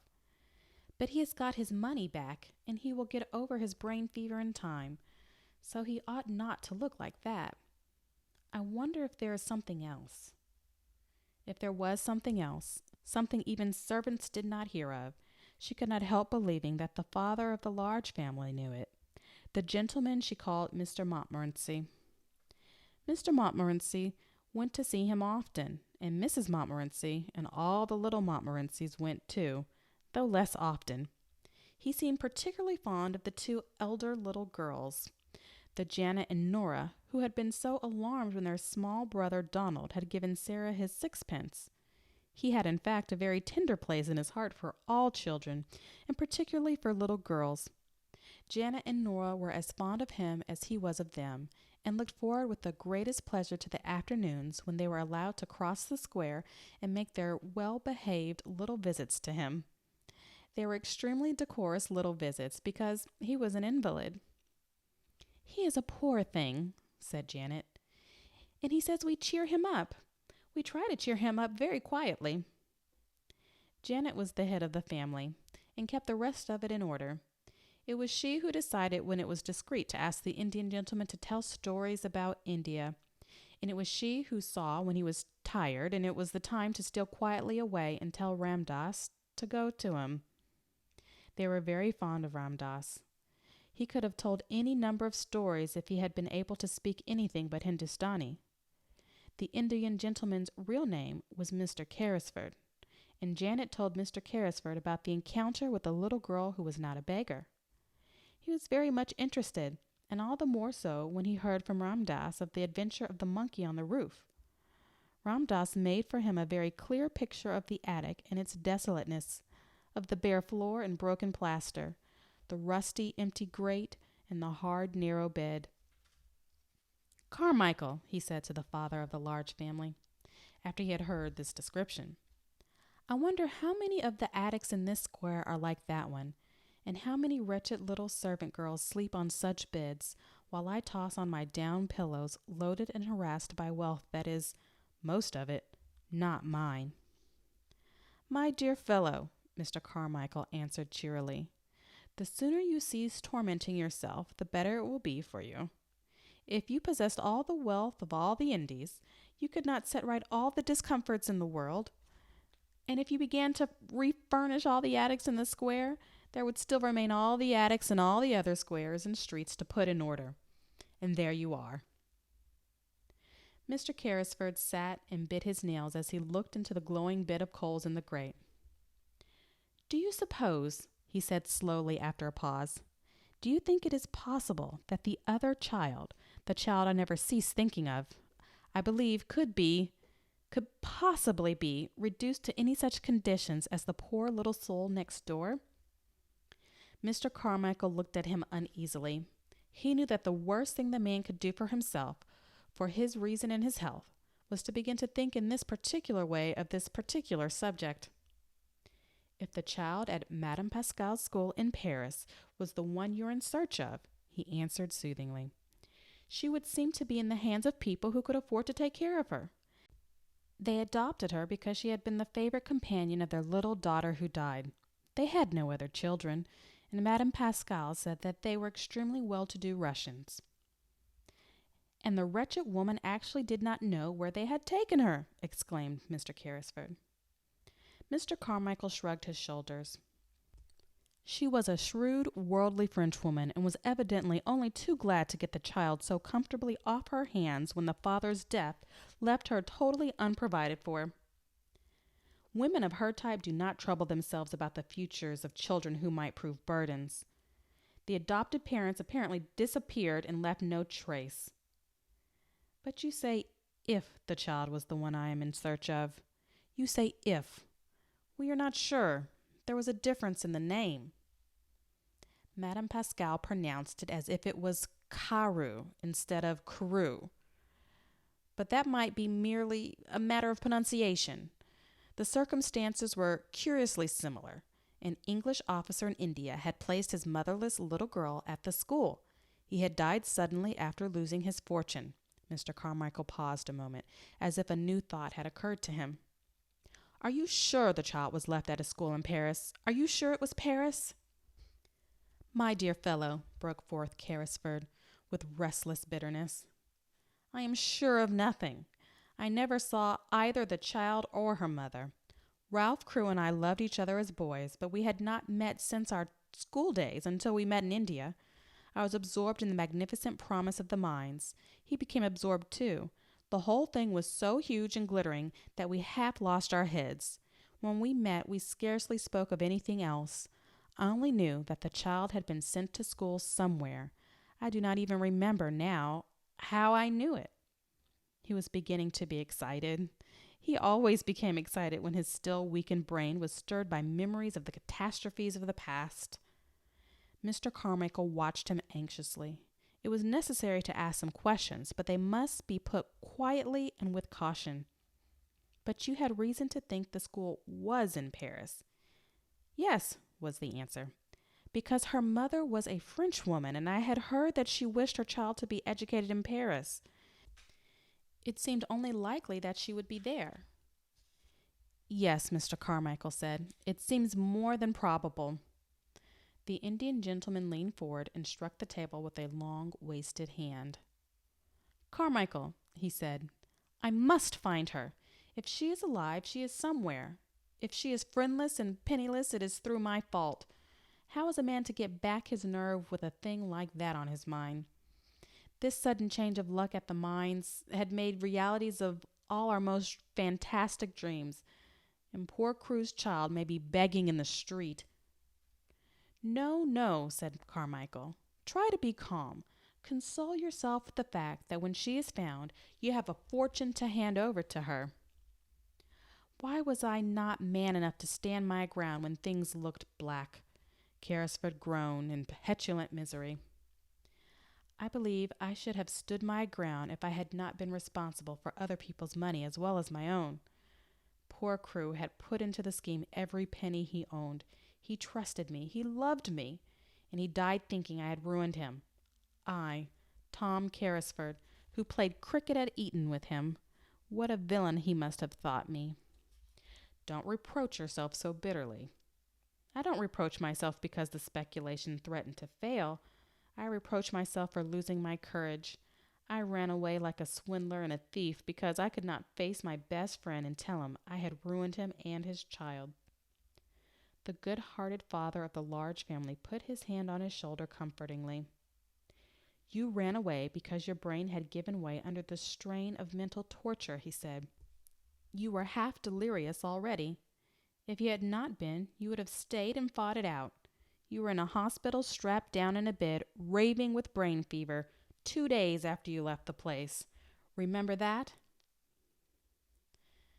Carrisford dropped his forehead in his hands. Good God, yes, he said. I was driven mad with dread and horror. I had not slept for weeks. The night I staggered out of my house, all the air seemed full of hideous things mocking and mouthing at me. That is explanation enough in itself, said Mr. Carmichael. How could a man on the verge of brain fever judge sanely? Carrisford shook his drooping head. And when I returned to consciousness, poor Crewe was dead and buried, and I seemed to remember nothing. I did not remember the child for months and months. Even when I began to recall her existence, everything seemed in a sort of haze. He stopped a moment and rubbed his forehead. It sometimes seems so now when I try to remember. Surely I must sometime have heard Crewe speak of the school she was sent to. Don't you think so? He might not have spoken of it definitely. You never seem even to have heard her real name. He used to call her by an odd pet name he had invented. He called her his little missus. But the wretched minds drove everything else out of our heads. We talked of nothing else. If he spoke of the school, I forgot. I know I shall never remember. Come, said Carmichael. We shall find her yet. We will continue to search for Madame Pascal's good-natured Russians. She seemed to have a vague idea that they lived in Moscow. We will take that as a clue. I will go to Moscow. If I were able to travel, I would go with you, said Carrisford. But I can only sit here wrapped in furs and stare at the fire, and when I look into it, I seem to see Crewe's gay young face gazing back at me. He looks as if he were asking me a question. Sometimes I dream of him at night, and he always stands before me and asks the same question in words. Can you guess what he says, Carmichael? Mr. Carmichael answered him in a rather low voice. Not exactly, he said. He always says, Tom, old man Tom, where is the little missus? He caught at Carmichael's hand and clung to it. I must be able to answer him. I must, he said. Help me to find her. Help me. On the other side of the wall, Sara was sitting in her garret, talking to Melchisedec, who had come out for his evening meal. It has been hard to be a princess today, Melchisedec, she said. It has been harder than usual. It gets harder as the weather grows colder and the streets get more sloppy.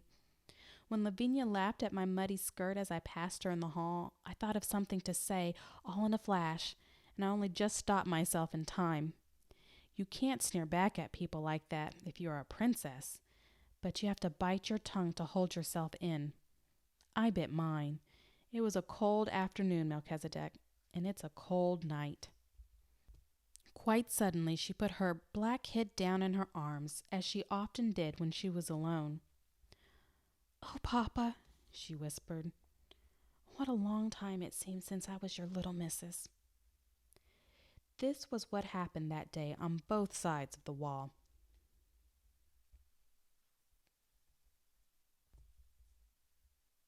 Chapter 13. One of the Populace. The winter was a wretched one. There were days on which Sara tramped through snow when she went on her errands. There were worse days when the snow melted and combined itself with mud to form slush. There were others when the fog was so thick that the lamps in the streets were lighted all day, and London looked as it had looked the afternoon several years ago, when the cab had driven through the thoroughfares with Sara tucked up on its seat, leaning against her father's shoulder. On such days, the windows of the house of the Large family always looked delightfully cozy and alluring, and the study in which the Indian gentleman sat glowed with warmth and rich color. But the attic was dismal beyond words. There were no longer sunsets or sunrises to look at, and scarcely ever any stars, it seemed to Sara. The clouds hung low over the skylight and were either gray or mud-colored, or dropping heavy rain. At 4 o'clock in the afternoon, even when there was no special fog, the daylight was at an end. If it was necessary to go to her attic for anything, Sara was obliged to light a candle. The women in the kitchen were depressed, and that made them more ill-tempered than ever. Becky was driven like a little slave. "'Twarn't for you, miss," she said hoarsely to Sara one night when she had crept into the attic. "'Twarn't for you, and the Bastille, and being the prisoner in the next cell, I should die. That there does seem some real now, doesn't it? The missus is more like the head jailer every day she lives. I can just see them big keys you say she carries. The cook, she's like one of the under jailers. Tell me some more, please, miss. Tell me about the subterranean passage we've dug under the walls. I'll tell you something warmer, shivered Sara. Get your coverlet and wrap it round you, and I'll get mine, and we will close huddle together on the bed, and I'll tell you about the tropical forest where the Indian gentleman's monkey used to live. When I see him sitting on the table near the window and looking out into the street with a mournful expression, I always feel sure he is thinking about the tropical forest where he used to swing by his tail from the coconut trees. I wonder who caught him, and if he left a family behind who had depended on him for coconuts. That is warmer, miss, said Becky gratefully. But some ways even the Bastille is sort of heatin' when you gets to tellin' about it. That is because it makes you think of something else, said Sara, wrapping the coverlet round her until only her small dark face was to be seen looking out of it. I've noticed this. What you have to do with your mind when your body is miserable is to make it think of something else. Can you do it, miss? Faltered Becky, regarding her with admiring eyes. Sara knitted her brows a moment. Sometimes I can, and sometimes I can't, she said stoutly. But when I can, I'm all right. And what I believe is that we always could if we practiced enough. I've been practicing a good deal lately, and it's beginning to be easier than it used to be. When things are horrible, just horrible, I think as hard as I can of being a princess. I say to myself, I am a princess, and I am a fairy one, and because I am a fairy, nothing can hurt me or make me uncomfortable. You don't know how it makes you forget, with a laugh. She had many opportunities of making her mind think of something else, and many opportunities of proving to herself whether or not she was a princess. But one of the strongest tests she was ever put to came on a certain dreadful day, which she often thought afterward would never quite fade out of her memory even in the years to come. For several days it had rained continuously. The streets were chilly and sloppy and full of dreary, cold mist. There was mud everywhere, sticky London fog, and over everything the pall of drizzle and fog. Of course, there were several long and tiresome errands to be done. There always were on days like this, and Sara was sent out again and again until her shabby clothes were damp through. The absurd old feathers on her forlorn hat were more draggled and absurd than ever, and her downtrodden shoes were so wet that they could not hold any more water. Added to this, she had been deprived of her dinner, because Miss Minchin had chosen to punish her. She was so cold and hungry and tired that her face began to have a pinched look, and now and then some kind-hearted person, passing her in the street, glanced at her with sudden sympathy. But she did not know that. She hurried on, trying to make her mind think of something else.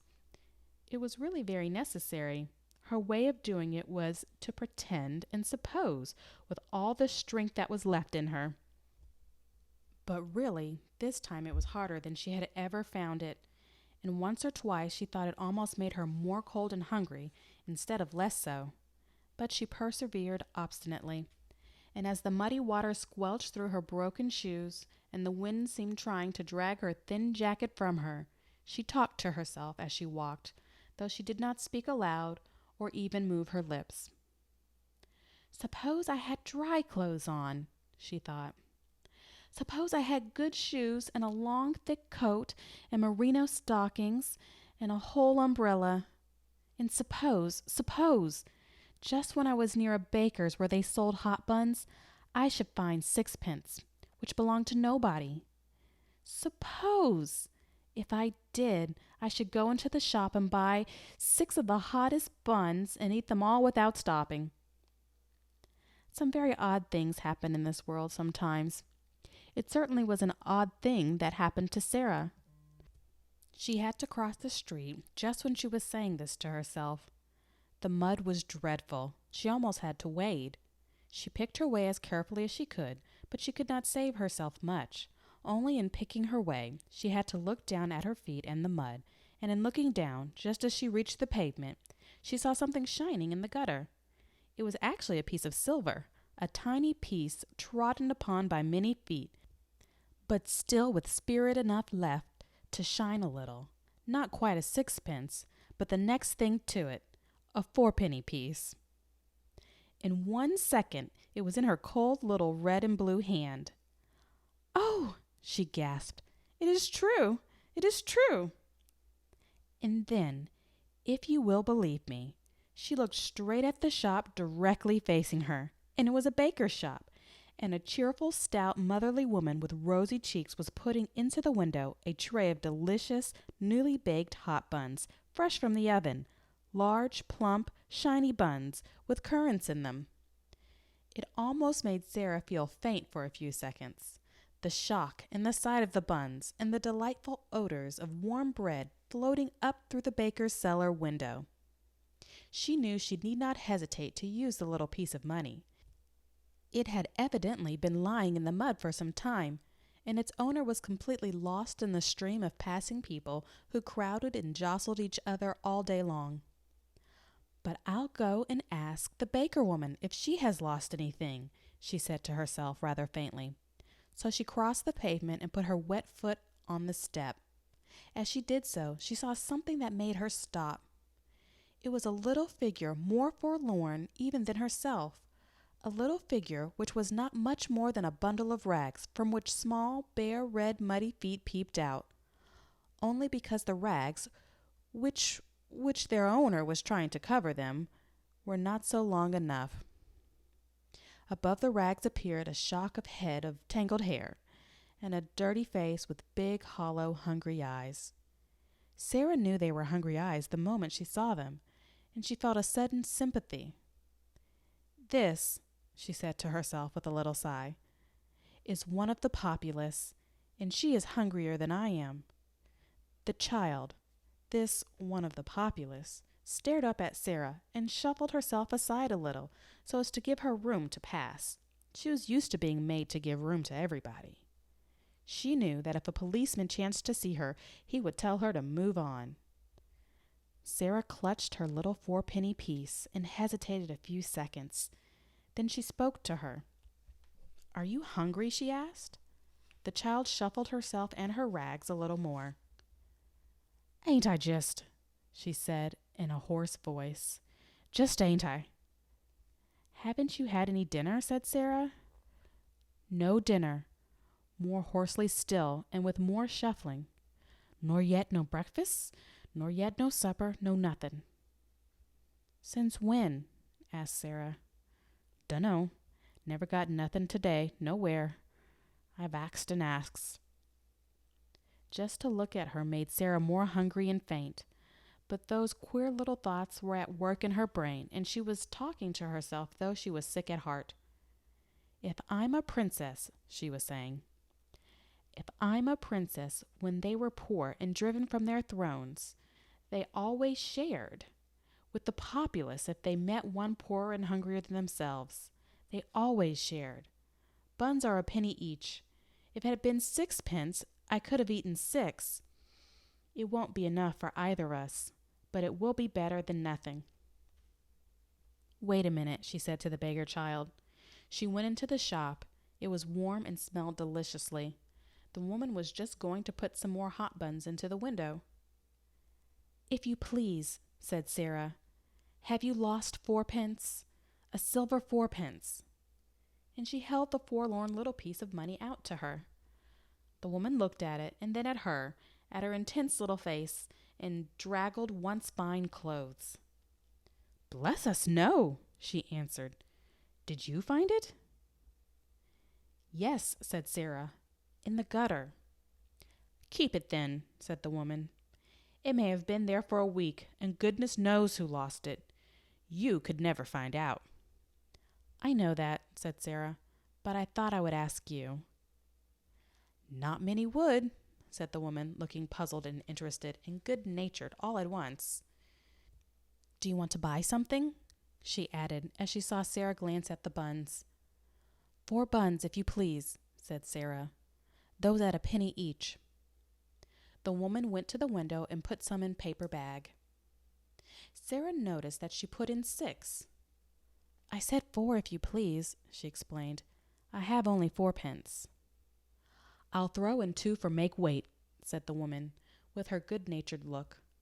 I dare say you can eat them sometime. Aren't you hungry? A mist rose before Sara's eyes. Yes, she answered. I am very hungry, and I am much obliged to you for your kindness, and she was going to add, there is a child outside who is hungrier than I am. But just at that moment, 2 or 3 customers came in at once, and each one seemed in a hurry, so she could only thank the woman again and go out. The beggar girl was still huddled up in the corner of the step. She looked frightful in her wet and dirty rags. She was staring straight before her with a stupid look of suffering, and Sara saw her suddenly draw the back of her roughened hand across her eyes to rub away the tears which seemed to have surprised her by forcing their way from under her lids. She was muttering to herself. Sara opened the paper bag and took out one of the hot buns which had already warmed her cold hands a little. See, she said, putting the bun in the ragged lap. This is nice and hot. Eat it and you will not feel so hungry. The child started and stared up at her as if such sudden amazing good luck almost frightened her. Then she snatched up the bun and began to cram it into her mouth with great wolfish bites. Oh my, Sara heard her say hoarsely in a wild delight. Oh my! Sara took out 3 more buns and put them down. The sound in the hoarse, ravenous voice was awful. She is hungrier than I am, she said to herself. She's starving. But her hand trembled when she put down the 4th bun. I'm not starving, she said, and she put down the 5th. The little ravening London savage was still snatching and devouring when she turned away. She was too ravenous to give any thanks, even if she had ever been taught politeness, which she had not. She was only a poor little wild animal. Goodbye, said Sara. When she reached the other side of the street, she looked back. The child had a bun in each hand and had stopped in the middle of a bite to watch her. Sara gave her a little nod, and the child, after another stare, a curious lingering stare, jerked her shaggy head in response, and until Sara was out of sight, she did not take another bite or even finish the one she had begun. At that moment, the baker woman looked out of her shop window. Well, I never, she exclaimed. If that young un hasn't given her buns to a beggar child. It wasn't because she didn't want them either. Well, she looked hungry enough. I'd give something to know what she did it for.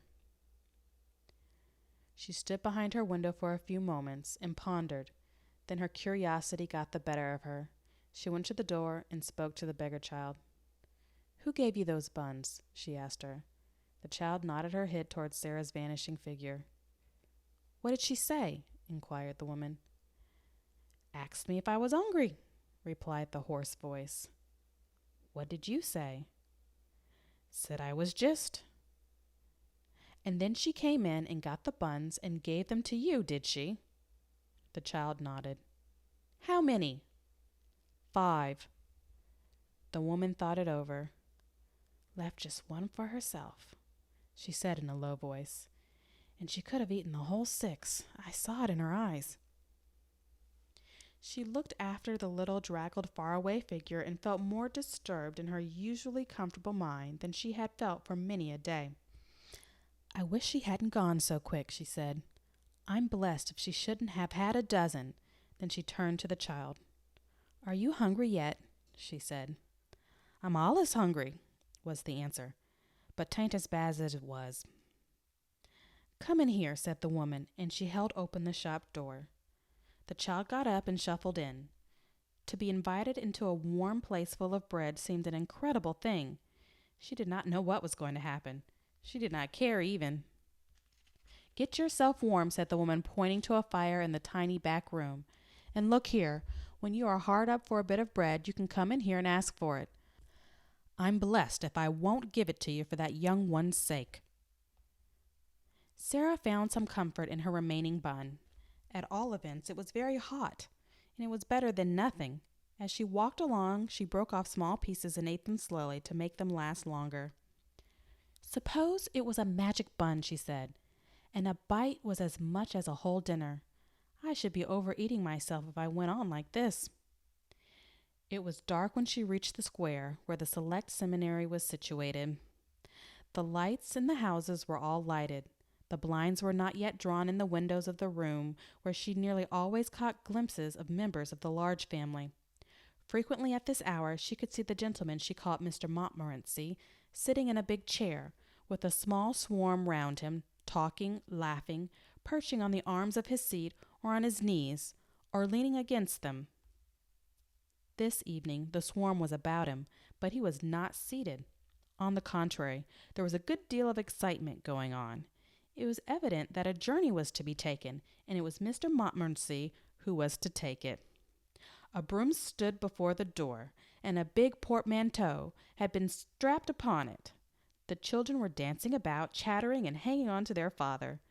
The pretty rosy mother was standing near him, talking as if she was asking final questions. Sara paused a moment to see the little ones lifted up and kissed, and the bigger ones bent over and kissed also. "I wonder if he will stay away long," she thought. "The portmanteau is rather big. Oh dear, how they will miss him. I shall miss him myself, even though he doesn't know I am alive." When the door opened, she moved away, remembering the sixpence, but she saw the traveler come out and stand against the background of the warmly lighted hall, the older children still hovering about him. "Will Moscow be covered with snow?" said the little girl Janet. "Will there be ice everywhere?" "Shall you drive in a droshky?" cried another. "Shall you see the Tsar?" "I will write and tell you all about it," he answered, laughing. "And I will send you pictures of musics and things. Run into the house. It is a hideous damp night. I would rather stay with you than go to Moscow. Good night. Good night, duckies. God bless you." And he ran down the steps and jumped into the brougham. "If you find the little girl, give her our love," shouted Guy Clarence, jumping up and down at the doormat. Then they went in and shut the door. "Did you see?" said Janet to Nora as they went back to the room. "The little girl who was not a baker was passing. She looked all cold and wet. I saw her turn her head over her shoulder and look at us. Mamma says her clothes always look as if they have been given her by someone who was quite rich, someone who only let her have them because they were too shabby to wear. The people at the school always send her out on errands on the horridest days and nights there are." Sara crossed the square to Miss Minchin's area steps, feeling faint and shaky. "I wonder who the little girl is," she thought. "The little girl he is going to look for." And she went down the area steps, lugging her basket and finding it very heavy indeed, as the father of the large family drove quickly on his way to the station to take the train which was to carry him to Moscow, where he was to make his best efforts to search for the lost little daughter of Captain Carew.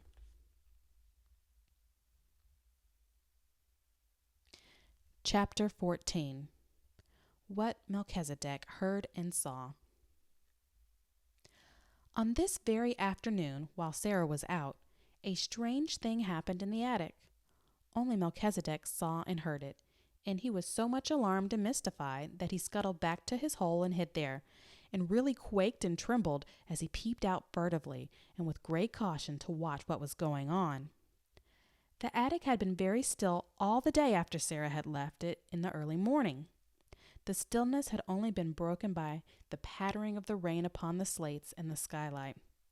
Melchisedec had, in fact, found it rather dull, and when the rain ceased to patter and perfect silence reigned, he decided to come out and reconnoitre, though experience taught him that Sara would not return for some time. He had been rambling and sniffing about, and had just found a totally unexpected and unexplained crumb left from his last meal, when his attention was attracted by a sound on the roof. He stopped to listen with a palpitating heart.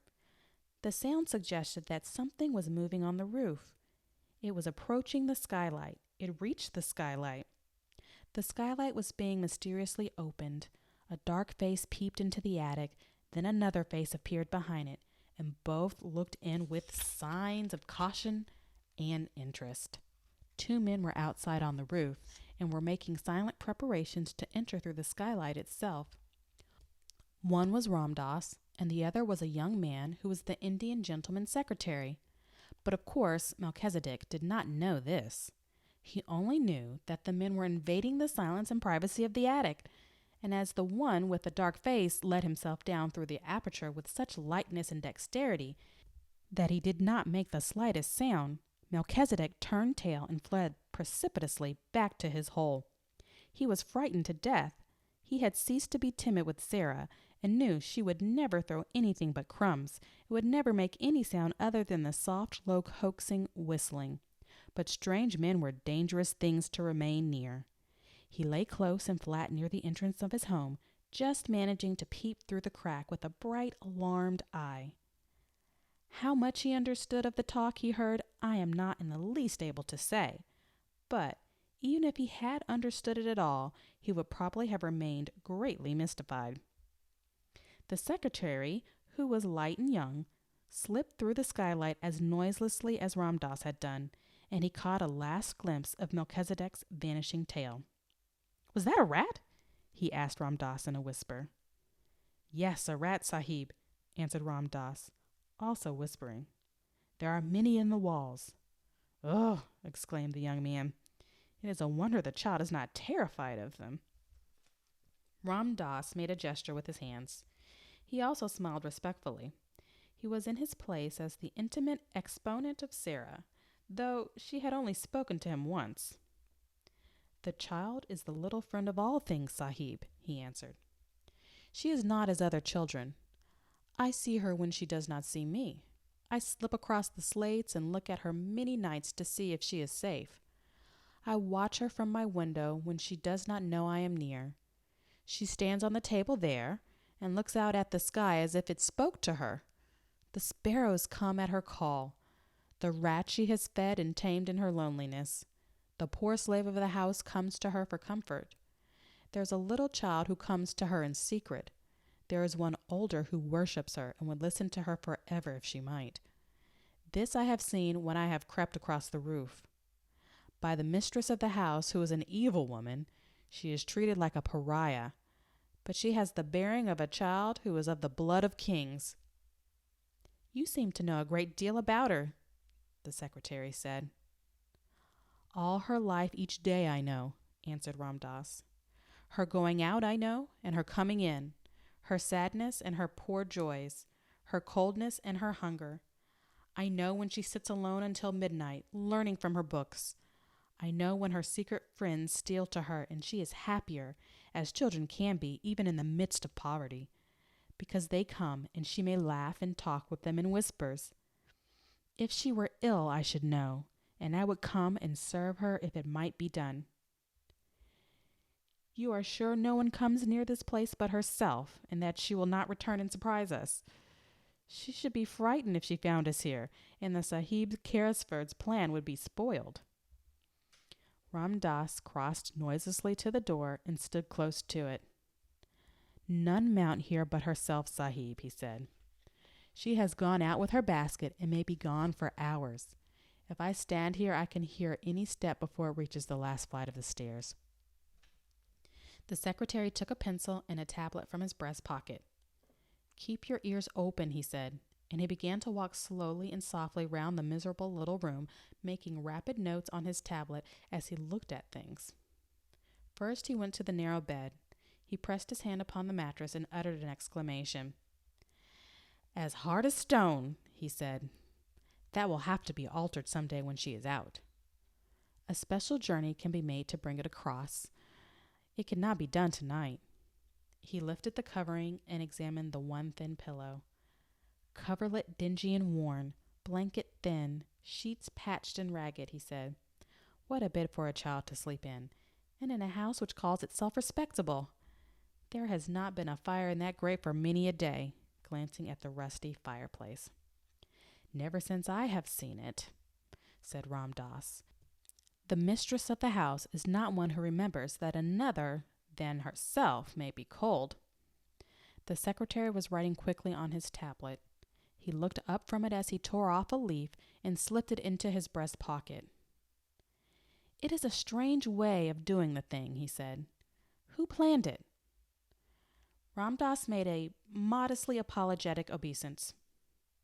It is true that the first thought was mine, Sahib, he said, though it was not but a fancy. I am fond of this child. We are both lonely. It is her way to relate her visions to her secret friends. Being sad one night, I lay close to the open skylight and listened.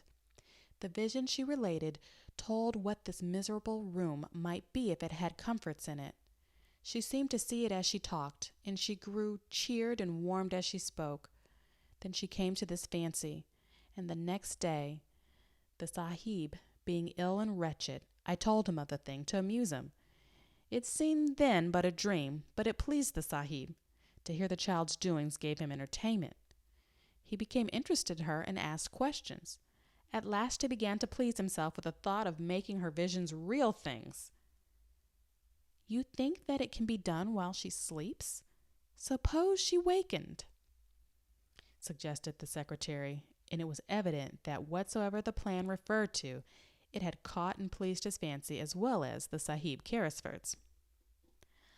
I can move as if my feet were of velvet, Ram Dass replied, and children sleep soundly, even the unhappy ones.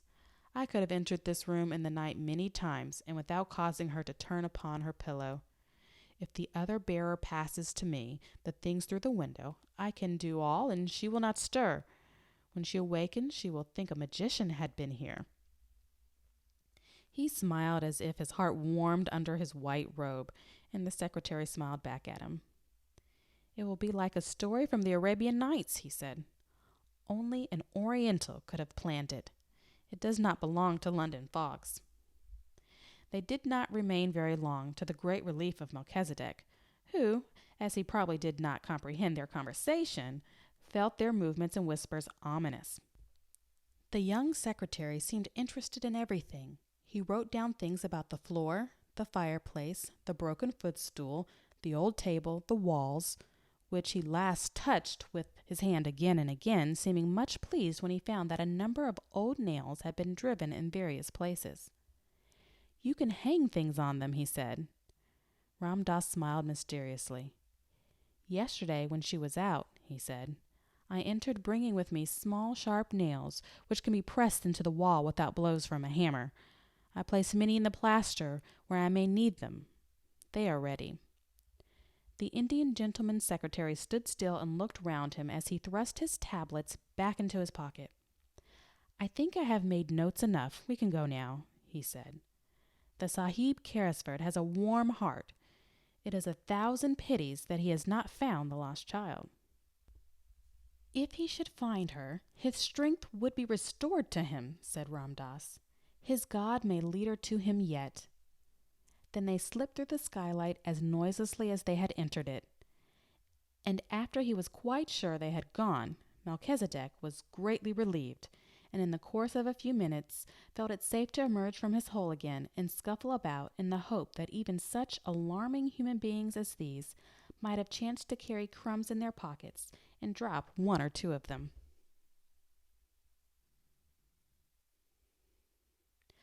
Chapter 15. The Magic. When Sara had passed the house next door, she had seen Ram Dass closing the shutters and caught her glimpse of this room also. It is a long time since I saw a nice place from the inside, was the thought which crossed her mind. There was the usual bright fire glowing in the grate, and the Indian gentleman was sitting before it.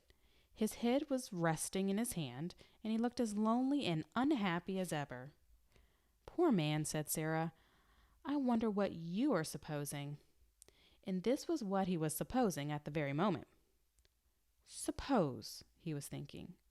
Suppose, even if Carmichael traces the people to Moscow, the little girl they took from Madame Pascal's school in Paris is not the one we are in search of. Suppose she proves to be quite a different child. What Which steps shall I take next? When Sara went into the house, she met Miss Minchin, who had come downstairs to scold the cook.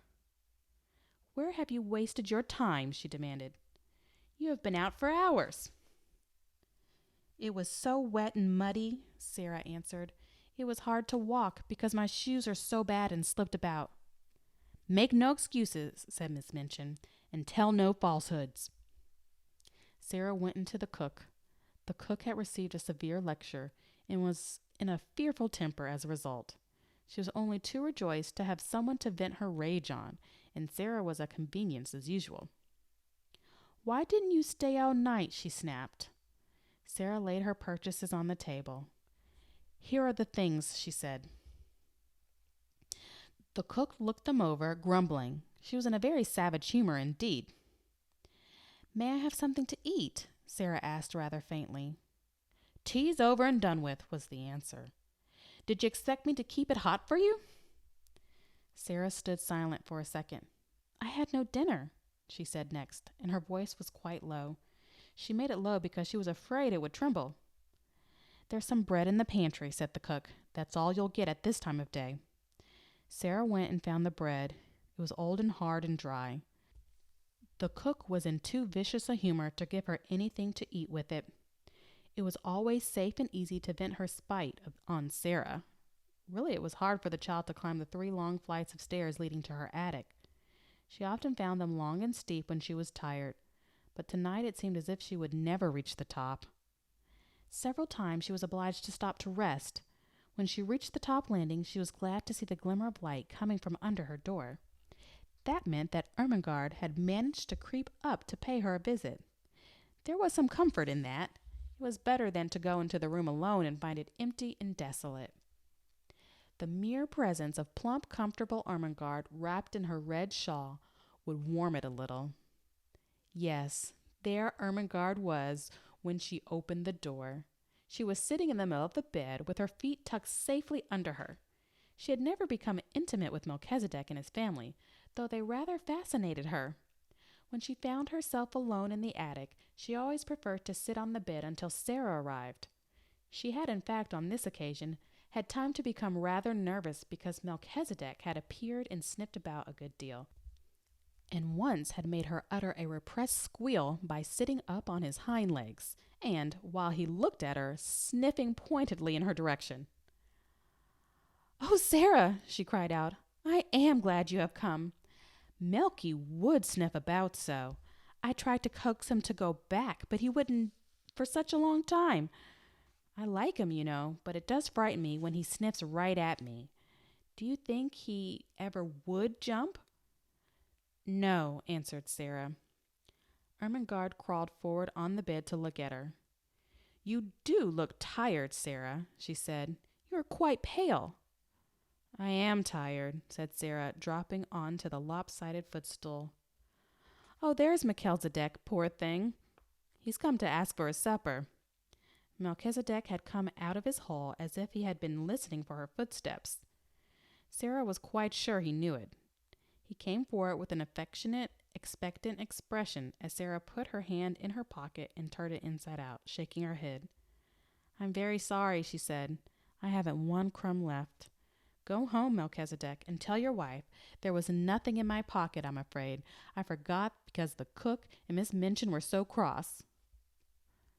Melchisedec seemed to understand. He shuffled resignedly, if not contentedly, back to his home. "I did not expect to see you tonight, Ermy," Sara said. Ermengarde hugged herself in the red shawl. "Miss Amelia has gone out to spend the night with her old aunt," she explained. "No one else ever comes and looks into the bedrooms after we are in bed. I could stay here until morning if I wanted to." She pointed toward the table under the skylight. Sara had not looked toward it as she come in. A number of books were piled upon it.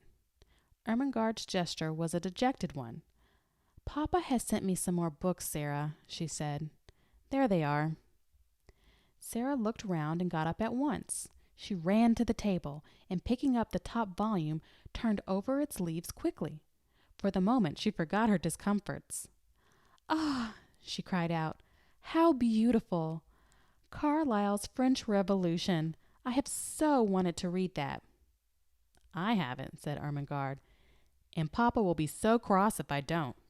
He'll expect me to know all about it when I go home for the holidays. What shall I do?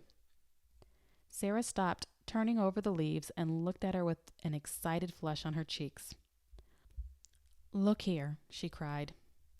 If you'll lend me these books, I'll read them and tell you everything that's in them afterward. And I'll tell it so that you'll remember it too. Oh, goodness, exclaimed Ermengarde. Do you think you can?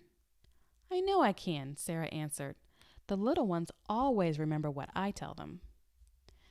Sara, said Ermengarde, hope gleaming in her round face, if you'll do that and make me remember, I'll give you anything. I don't want you to give me anything, said Sara. I want your books. I want them. And her eyes grew big and her chest heaved. Take them then, said Ermengarde. I wish I wanted them, but I don't. I'm not clever, and my father is, and he thinks I ought to be. Sara was opening one book after the other.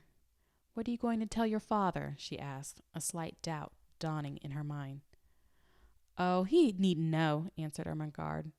He'll think I have read them. Sara put down her book and shook her head slowly. That's almost like telling lies, she said. And lies, well, you see, they are not only wicked, they're vulgar. Sometimes, reflectively, I've thought perhaps I might do something wicked. I might suddenly fly into a rage and kill Miss Minchin, you know, when she was ill-treating me. But I couldn't be vulgar. Why can't you tell your father I read them? He wants me to read them, said Ermengarde, a little discouraged by this unexpected turn of affairs. He wants you to know what is in them, said Sara, and if I can tell it to you in an easy way and make you remember it, I should think he would like that. He'll like it if I learn anything in any way, said rueful Ermengarde. You would if you were my father. It's not your fault that, began Sara. She pulled herself up and stopped rather suddenly. She had been going to say, it's not your fault that you are stupid. That what? Ermengarde asked. That you can't learn things quickly, amended Sara. If you can't, you can't. If I can, why I can, that's all. She always felt very tender of Ermengarde and tried not to let her feel too strongly the difference between being able to learn anything at once and not being able to learn anything at all. As she looked at her plump face, one of her wise old-fashioned thoughts came to her. Perhaps, she said, to be able to learn things quickly isn't everything. To be kind is worth a great deal to other people. If Miss Minchin knew everything on earth and was like what she is now, she'd still be a detestable thing, and everybody would hate her. Lots of clever people have done harm and have been wicked. Look at Robespierre. She stopped and examined Ermengarde's countenance, which was beginning to look bewildered. Don't you remember? She demanded. I told you about him not long ago. I believe you've forgotten. Well, I don't remember all of it, admitted Ermengarde. Well, you wait a minute, said Sara, and I'll take off my wet things and wrap myself in the coverlet and tell you over again. She took off her hat and coat and hung them on a nail against the wall, and she changed her wet shoes for an old pair of slippers. Then she jumped on the bed, and drawing the coverlet about her shoulders, sat with her arms round her knees. Now listen, she said. She plunged into the gory records of the French Revolution and told such stories of it that Ermengarde's eyes grew round with alarm, and she held her breath. But though she was rather terrified, there was a delightful thrill in listening, and she was not likely to forget Robespierre again, or to have any doubts about Princess Lamballe. You know, they put her head on a pike and danced round it, Sara explained. And she had beautiful floating blonde hair. When I think of her, I never see her head on her body, but always on a pike, with those furious people dancing and howling. It was agreed that Mr. St. John was to be told the plan they had made, and for the present the books were to be left in the attic. "Now, let's tell each other things," said Sara. "How are you getting on with your French lessons?" "Ever so much better since the last time I came up here and you explained the conjugations. Miss Minchin could not understand why I did my exercises so well that first morning." Sara laughed a little and hugged her knees. "She doesn't understand why Lottie is doing her sums so well," she said. "But it's because she creeps up here too, and I help her." She glanced round the room. "The attic would be nice if it wasn't so dreadful," she said, laughing again. "It's a good place to pretend in." The truth was that Ermengarde did not know anything of the sometimes almost unbearable side of life in the attic, and she had not a sufficiently vivid imagination to depict it for herself. On the rare occasions that she could reach Sara's room, she only saw that side of it which was made exciting by things which were pretended, and stories which were told. Her visits partook of the character of adventures, and though sometimes Sara looked rather pale, and it was not to be denied that she had grown very thin, her proud little spirit would not admit of complaints. She had never confessed that at times she was almost ravenous with hunger, as she was tonight. She was growing rapidly, and her constant walking and running about would have given her a keen appetite if she had had abundant and regular meals of a much more nourishing nature than the unappetizing inferior food snatched at odd times as suited the kitchen convenience. She was growing used to a certain gnawing feeling in her young stomach. "I suppose soldiers feel like this when they are on a long and weary march," she often said to herself. She liked the sound of the phrase, "long and weary march." It made her feel rather like a soldier. She had also a quaint sense of being a hostess in the attic. "If I lived in a castle," she argued, "and Ermengarde was the lady of another castle, and came to see me, with knights and squires and vassals riding with her, and pennons flying, when I heard the clarion sounding outside the drawbridge, I should go down to receive her, and I should spread feasts in the banquet hall, and call in minstrels to sing and play and relate romances.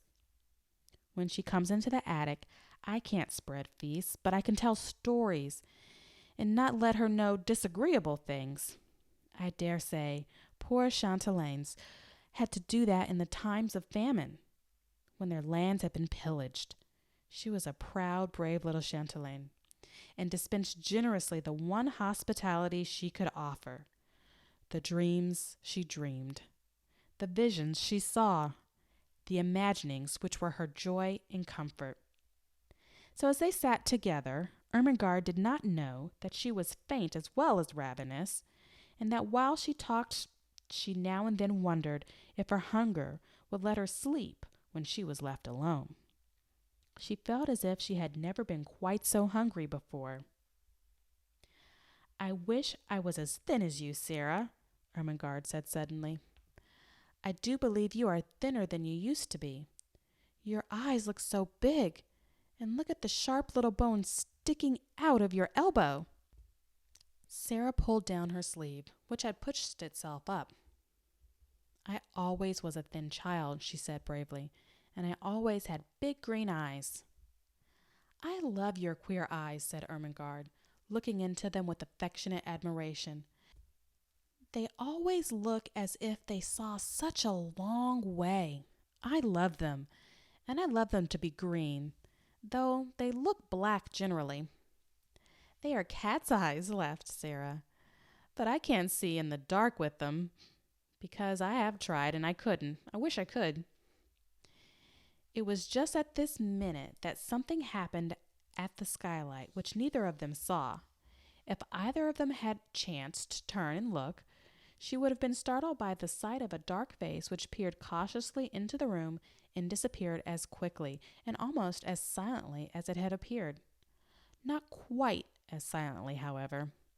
Sara, who had keen ears, suddenly turned a little and looked up at the roof. "That didn't sound like Melchisedec," she said. "It wasn't scratchy enough." "What?" said Ermengarde, a little startled. Didn't you think you heard something? Asked Sara. No, Ermengarde faltered. Did you? Perhaps I didn't, said Sara, but I thought I did. It sounded as if something was on the slates, something that dragged softly. What could it be? Said Ermengarde. Could it be robbers? No, Sara began cheerfully. There's nothing to steal. She broke off in the middle of her words. They both heard the sound that checked her. It was not on the slates, but on the stairs below, and it was Miss Minchin's angry voice.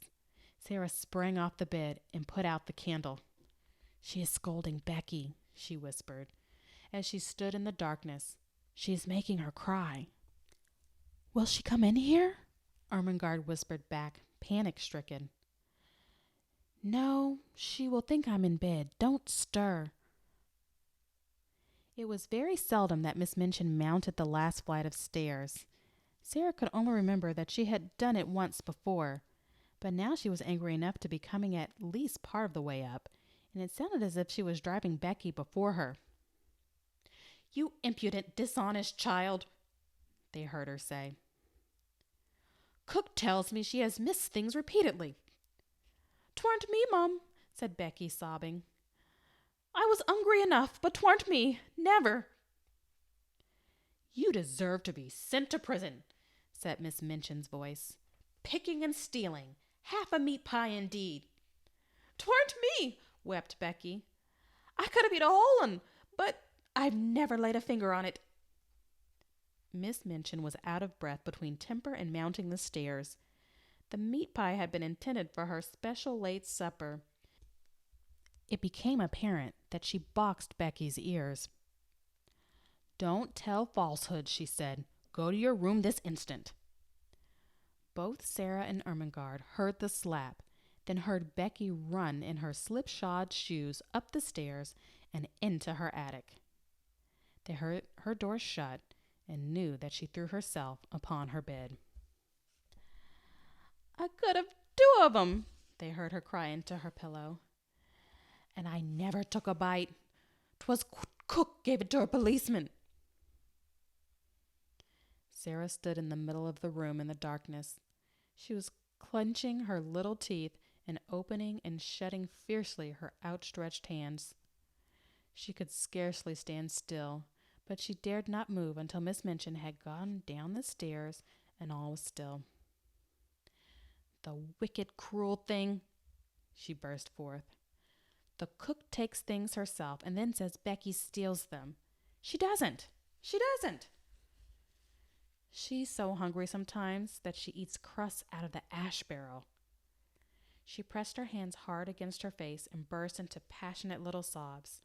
And Ermengarde, hearing this unusual thing, was overawed by it. Sara was crying. The unconquerable Sara. It seemed to denote something new, some mood she had never known. Suppose. A new dread possibility presented itself to her kind, slow little mind all at once. She crept off the bed in the dark and found her way to the table where the candle stood. She struck a match and lit the candle. When she had lighted it, she bent forward and looked at Sara, with her new thought growing to definite fear in her eyes. Sara, she said in a timid, almost awe-stricken voice, Are, you never told me, I don't want to be rude, but are you ever hungry? It was too much just at that moment. The barrier broke down. Sara lifted her face from her hands. Yes, she said in a new passionate way. Yes, I am. I'm so hungry now that I could almost eat you. And it makes it worse to hear poor Becky. She's hungrier than I am. Ermengarde gasped. Oh, she cried woefully. And I never knew. I didn't want you to know, Sara said. It would have made me feel like a street beggar. I know I look like a street beggar. No, you don't. You don't, Ermengarde broke in. Your clothes are a little queer, but you couldn't look like a street beggar. You haven't a street beggar's face. A little boy once gave me a sixpence for charity, said Sara, with a short little laugh in spite of herself. Here it is. And she pulled out the thin ribbon from her neck. He wouldn't have given me his Christmas sixpence if I hadn't looked as if I needed it.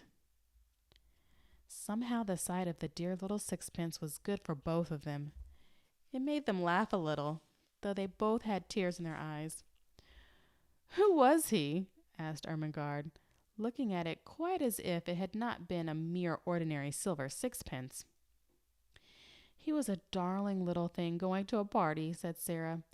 He was one of the large family, the little one with the round legs, the one I call Guy Clarence. I suppose his nursery was crammed with Christmas presents and hampers full of cakes and things, and he could see I had had nothing. Ermengarde gave a little jump backward. The last sentences had recalled something to her troubled mind and given her a sudden inspiration. "Oh, Sara!" she cried. "What a silly thing! I am not to have thought of it." "Of what?"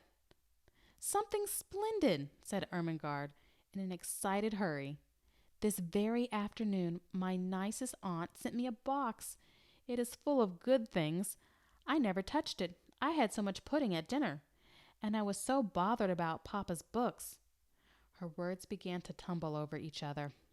"It's got cake in it, and little meat pies, and jam tarts, and buns, and oranges, and a red currant wine, and figs, and chocolate.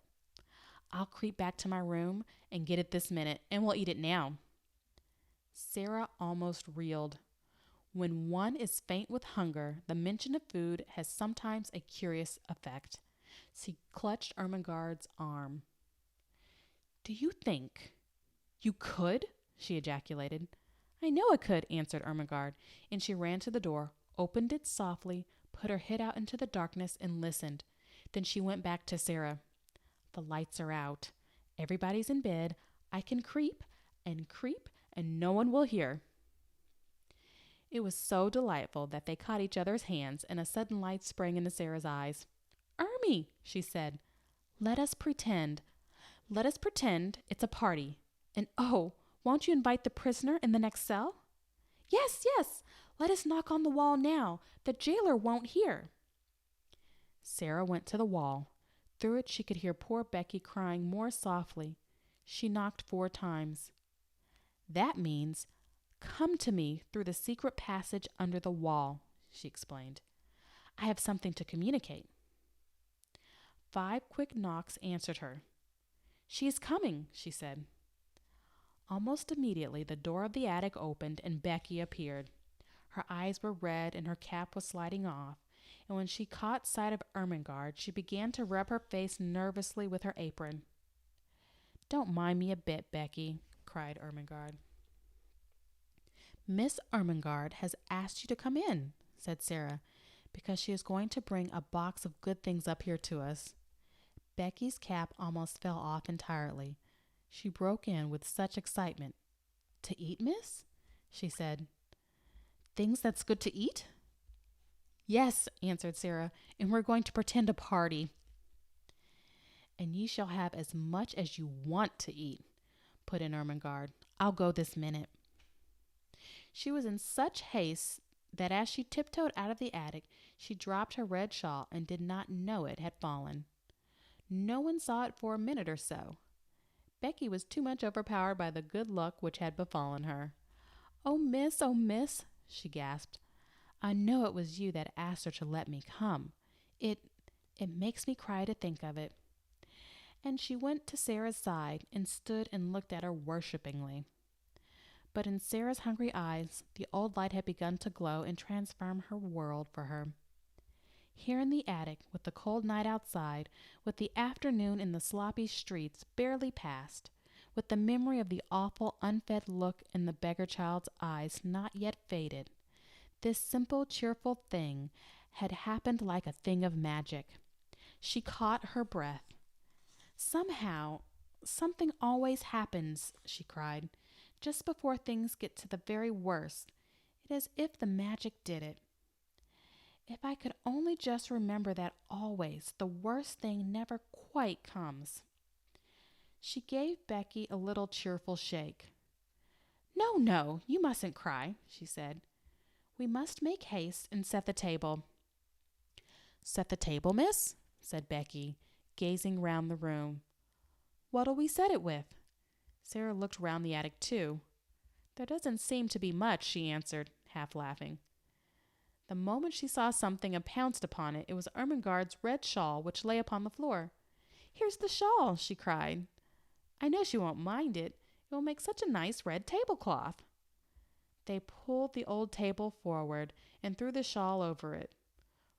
Red is a wonderfully kind and comfortable color. It began to make the room look furnished directly.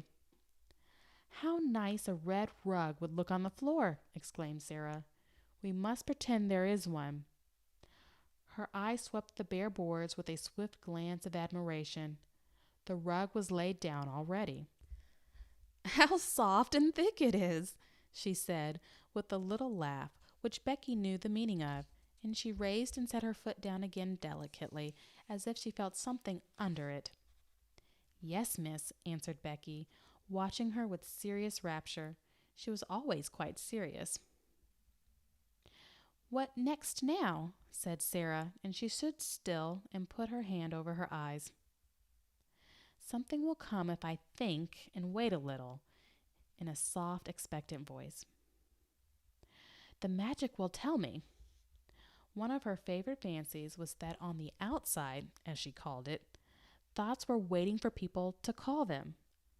Becky had seen her stand and wait many a time before, and knew that in a few seconds she would uncover an enlightened, laughing face. In a moment she did. There, she cried, it has come. I know now. I must look among the things in the old trunk I had when I was a princess. She flew to its corner and kneeled down. It had not been put in the attic for her benefit, but because there was no room for it elsewhere. Nothing had been left in it but rubbish, but she knew she should find something. The magic always arranged that kind of thing in one way or another. In a corner lay a package so insignificant-looking that it had been overlooked, and when she herself had found it, she had kept it as a relic. It contained a dozen small white handkerchiefs. She seized them joyfully and ran to the table.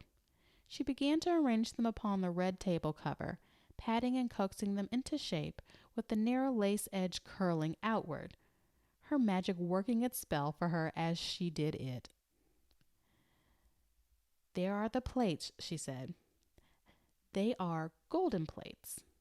These are richly embroidered napkins. Nuns worked them in convents in Spain. Did they, miss? Breathed Becky, her very soul uplifted by the information. You must pretend it, said Sara. If you pretend it enough, you will see them. Yes, miss, said Becky. And as Sara returned to the trunk, she devoted herself to the effort of accomplishing an end so much as to be desired. Sara turned suddenly to find her standing by the table, looking very queer indeed.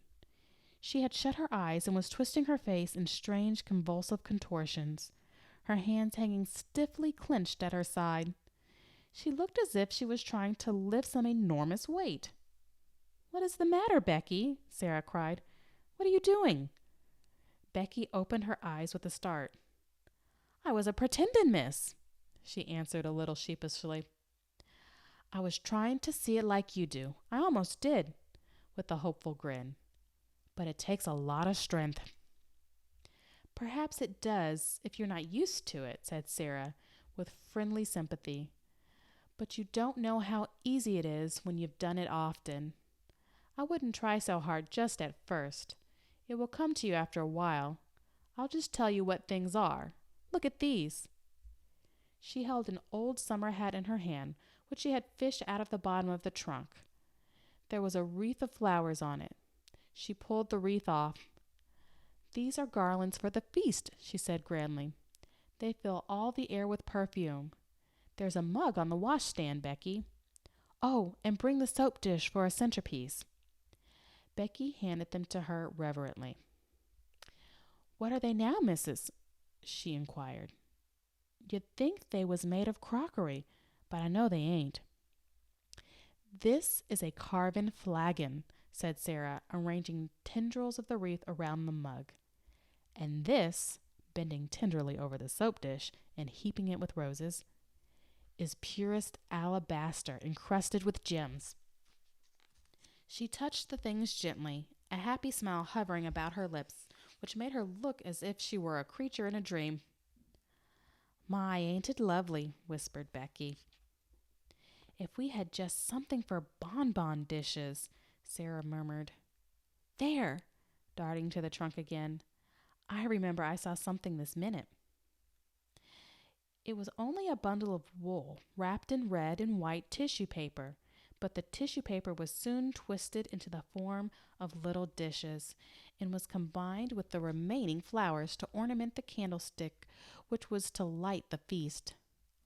Only the magic could have made it more than an old table covered with a red shawl and set the rubbish from a long unopened trunk. But Sara drew back and gazed at it, seeing wonders, and Becky, after staring in delight, spoke with bated breath. This here, she suggested, with a glance round the attic. Is it the Bastille now, or has it turned into something different? Oh, yes, yes, said Sara, quite different. It is a banquet hall. My eye, miss, ejaculated Becky. A blanket hall. And she turned to view the splendors about her with awed bewilderment. A banquet hall, said Sara, a vast chamber where feasts are given. It has a vaulted roof and a minstrel's gallery and a huge chimney filled with blazing oaken logs, and it is brilliant with waxen tapers twinkling on every side. My eye, Miss Sara, gasped Becky again. Then the door opened, and Ermengarde came in, rather staggering under the weight of her hamper. She started back with an exclamation of joy. To enter from the chill darkness outside and find oneself confronted by a totally unanticipated festal board, draped with red, adorned with white napery, and wreathed with flowers, was to feel that the preparations were brilliant indeed. Oh, Sara, she cried out, you are the cleverest girl I ever saw. Isn't it nice? Said Sara. They are things out of my old trunk. I asked my magic, and it told me to go and look. But, oh, miss, cried Becky, wait till she's told you what they are. They ain't just... Oh, miss, please tell her, appealing to Sara. So Sara told her, and because her magic helped her, she made her almost see it all. The golden platters, the vaulted spaces, the blazing logs, the twinkling waxen tapers. As the things were taken out of the hamper, the frosted cakes, the fruits, the bonbons, and the wine, the feast became a splendid thing. It's like a real party, cried Ermengarde. It's like a queen's table, sighed Becky. Then Ermengarde had a sudden, brilliant thought. I'll tell you what, Sara, she said. Pretend you are a princess now, and this is a royal feast. But it's your feast, said Sara. You must be the princess, and we will be your maids of honor. Oh, I can't, said Ermengarde. I'm too fat, and I don't know how. You be her. Well, if you want me to, said Sara. But suddenly she thought of something else and ran to the rusty grate. There is a lot of paper and rubbish stuffed in here, she exclaimed. If we light it, there will be a bright blaze for a few minutes, and we shall feel as if it was a real fire. She struck a match and lighted it up with a great spacious glow which illuminated the room. By the time it stops blazing, Sara said, we shall forget about its not being real. She stood in the dancing glow and smiled. Doesn't it look real? She said. Now we will begin the party. She led the way to the table. She waved her hand graciously to Ermengarde and Becky. She was in the midst of her dream. Advance, fair damsels, she said in her happy dream voice, and be seated at the banquet table. My noble father, the king, who was absent on a long journey, he commanded me to feast you. She turned her head slightly toward the corner of the room. "What ho there, minstrels! Strike up with your viols and bassoons. Princesses," she explained rapidly to Ermengarde and Becky, "always had minstrels to play at their feasts. Pretend there is a minstrel gallery up there in the corner. Now we will begin." They had barely had time to take their pieces of cake into their hands. Not one of them had time to do more, when they all three sprang to their feet and turned pale faces toward the door, listening. Someone was coming up the stairs. There was no mistake about it. Each of them had recognized the angry mounting tread and knew that the end of all things had come.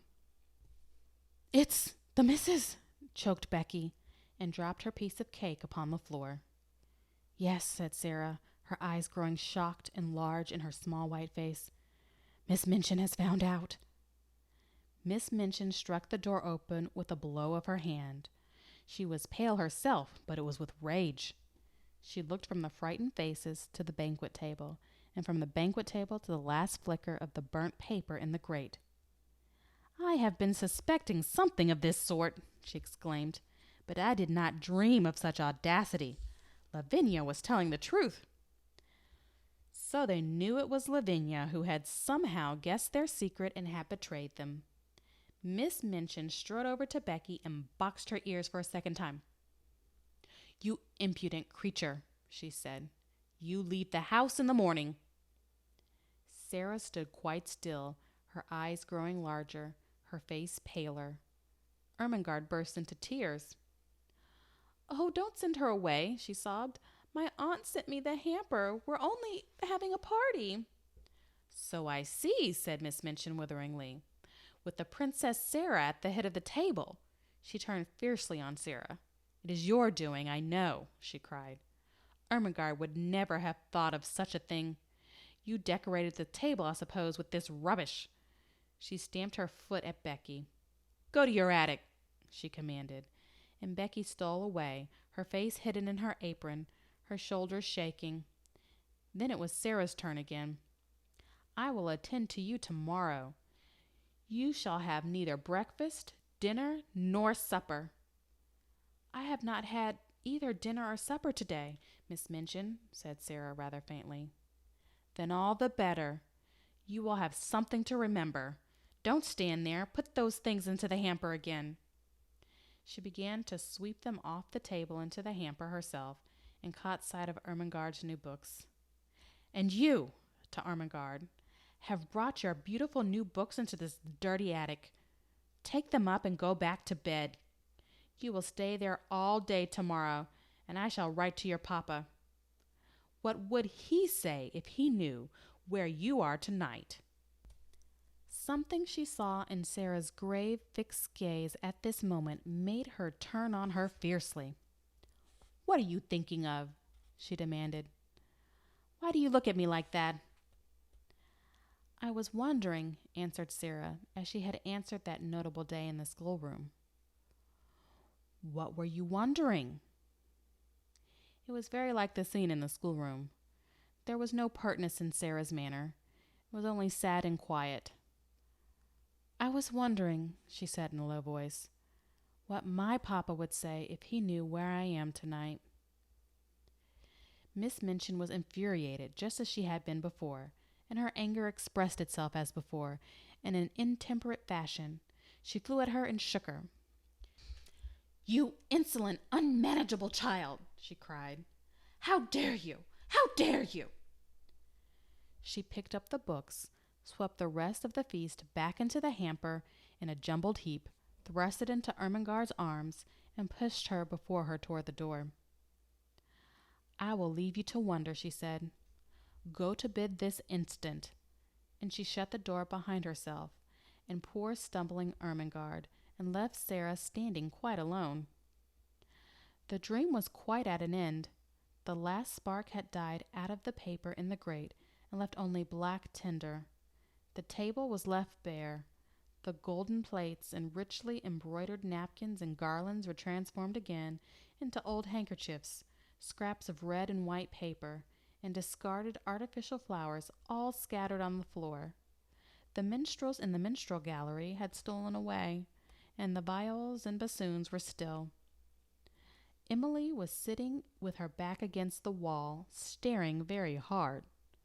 Sara saw her and went and picked her up with trembling hands. "There isn't any banquet left, Emily," she said. "And there isn't any princess. There is nothing left but the prisoners in the Bastille." And she sat down and hid her face. What would have happened if she had not hidden it just then, and if she had chanced to look up at the skylight at the wrong moment? I do not know. Perhaps the end of this chapter might have been quite different, because if she had glanced at the skylight, she would certainly have been startled by what she would have seen. She would have seen exactly the same face pressed against the glass and peering in at her as it had peered in earlier in the evening when she had been talking to Ermengarde. But she did not look up. She sat with her little black head in her arms for some time. She always sat like that when she was trying to bear something in silence. Then she got up and went slowly to bed. "I can't pretend anything else while I'm awake," she said. "There wouldn't be any use in trying. If I go to sleep, perhaps a dream will come and pretend for me." She suddenly felt so tired, perhaps through want of food, that she sat down on the edge of the bed quite weakly. "Suppose there was a bright fire in the grate, with lots of little dancing flames," she murmured. "Suppose there was a comfortable chair before it, and suppose there was a small table near, with a little hot supper on it, and suppose," as she drew in the thin coverings over her, "suppose this was a beautiful soft bed with fleecy blankets and large downy pillows. Suppose. And her very weariness was good to her, for her eyes closed and she fell fast asleep. She did not know how long she slept, but she had been tired enough to sleep deeply and profoundly, too deeply and soundly to be disturbed by anything, even by the squeaks and scamperings of Melchisedec's entire family, if all his sons and daughters had chosen to come out of their hole to fight and tumble and play. When she awakened, it was rather suddenly, and she did not know that any particular thing had called her out of her sleep. The truth was, however, that it was a sound which had called her back, a real sound, the click of the skylight as it fell in closing after a lithe white figure which slipped through it and crouched down close by upon the slates of the roof, just near enough to see what happened in the attic, but not near enough to be seen. At first she did not open her eyes. She felt too sleepy and, curiously enough, too warm and comfortable. She was so warm and comfortable, indeed, that she did not believe she was really awake. She never was as warm and as cozy as this, except in some lovely vision. "What a nice dream," she murmured. "I feel quite warm. I don't want to wake up." Of course, it was a dream. She felt as if warm, delightful bedclothes were heaped upon her. She could actually feel blankets. And when she put out her hand, it touched something exactly like a satin-covered eiderdown quilt. She must not awaken from this delight. She must be quite still and make it last. But she could not. Even though she kept her eyes closed tightly, she could not. Something was forcing her to awaken. Something in the room. It was a sense of light and a sound. The sound of a crackling, roaring little fire. "Oh, I am awakening," she said mournfully. "I can't help it. I can't." Her eyes opened in spite of herself, and then she actually smiled, for what she saw she had never seen in the attic before, and knew she never should see. "Oh, I haven't awakened," she whispered, daring to rise on her elbow and look all about her. "I am dreaming yet." She knew it must be a dream, for if she were awake such things could not be. Do you wonder that she felt sure she had not come back to earth? This is what she saw. In the grate there was a glowing, blazing fire. On the hob was a little brass kettle, hissing and boiling. Spread upon the floor with a thick, warm crimson rug before the fire, a folding chair, unfolded, with the cushions on it. By the chair a small folding table, unfolded, covered with a white cloth, and upon it spread small covered dishes, a cup, a saucer, a teapot. On the bed were new warm coverings, and a satin-covered down quilt. At the foot of a curious wadded silk robe, a pair of quilted slippers, and some books. The room of her dreams seemed changed into fairyland, and it was flooded with warm light, for a bright lamp stood on the table covered with a rosy shade. She sat up, resting on her elbow, and her breathing came short and fast. "It does not melt away," she panted. "Oh, I never had such a dream before." She scarcely dared to stir, but at last she pushed the bedclothes aside and put her feet on the floor, with a rapturous smile. "I am dreaming. I'm getting out of bed," she heard her own voice say, and then, as she stood up in the midst of it all, turning slowly from side to side, "I am dreaming it stays. Real. I'm dreaming it feels real. It's bewitched, or I'm bewitched. I only think I see it all." Her words began to hurry themselves. "If I can only keep on thinking it," she cried. I don't care." She stood panting a moment longer, and then she cried out again. "Oh, it isn't true," she said. "It can't be true. But oh, how true it seems." The blazing fire drew her to it, and she knelt down and held out her hands close to it, so close that the heat made her start back. "A fire I only dreamed wouldn't be hot," she cried. She sprang up, touched the table, the dishes, the rug. She went to the bed and touched the blankets. She took up the soft wadded dressing gown and suddenly clutched it to her breast and held it to her cheek. "It's warm, it's soft," she almost sobbed. "It's real, it must be." She threw it over her shoulders and put her feet into the slippers.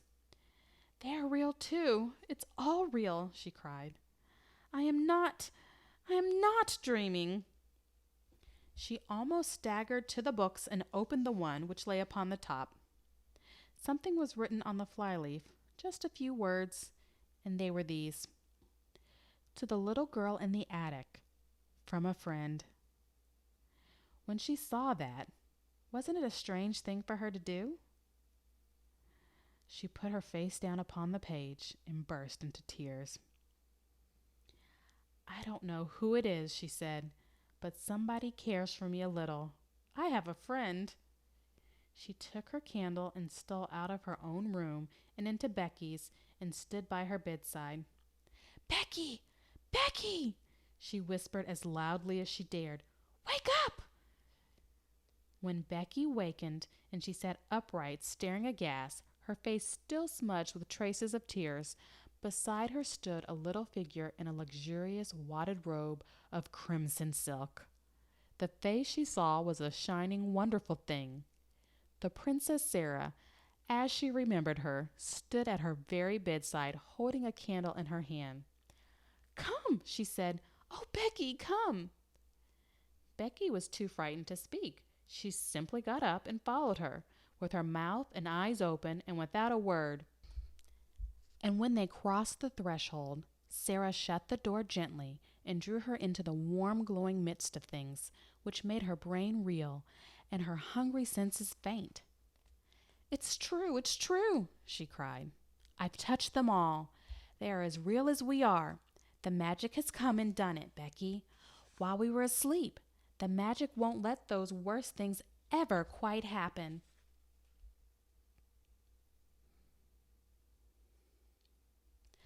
Chapter 16. The Visitor. Imagine, if you can, what the rest of the evening was like. How they crouched by the fire which blazed and leaped and made much of itself in the little grate. how they removed the covers of the dishes and found rich, hot, savory soup, which was a meal in itself, and sandwiches and toast and muffins enough for both of them. The mug from the washstand was used as Becky's teacup, and the tea was so delicious that it was not necessary to pretend that it was anything else but tea. They were warm and full-fed and happy, and it was just like Sara that, having found her strange good fortune real, she should give herself up to the enjoyment of it to the utmost. She had lived such a life of imaginings that she was quite equal to accepting any wonderful thing that happened, and almost to cease, in a short time, to find it bewildering. "I don't know anyone in the world who could have done it," she said. "But there has been someone, and here we are sitting by their fire, and it's true. And whoever it is, wherever they are, I have a friend. Becky, someone is my friend." It cannot be denied that as they sat before the blazing fire and ate the nourishing, comforting food, they felt a kind of rapturous awe and looked into each other's eyes with something like doubt. "Do you think," Becky faltered once, in a whisper, "do you think it could melt away, miss? Hadn't we better be quick?" And she hastily crammed her sandwich into her mouth. If it was only a dream, kitchen manners would be overlooked. "No, it won't melt away," said Sara. "I am eating this muffin, and I can taste it. You never really eat things in dreams. You only think you are going to eat them. Besides, I keep giving myself pinches, and I touched a hot piece of coal just now on purpose." The sleepy comfort, which at length almost overpowered them, was a heavenly thing. It was the drowsiness of happy, well-fed childhood, and they sat in the fire glow and luxuriated in it until Sara found herself turning to look at her transformed bed. There were even blankets enough to share with Becky. The narrow couch in the next attic was more comfortable that night than its occupant had ever dreamed that it could be. As she went out of the room, Becky turned upon the threshold and looked about her with devouring eyes. "If it ain't here in the morning, miss," she said, "it's been here tonight. Anyways, and I shan't never forget it." She looked at each particular thing, as if to commit it to memory. The fire was there, pointing with her finger, and the table was before it, and the lamp was there, and the light looked rosy red, and there was a satin cover on your bed, and a warm rug on the floor, and everything looked beautiful, and— She paused a second, and laid her hand on her stomach tenderly. "There was soup, and sandwiches, and muffins. There was." And with this conviction, a reality at least, she went away.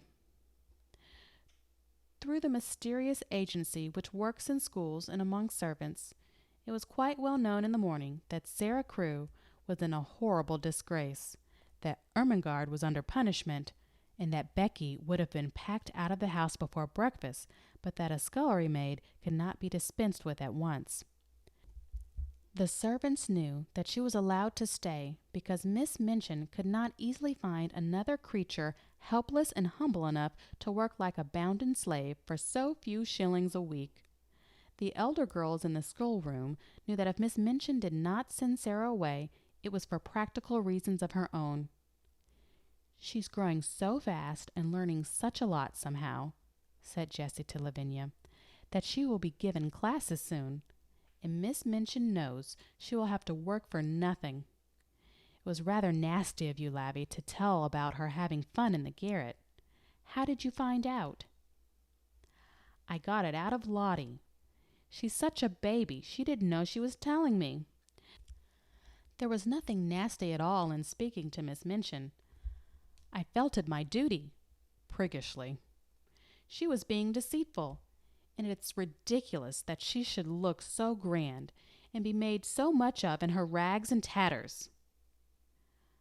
"What were they doing when Miss Minchin caught them?" "Pretending some silly thing. Ermengarde had taken up her hamper to share with Sara and Becky. She never invites us to share things. Not that I care, but it's rather vulgar of her to share with servant girls in the attic. I wonder Miss Minchin didn't turn Sara out, even if she does want her for a teacher. If she was turned out, where would she go? Inquired Jessie, a trifle anxiously. How do I know? Snapped Lavinia. She'll look rather queer when she comes into the schoolroom this morning, I should think, after what happened.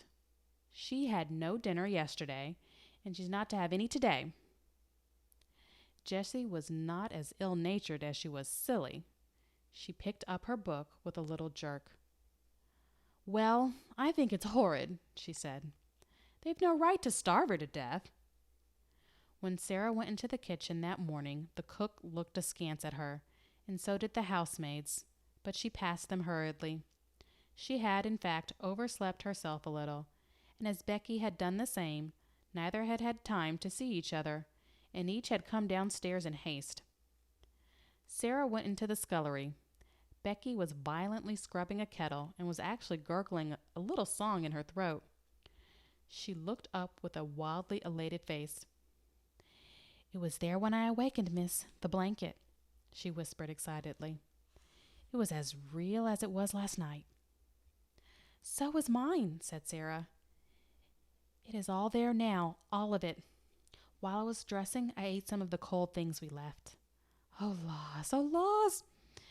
Becky uttered with exclamation and a sort of rapturous groan, and ducked her head over her kettle just in time as the cook came in from the kitchen. Miss Minchin had expected to see in Sara, when she appeared in the schoolroom, very much what Lavinia had expected to see. She had always been an annoying puzzle to her because severity never made her cry or look frightened. When she was scolded, she stood still and listened politely with a grave face. When she was punished, she performed her extra tasks or went without her meals, making no complaint or outward sign of rebellion. The very fact that she never made an impudent answer seemed to Miss Minchin a kind of impudence in itself. But after yesterday's deprivation of meals, the violent scene of last night, the prospect of hunger today, she must surely have broken down. It would be strange indeed if she did not come downstairs with pale cheeks and red eyes and an unhappy, humbled face. Miss Minchin saw her for the first time when she entered the schoolroom to hear the little French class its lessons and superintend its exercise. And she came in with a springing step, color in her cheeks, and a smile hovering about the corners of her mouth. It was the most astonishing thing Miss Minchin had ever known. It gave her quite a shock. What was the child made of? What could such a thing mean? She called her at once to her desk. You do not look as if you realize that you're in disgrace, she said. Are you absolutely hardened? The truth is that when one is still a child, or even if one is grown up and has been well fed and has slept long and softly and warm, when one has gone to sleep in the midst of a fairy story and has wakened to find it real, one cannot be unhappy or even look as if one were, and one could not, if one tried, keep a glow of joy out of one's eyes. Miss Minchin was almost struck dumb by the look of Sara's eyes when she lifted them and made her perfectly respectful answer. I beg your pardon, Miss Minchin, she said. I know that I'm in disgrace. Be good enough not to forget it and look as if you had come into fortune.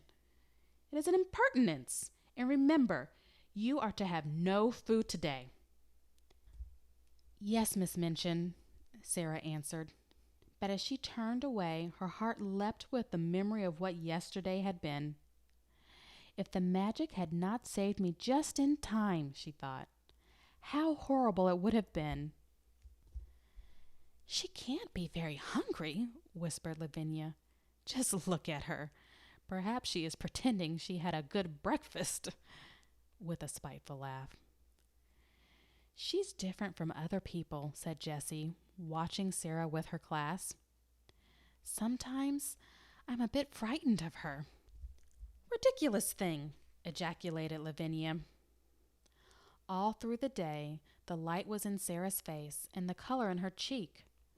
The servants cast puzzled glances at her and whispered to each other, and Miss Amelia's small blue eyes wore an expression of bewilderment. What such an audacious look of well-being under august displeasure could mean, she could not understand. It was, however, just like Sara's singular obstinate way. She was probably determined to brave the matter out. One thing Sara had resolved upon as she thought things over. The wonders which had happened must be kept a secret, if such a thing was possible.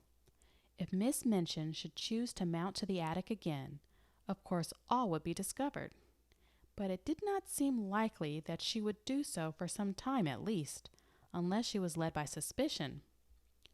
Ermengarde and Lottie would be watched with such strictness that they would not dare to steal out of their beds again. Ermengarde could be told the story and trusted to keep it secret. If Lottie made any discoveries, she could be bound to secrecy also. Perhaps the magic itself would help to hide its own marvels.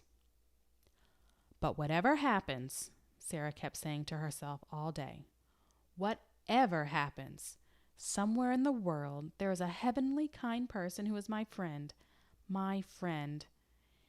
If I never know who it is, if I never can even thank him, I shall never feel quite so lonely. Oh, the magic was good to me. If it was possible for weather to be worse than it had been the day before, it was worse this day. Wetter, muddier, colder. There were more errands to be done. The cook was more irritable, and knowing that Sara was in disgrace, she was more savage. But what does anything matter when one's magic has just proved itself one's friend? Sara's supper of the night before had given her strength, and she knew that she should sleep well and warmly, and even though she had naturally begun to be hungry again before evening, she felt that she could bear it until breakfast time on the following day, when her meals would surely be given to her again. It was quite late when she was at last allowed to go upstairs. She had been told to go into the schoolroom and study until 10 o'clock, and she had become interested in her work and remained over her books later. When she reached the top flight of stairs and stood before the attic door, it must be confessed that her heart beat rather fast. Of course, it might all have been taken away, she whispered, trying to be brave. It might only have been lent to me just for that one awful night. But it was lent to me. I had it. It was real. She pushed the door open and went in. Once inside, she gasped slightly, shut the door, and stood with her back against it, looking from side to side.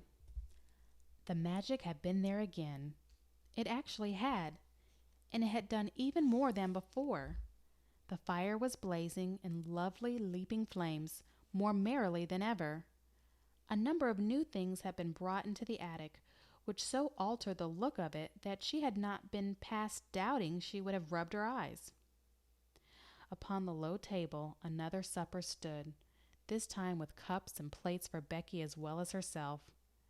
A piece of bright, heavy, strange embroidery covered the battered mantel, and on it some ornaments had been placed. All the bare, ugly things, which could be covered with draperies, had been concealed and made to look quite pretty.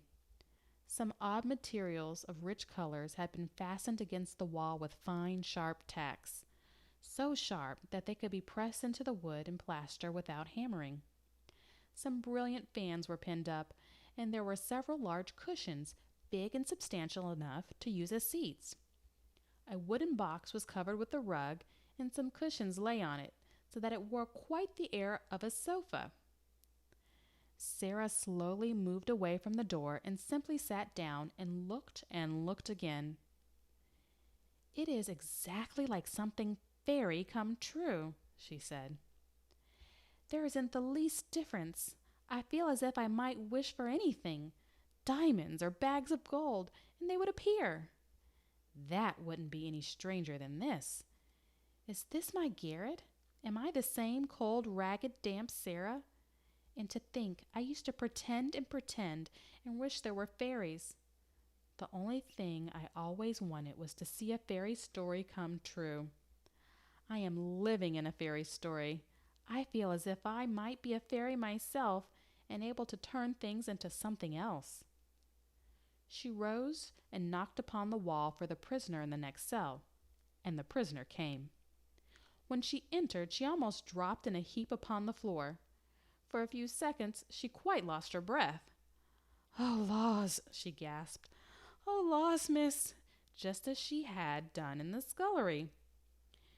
"You see," said Sara, "on this night Becky sat on a cushion upon the hearth rug, and had a cup and saucer of her own. When Sara went to bed, she found that she had a new thick mattress and big downy pillows. Her old mattress and pillow had been removed to Becky's bedstead, and consequently, with these additions, Becky had been supplied with unheard of comfort." "Where does it all come from?" Becky broke forth once. "Laws, who does it, miss?" "Don't let us even ask," said Sara. "If it were not that I want to say, 'Oh, thank you,' I would rather not know. It makes it more beautiful." From that time life became more wonderful day by day. The fairy story continued. Almost every day something new was done. Some new comfort or ornament appeared each time Sara opened the door at night. Until in a short time the attic was a beautiful little room full of all sorts of odd and luxurious things. The ugly walls were gradually entirely covered with pictures and draperies. Ingenious pieces of folding furniture appeared. A bookshelf was hung up and filled with books. New comforts and conveniences appeared one by one until there seemed nothing left to be desired.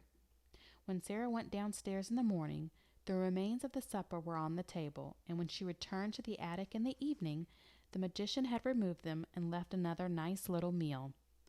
Miss Minchin was as harsh and insulting as ever, Miss Amelia as peevish, and the servants were as vulgar and rude. Sara was sent on errands in all weathers, and scolded and driven hither and thither. She was scarcely allowed to speak to Ermengarde and Lottie. Lavinia sneered at the increasing shabbiness of her clothes, and the other girls stared curiously at her when she appeared in the schoolroom. But what did it all matter while she was living in this wonderful, mysterious story? It was more romantic and delightful than anything she had ever invented to comfort her starved young soul and save herself from despair. Sometimes, when she was scolded, she could scarcely keep from smiling. "If you only knew," she was saying to herself, "if you only knew." The comfort and happiness she enjoyed were making her stronger, and she had them always to look forward to. If she came home from her errands, wet and tired and hungry, she knew she would soon be warm and well fed after she had climbed the stairs. During the hardest day, she could occupy herself blissfully by thinking of what she should see when she opened the attic door, and wondering what new delight had been prepared for her. In a very short time she began to look less thin. Color came into her cheeks, and her eyes did not seem so much too big for her face. "Sara Crewe looks wonderfully well," Miss Minchin remarked disapprovingly to her sister. "Yes," answered poor silly Miss Amelia.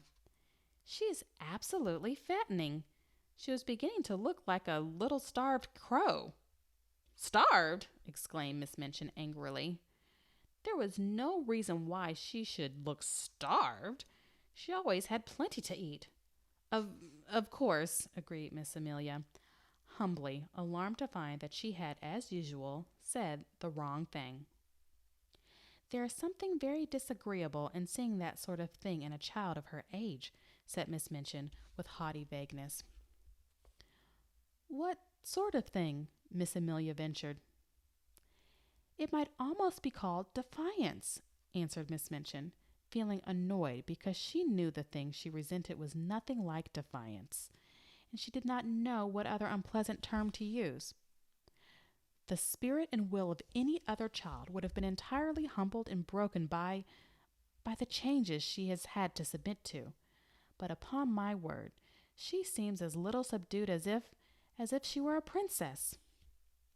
"Do you remember," put in the unwise Miss Amelia, what she said to you that day in the schoolroom about what you would do if you found out that she was—" "No, I don't," said Miss Minchin. "Don't talk nonsense." But she remembered very clearly indeed. Very naturally, even Becky was beginning to look plumper and less frightened. She could not help it. She had her share in the secret fairy story, too. She had 2 mattresses, 2 pillows, plenty of bed covering, and every night a hot supper and a seat on the cushions by the fire. The Bastille had melted away. The prisoners no longer existed. 2 comforted children sat in the midst of delights. Sometimes Sara read aloud from her books. Sometimes she learned her own lessons. Sometimes she sat and looked into the fire and tried to imagine who her friend could be and wished she could say to him some of the things in her heart. Then it came about that another wonderful thing happened. A man came to the door and left several parcels. All were addressed in large letters. To the little girl in the right-hand attic. Sara herself was sent to open the door and took them in. She laid the 2 largest parcels on the hall table and was looking at the address when Miss Minchin came down the stairs and saw her. "Take the things to the young lady to whom they belong," she said severely. "Don't stand there staring at them." "They belong to me," answered Sara quietly. "To you?" exclaimed Miss Minchin. "What do you mean?" "I don't know where they came from," said Sara, "but they are addressed to me. I sleep in the right-hand attic. Becky has the other one." Miss Minchin came to her side and looked at the parcels with an excited expression. "What is in them?" she demanded. "I don't know," replied Sara. "Open them," she ordered. Sara did as she was told. When the packages were unfolded, Miss Minchin's countenance wore suddenly a singular expression. What she saw was pretty and comfortable clothing of different kinds, shoes, stockings, gloves, and a warm and beautiful coat. There were even a nice hat and an umbrella. They were all good and expensive things, and on the pocket of the coat was pinned a paper on which were written these words: "To be worn every day.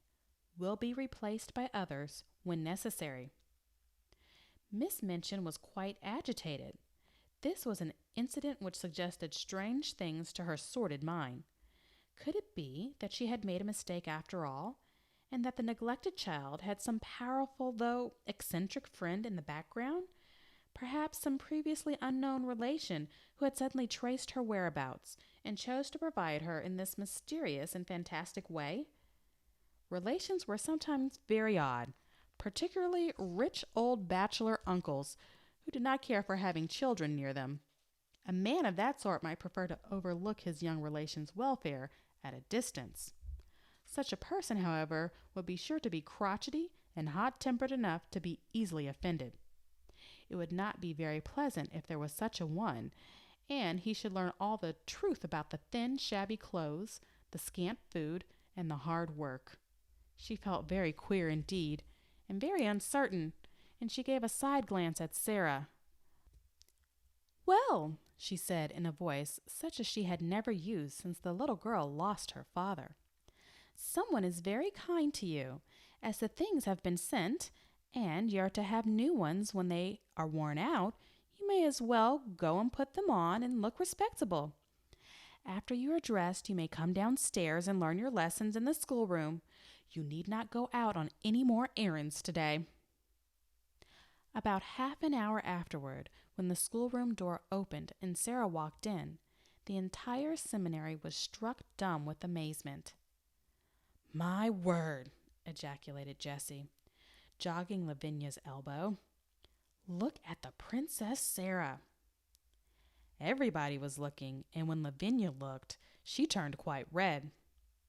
It was the Princess Sara indeed. At least since the days when she had been a princess, Sara had never looked as she did now. She did not seem the Sara they had seen come down the back stairs a few hours ago.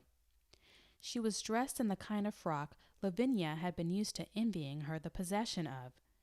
It was deep and warm in color and beautifully made. Her slender feet looked as they had done when Jessie had admired them, and the hair, whose heavy locks made her look rather like a Shetland pony when it fell loose about her small, odd face, was tied back with a ribbon. "Perhaps someone has left her a fortune," Jessie whispered. "I always thought that something would happen to her. She is so queer." "Perhaps the diamond mines have suddenly appeared again," said Lavinia scathingly.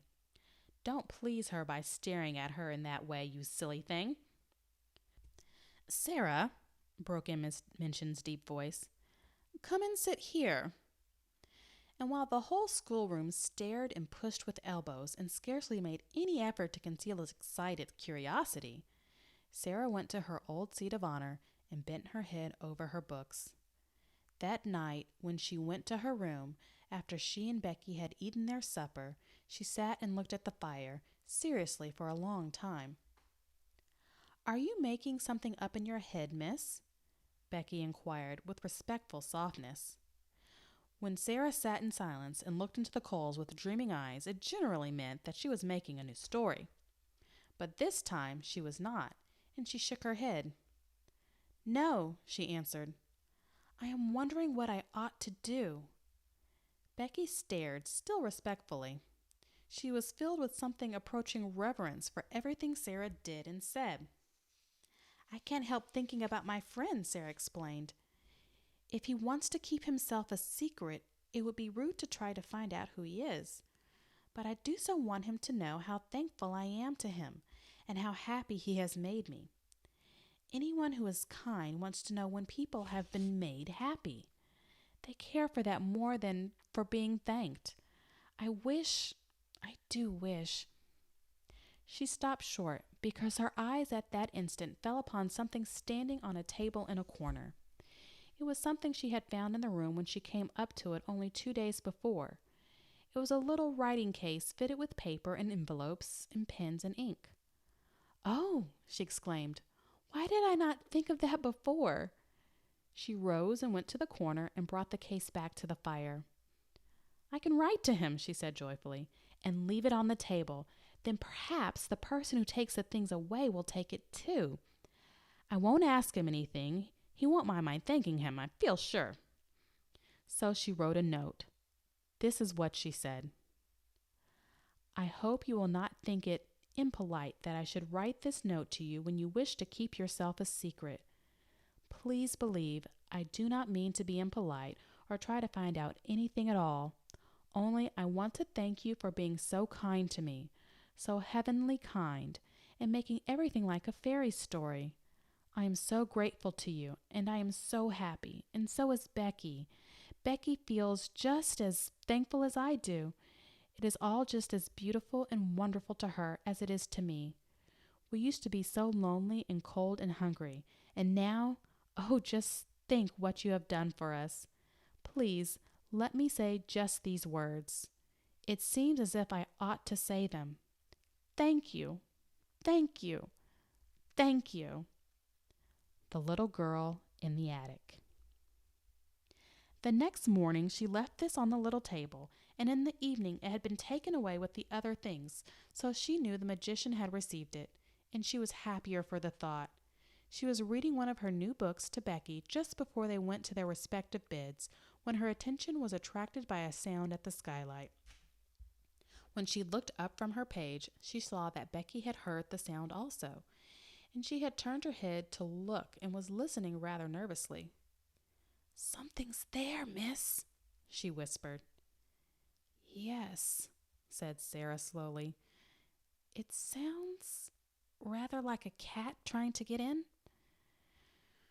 She left her chair and went to the skylight. It was a queer little sound she heard, like a soft scratching. She suddenly remembered something and laughed. She remembered a quaint little intruder who had made his way into the attic once before. She had seen him that very afternoon, sitting disconsolately on a table before a window in the Indian gentleman's house. "Suppose," she whispered in pleased excitement, "just suppose it was the monkey who had got away again. Oh, I wish it was."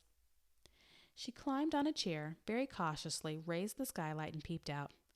It had been snowing all day, and on the snow, quite near her, crouched a tiny shivering figure, whose small black face wrinkled itself piteously at sight of her. "It is the monkey!" she cried out. "He has crept out of the Lasker's attic, and he saw the light." Becky ran to her side. "Are you going to let him in, miss?" she said. "Yes," Sara answered joyfully. "It's too cold for monkeys to be out. They're delicate. I'll coax him in." She put a hand out delicately, speaking in a coaxing voice, as she spoke to the sparrows and to Melchisedec, as if she were some friendly little animal herself and lovingly understood their timid wildness.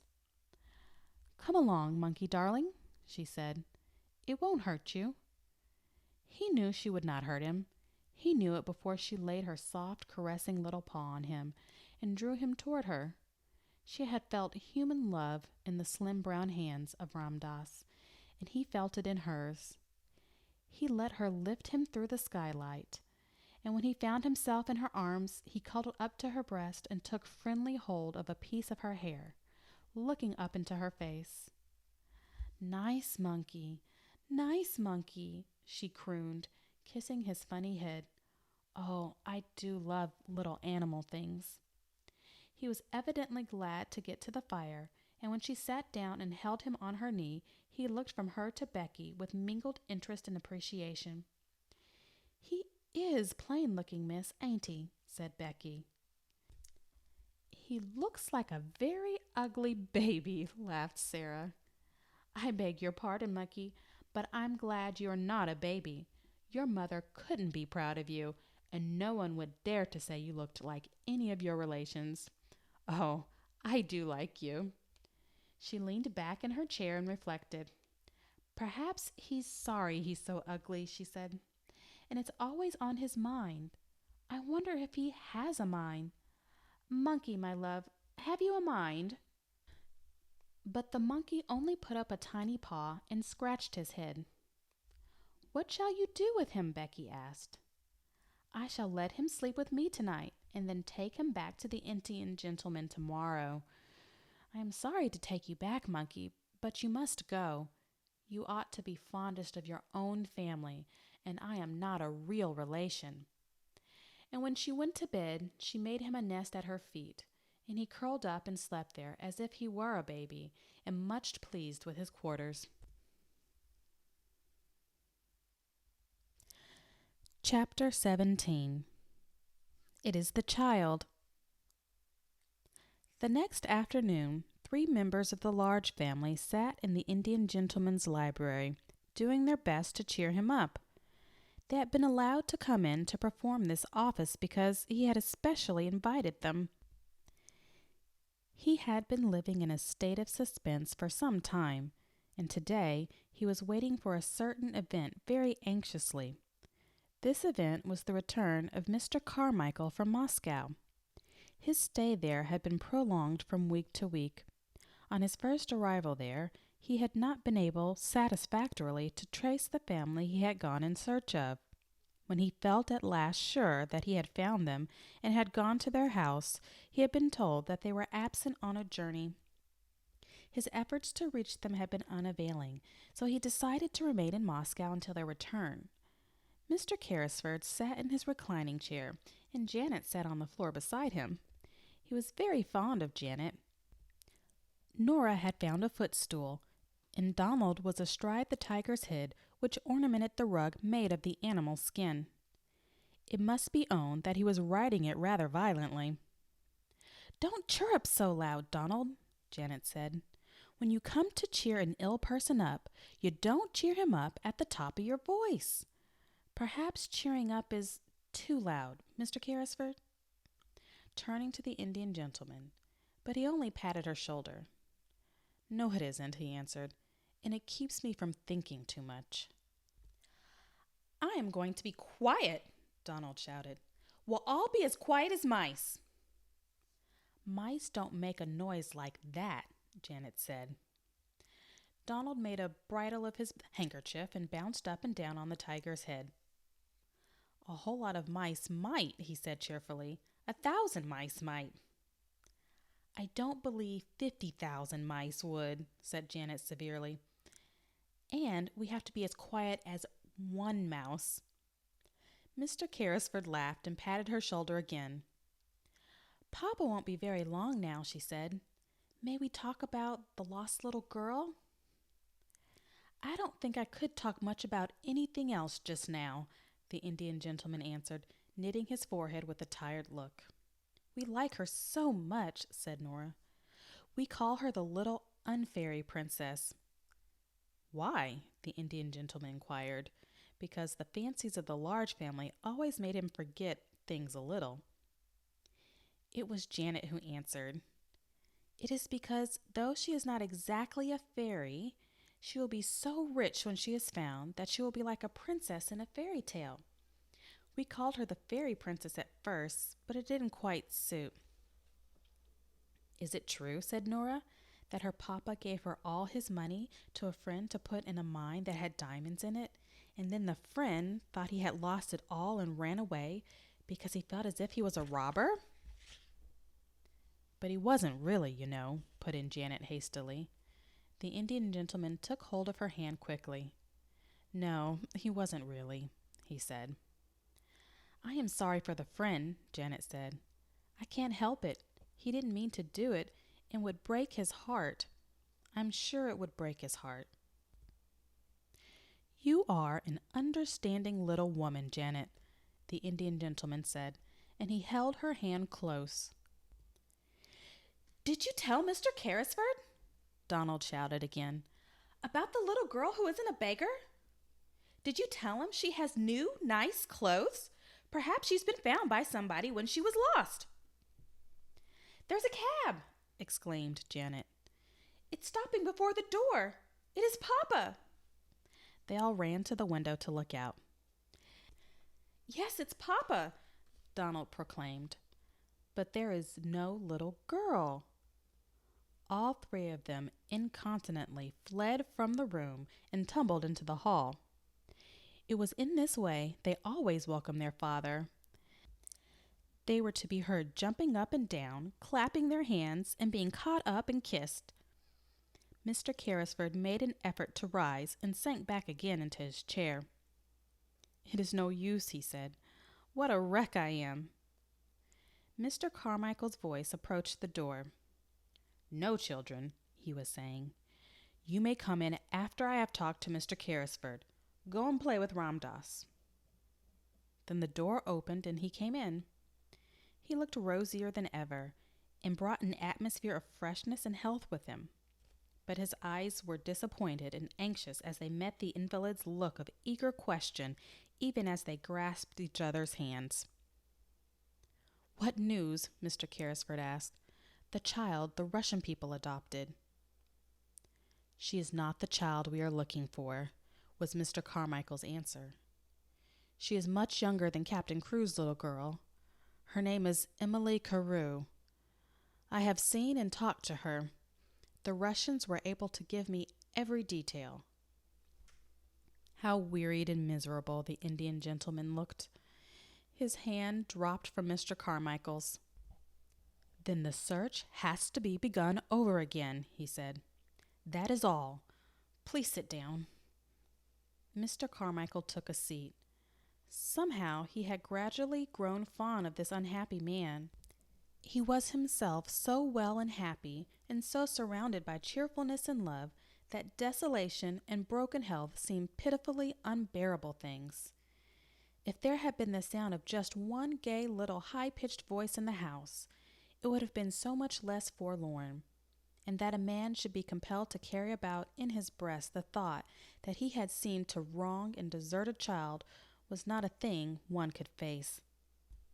Come, come, he said in his cheery voice. We'll find her yet. We must begin at once. No time must be lost, Mr. Carrisford fretted. Have you any new suggestion to make? Any whatsoever? Mr. Carmichael felt rather restless, and he rose and began to pace the room with a thoughtful though uncertain face. Well, perhaps, he said, I don't know what it may be worth. The fact is, an idea occurred to me as I was thinking the thing over in the train on the journey from Dover. What was it? If she is alive, she is somewhere. Yes, she is somewhere. We have searched the schools in Paris. Let us give up Paris and begin in London. That was my idea, to search London. There are schools enough in London, said Mr. Carrisford. Then he slightly started, roused by a recollection. By the way, there is one next door. Then we will begin there. We cannot begin nearer than next door. No, said Carrisford. There is a child there who interests me, but she is not a pupil, and she is a little dark, forlorn creature, as unlike poor Crewe as a child could be. Perhaps the magic was at work again at that very moment, the beautiful magic. It really seemed as if it might be so. What was it that brought Ram Dass into the room, even as his master spoke, salaaming respectfully, but with a scarcely concealed touch of excitement in his dark, flashing eyes? Sahib, he said, the child herself has come, the child the Sahib felt pity for. She brings back the monkey who had again run away to her attic under the roof. I have asked that she remain. It was my thought that it would please the Sahib to see and speak with her. Who is she? Inquired Mr. Carmichael. God knows, Mr. Carrisford answered. She is the child I spoke of, a little drudge at the school.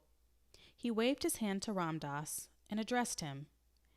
Yes, I should like to see her. Go and bring her in. Then he turned to Mr. Carmichael. While you have been away, he explained, I have been desperate.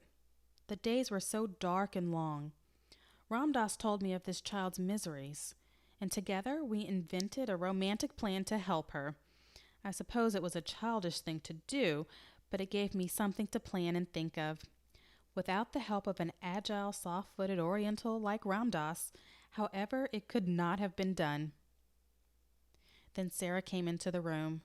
She carried the monkey in her arms, and he evidently did not intend to part from her, if it could be helped.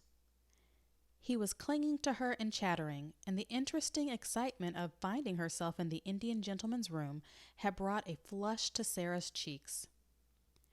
Your monkey ran away again, she said in her pretty voice. He came to my garret window last night, and I took him in because it was so cold. I would have brought him back if it had not been so late. I knew you were ill and might not like to be disturbed. The Indian gentleman's hollow eyes dwelt on her with curious interest. That was very thoughtful of you, he said. Sara looked toward Ram Dass, who stood near the door. Shall I give him to the Lascar? She asked. How do you know he is a Lascar? Said the Indian gentleman, smiling a little. Oh, I know Lascars, Sara said, handing over the reluctant monkey. I was born in India. The Indian gentleman sat upright so suddenly and with such a change of expression that she was for a moment quite startled. You were born in India, he exclaimed. Were you? Come here. And he held out his hand. Sara went to him and laid her hand in his, as he seemed to want to take it. She stood still, and her green-gray eyes met his wonderingly. Something seemed to be the matter with him. You live next door? He demanded. Yes, I live at Miss Minchin's seminary. But you're not one of her pupils. A strange little smile hovered about Sara's mouth. She hesitated a moment. I don't think I know exactly what I am, she replied. Why not? At first I was a pupil and a parlor boarder, but now... You are a pupil? What are you now? The queer little sad smile was on Sara's lips again. I sleep in the attic next to the scullery maid, she said. I run errands for the cook. I do anything she tells me, and I teach the little ones their lessons. Question her, Carmichael, said Mr. Carrisford, sinking back as if he had lost his strength. Question her. I cannot. The big, kind father of the large family knew how to question little girls. Sara realized how much practice he had had when he spoke to her in his nice, encouraging voice. "What do you mean by 'at first,' my child?" he inquired. "When I was first taken there by my papa." "Where is your papa?" "He died," said Sara very quietly. "He lost all his money, and there was none left for me. There was no one to take care of me or to pay Miss Minchin." "Carmichael!" the Indian gentleman cried out loudly. "Carmichael!" "We must not frighten her," Mr. Carmichael said aside to him in a quick, low voice, and he added aloud to Sara, "So you were sent up into the attic and made into a little drudge. That was about it, wasn't it?" "There was no one to take care of me," said Sara. "There was no money. I belonged to nobody." "How did your father lose his money?" the Indian gentleman broke in breathlessly. "He did not lose it himself," Sara answered, wondering still more each moment. "He had a friend he was very fond of. He was very fond of him. It was his friend who took his money. He trusted his friend too much." The Indian gentleman's breath came more quickly. "The friend might have meant to do no harm," he said. "It might have happened through a mistake." Sara did not know how unrelenting her quiet young voice sounded as she answered. If she had known, she would surely have tried to soften it for the Indian gentleman's sake.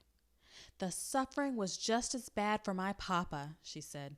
"It killed him." "What was your father's name?" the Indian gentleman said. "Tell me." "His name was Ralph Crewe," Sara answered, feeling startled. "Captain Crewe. He died in India." The haggard face contracted, and Ram Dass sprang to his master's side. "Carmichael," the invalid gasped. "It is the child! The child!"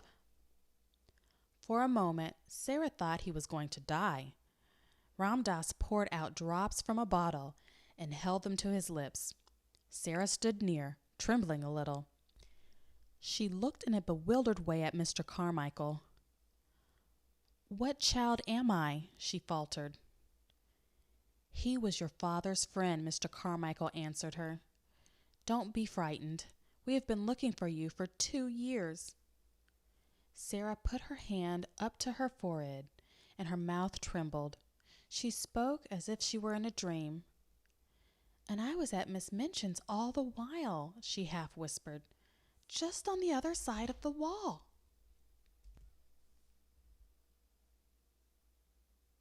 Chapter 18.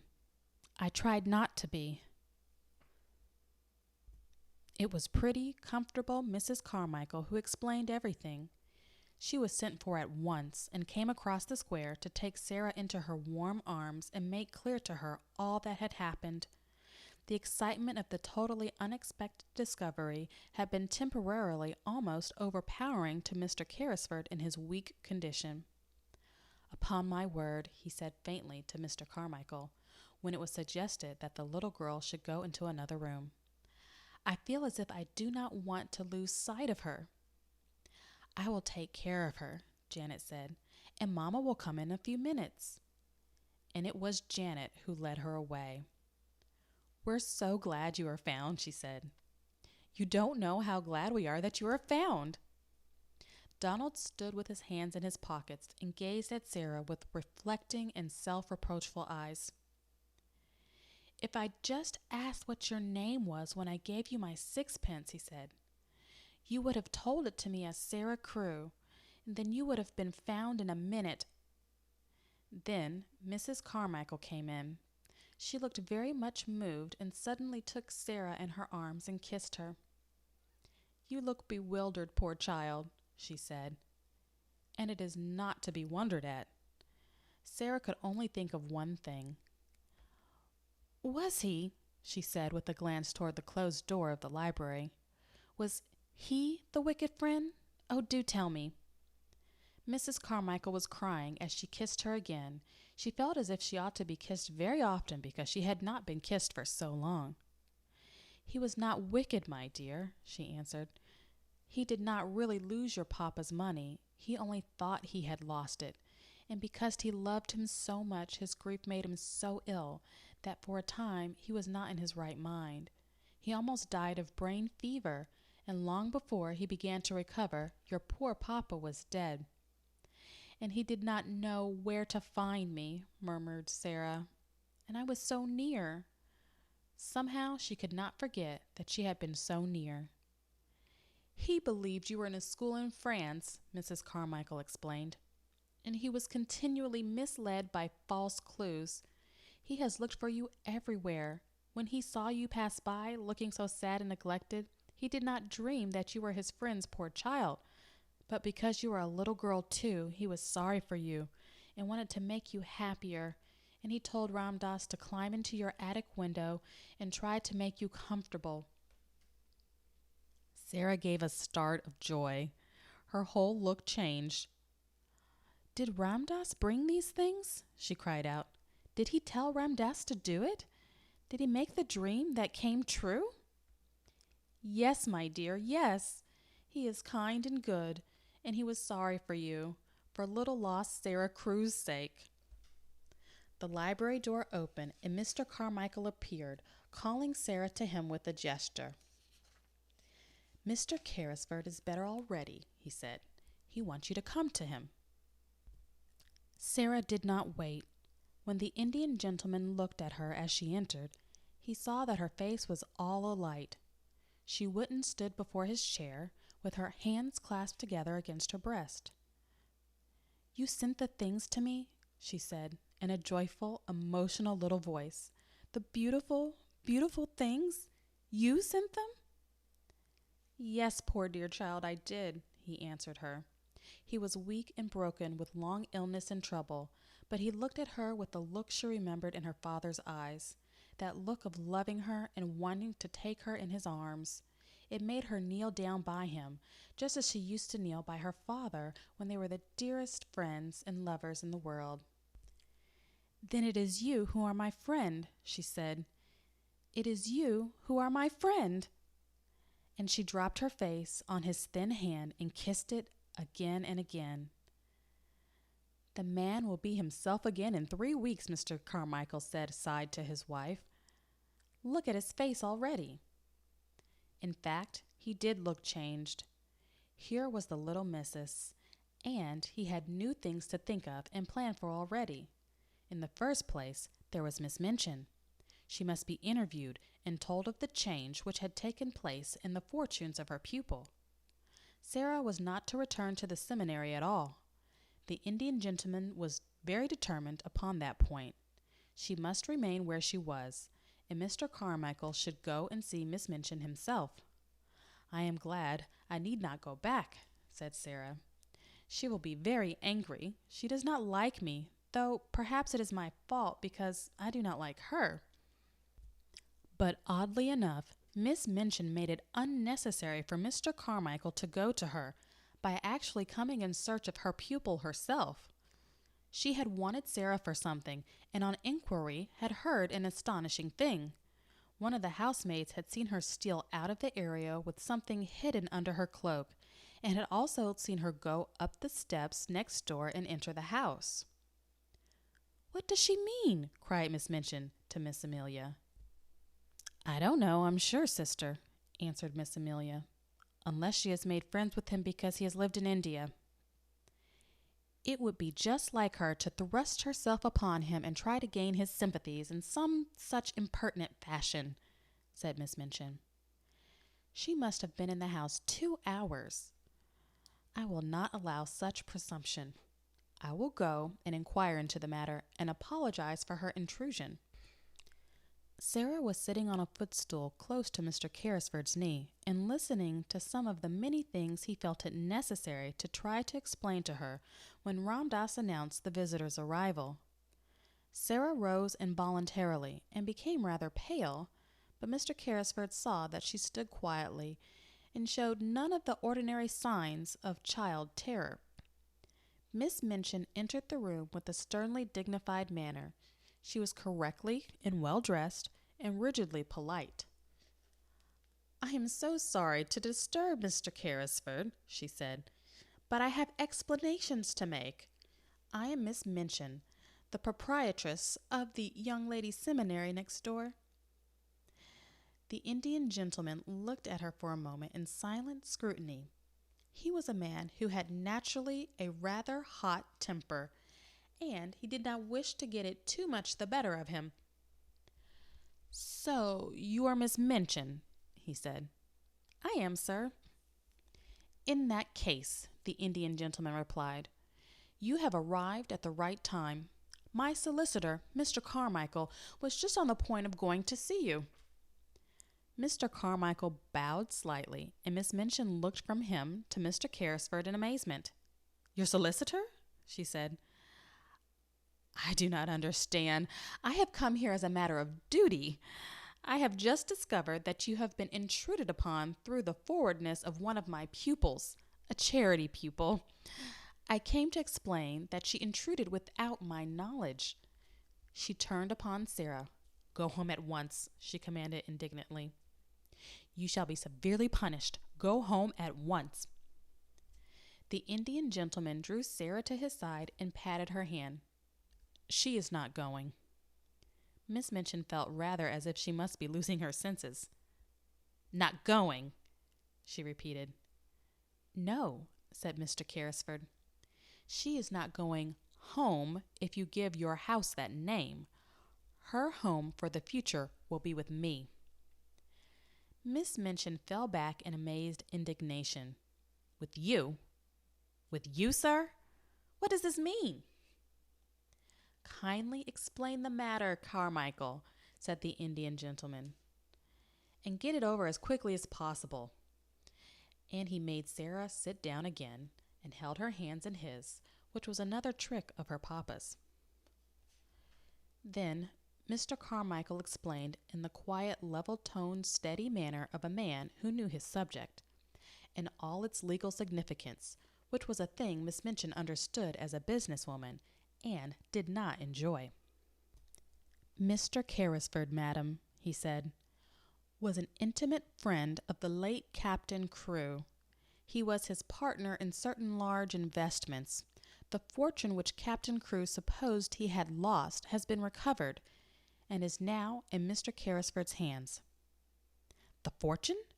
cried Miss Minchin, and she really lost color as she uttered the exclamation. "Sara's fortune?" "It will be Sara's fortune," replied Mr. Carmichael, rather coldly. "It is Sara's fortune now, in fact.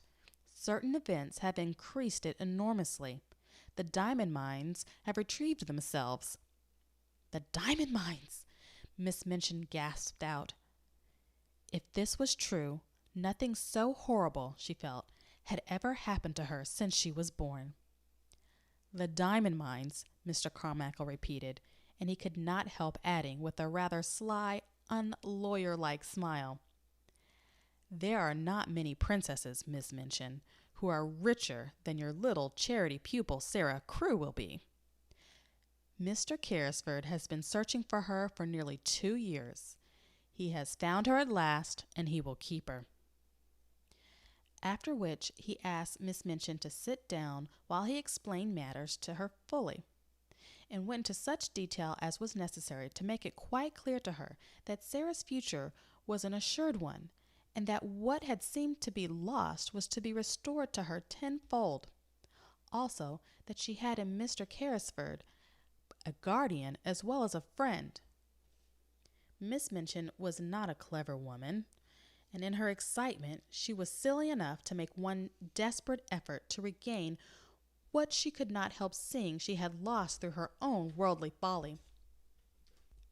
"He found her under my care," she protested. "I have done everything for her, but for me she would have starved in the streets." Here the Indian gentleman lost his temper. "As to starving in the streets," he said, "she might have starved more comfortably there than in your attic." "Captain Crewe left her in my charge," Miss Minchin argued. "She must return to it until she is of age. She can be a parlor boarder again. She must finish her education. The law will interfere in my behalf." Come, Miss Minchin, Mr. Carmichael interposed. The law will do nothing of the sort. If Sara herself wishes to return to you, I dare say Mr. Carrisford might not refuse to allow it, but that rests with Sara. Then, said Miss Minchin, I appeal to Sara. I have not spoiled you, perhaps, she said awkwardly to this little girl. But you know that your papa was pleased with your progress, and I have always been fond of you. Sara's green-gray eyes fixed themselves on her with the quiet, clear look Miss Minchin particularly disliked. Have you, Miss Minchin? She said. I did not know that. Miss Minchin reddened and drew herself up. You ought to have known it, said she.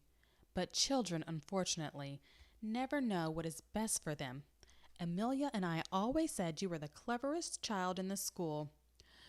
Will you not do your duty to your poor papa and come home with me?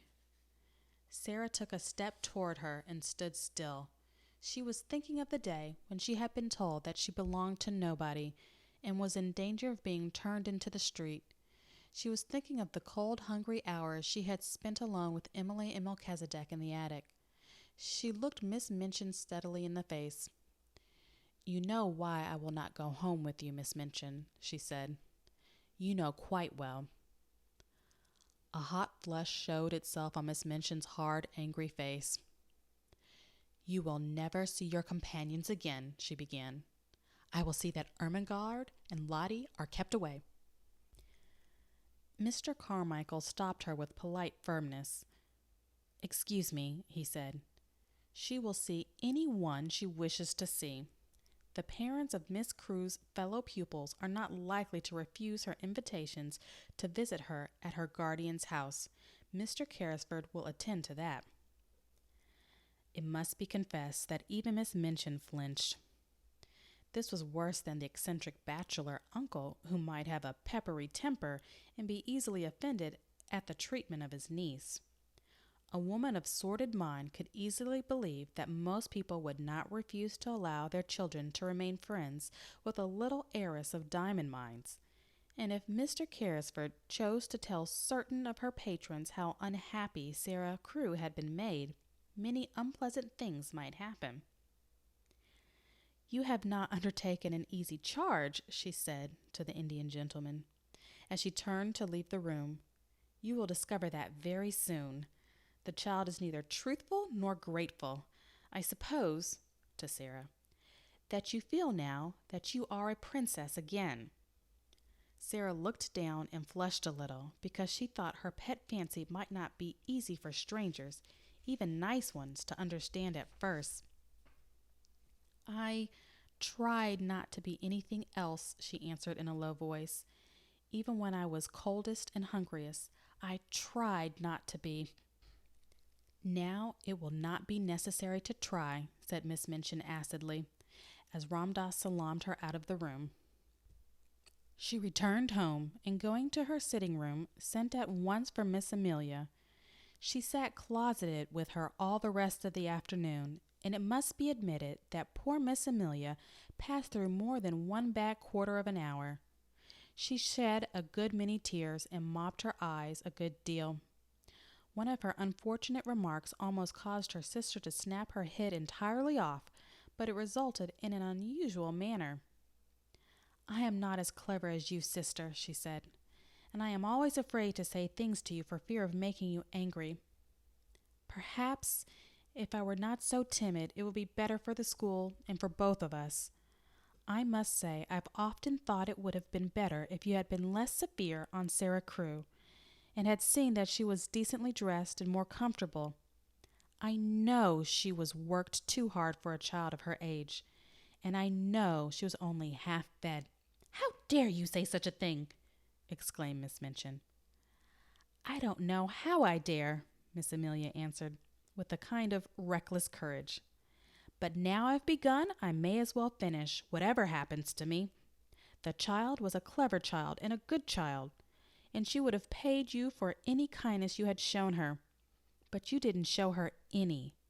The fact was, she was too clever for you, and you always disliked her for that reason. She used to see through us both." "Amelia!"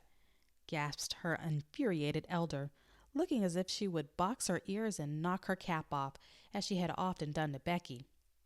But Miss Amelia's disappointment had made her hysterical enough not to care what occurred next. She did, she cried. "She saw through us both.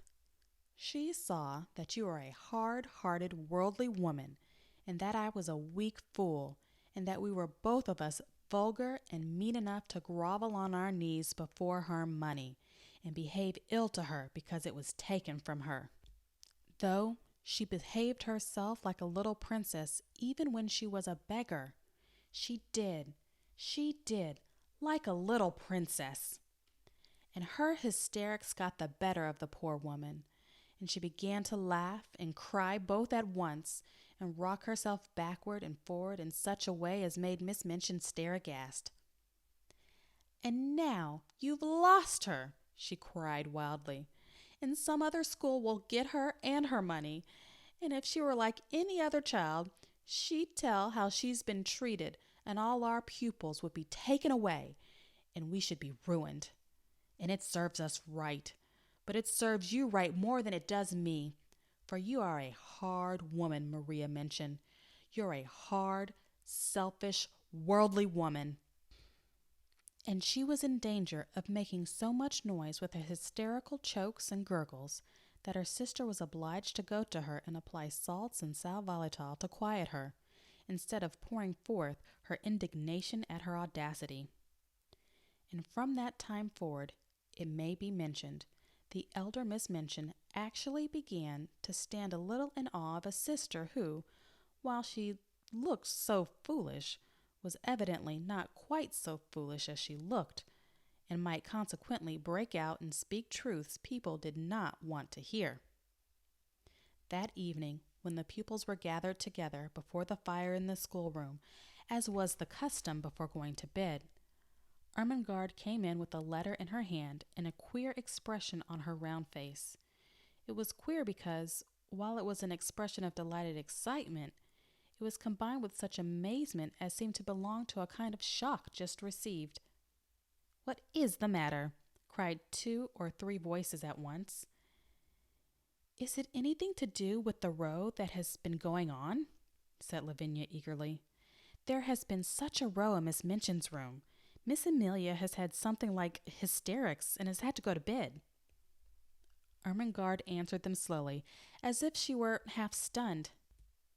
"I have just had this letter from Sara," she said, holding it out to let them see what a long letter it was. "From Sara?" Every voice joined in that exclamation. "Where is she?" almost shrieked Jessie. "Next door," said Ermengarde, still slowly, "with the Indian gentleman." Where? Has she been sent away? Does Miss Minchin know? Was the row about that? Why did she write? Tell us!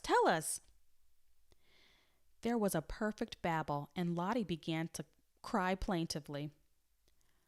Ermengarde answered them slowly, as if she were half plunged into what, at the moment, seemed the most important and self-explaining thing. "There were diamond mines," she said stoutly. "There were." Open mouths and open eyes confronted her. "They were real," she hurried on. "It was all a mistake about them. Something happened for a time, and Mr. Carrisford thought they were ruined." "Who is Mr. Carrisford?" shouted Jessie. "The Indian gentleman. And Captain Crewe thought so too, and he died. And Mr. Carrisford had brain fever and ran away, and he almost died. And he did not know where Sara was. And it turned out that there were millions and millions of diamonds in the mine. And half of them belonged to Sara. And they belonged to her when she was living in the attic with no one but Melchisedec for a friend, and the cook ordering her about. And Mr. Carrisford found her this afternoon, and he has got her in his home, and she will never come back, and she'll be more a princess than she ever was, 150,000 times more. and I am going to see her tomorrow afternoon. There." Even Miss Minchin herself could scarcely have controlled the uproar after this, and though she heard the noise, she did not try. She was not in the mood to face anything more than she was facing in her room, while Miss Amelia was weeping in bed. She knew that the news had penetrated the walls in some mysterious manner, and that every servant and every child would go to bed talking about it.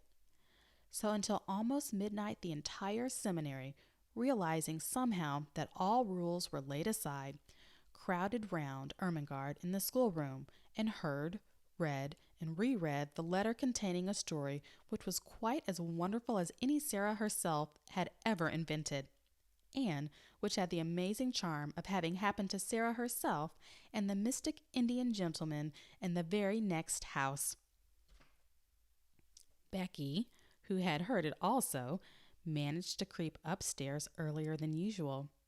She wanted to get away from people and go and look at the little magic room once more.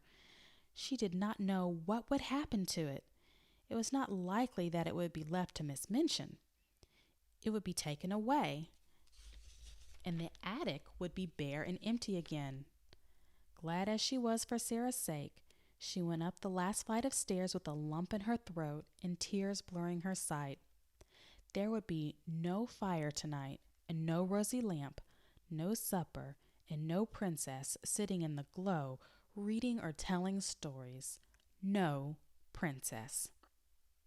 She choked down a sob as she pushed the attic door, and then she broke into a low cry. The lamp was flushing the room, the fire was blazing, the supper was waiting, and Ramdas was standing smiling into her startled face. "Missy Sahib remembered," he said. "She told the Sahib all. She wished you to know the good fortune which has befallen her. Behold, a letter on the tray. She has written. She did not wish that you should go to sleep unhappy. The Sahib commands you to come to him tomorrow. You are to be the attendant of Missy Sahib. Tonight, I take these things back over the roof." And having said this with a beaming face, he made a little salaam and slipped through the skylight with an agile silentness of movement which showed Becky how easily he had done it before. Chapter 19. Anne. Never had such joy reigned in the nursery of the Large family. Never had they dreamed of such delights as resulted from an intimate acquaintance with a little girl who was not a beggar. The mere fact of her sufferings and adventures made her a priceless possession. Everybody wanted to be told over and over again the things which had happened to her. When one was sitting by a warm fire in a big glowing room, it was quite delightful to hear how cold it could be in an attic. It must be admitted that the attic was rather delighted in, and that its coldness and bareness quite sank into insignificance when Melchisedec was remembered, and one heard about the sparrows and things one could see if one climbed on the table and stuck one's head and shoulders out of the skylight. Of course, the thing loved best was the story of the banquet and the dream which was true. Sara told it for the first time the day after she had been found. Several members of the Large family came to take tea with her, and as they sat or curled up on the hearthrug, she told the story in her own way, and the Indian gentleman listened and watched her. When she had finished, she looked up at him and put her hand on his knee. "That is my part," she said. "Now won't you tell your part of it, Uncle Tom?" He had asked her to call him always Uncle Tom. "I don't know your part yet, and it must be beautiful." So he told them how, when he sat alone, ill and dull and irritable, Ramdas had tried to distract him by describing the passer-by, and there was one child who passed oftener than anyone else. He had begun to be interested in her, partly because he was thinking a great deal of a little girl, and partly because Ramdas had been able to relate the incident of his visit to the attic in chase of the monkey. He had described its cheerless look and the bearing of the child, who seemed as if she was not of the class of those who were treated as drudges and servants. Bit by bit, Ram Dass had made discoveries concerning the wretchedness of her life. He had found out how easy a matter it was to climb across the few yards of roof to the skylight, and this fact had been the beginning of all that followed. "Sahib," he said one day, "I could cross the slates and make the child a fire when she is out on some errand. When she returned, wet and cold, to find it blazing, she would think a magician had done it." The idea had been so fanciful that Mr. Carrisford's sad face had lighted with a smile, and Ram Dass had been so filled with rapture that he had enlarged upon it and explained to his master how simple it would be to accomplish numbers of other things. He had shown a childlike pleasure and invention, and the preparations for carrying out of the plan had filled many a day with interest which would otherwise have dragged wearily. On the night of the frustrated banquet, Ram Dass had kept watch, all his packages being in readiness in the attic which was his own, and the person who was to help him had waited with him, as interested as himself in the odd adventure.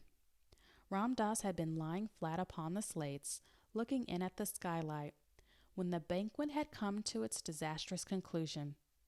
He had been sure of the profoundness of Sara's wearied sleep, and then, with a dark lantern, he had crept into the room, while his companion had remained outside and handed the things to him. When Sara had stirred ever so faintly, Ram Dass had closed the lantern slide and lain flat upon the floor. These and many other exciting things the children found out by asking 1,000 questions. "I am so glad," Sara said. "I am so glad it was you who were my friend." There never were such friends as these two became. Somehow they seemed to suit each other in a wonderful way. The Indian gentleman had never had a companion he liked quite as much as he liked Sara. In a month's time he was, as Mr. Carmichael had prophesied he would be, a new man. He was always amused and interested, and he began to find an actual pleasure in the possession of the wealth he had imagined that he loathed the burden of. There were so many charming things to plan for Sara. There was a little joke between them that he was a magician, and that it was one of his pleasures to invent things to surprise her. He found beautiful new flowers growing in her room, whimsical little gifts tucked under pillows, and once, as they sat together in the evening, they heard the scratch of a heavy paw on the door, and when Sara went to find out what it was, there stood a great dog, a splendid Russian boarhound with a grand silver and gold collar, bearing an inscription in raised letters. "I am Boris," it read. "I serve the Princess Sara." There was nothing the Indian gentleman loved more than the recollection of the little princess in rags and tatters. The afternoons in which the large family, or Ermengarde and Lottie, gathered to rejoice together were very delightful. But the hours when Sara and the Indian gentleman sat alone and read or talked had a special charm of their own. During their passing, many interesting things occurred. One evening, Mr. Carrisford, looking up from his book, noticed that his companion had not stirred for some time, but sat gazing into the fire. "What are you supposing, Sara?" he asked. Sara looked up with a bright color on her cheek. "I was supposing," she said, "I was remembering that hungry day and a child I saw." "But there were a great many hungry days," said the Indian gentleman, with a rather sad tone in his voice. "Which hungry day was it?" "I forgot. You didn't know," said Sara. "It was the day the dream came true." Then she told him the story of the bun shop and the 4 pence she picked up out of the sloppy mud, and the child who was hungrier than herself. She told it quite simply, and in as few words as possible, but somehow the Indian gentleman found it necessary to shade his eyes with his hand and look down at the carpet. "And I was supposing a kind of plan," she said, when she had finished. "I was thinking I should like to do something." "What was it?" said Mr. Carrisford in a low tone. You may do anything you like to do, Princess. I was wondering, rather hesitated Sara. You know, you say I have so much money. I was wondering if I could go to see the bun woman and tell her that if, when hungry children, particularly on those dreadful days, come and sit on the steps or look in at the window, she would just call them in and give them something to eat. She might send the bills to me. Could I do that? You shall do it tomorrow morning, said the Indian gentleman. Thank you, said Sara. You see, I know what it is to be hungry, and it is very hard when one cannot even pretend it away.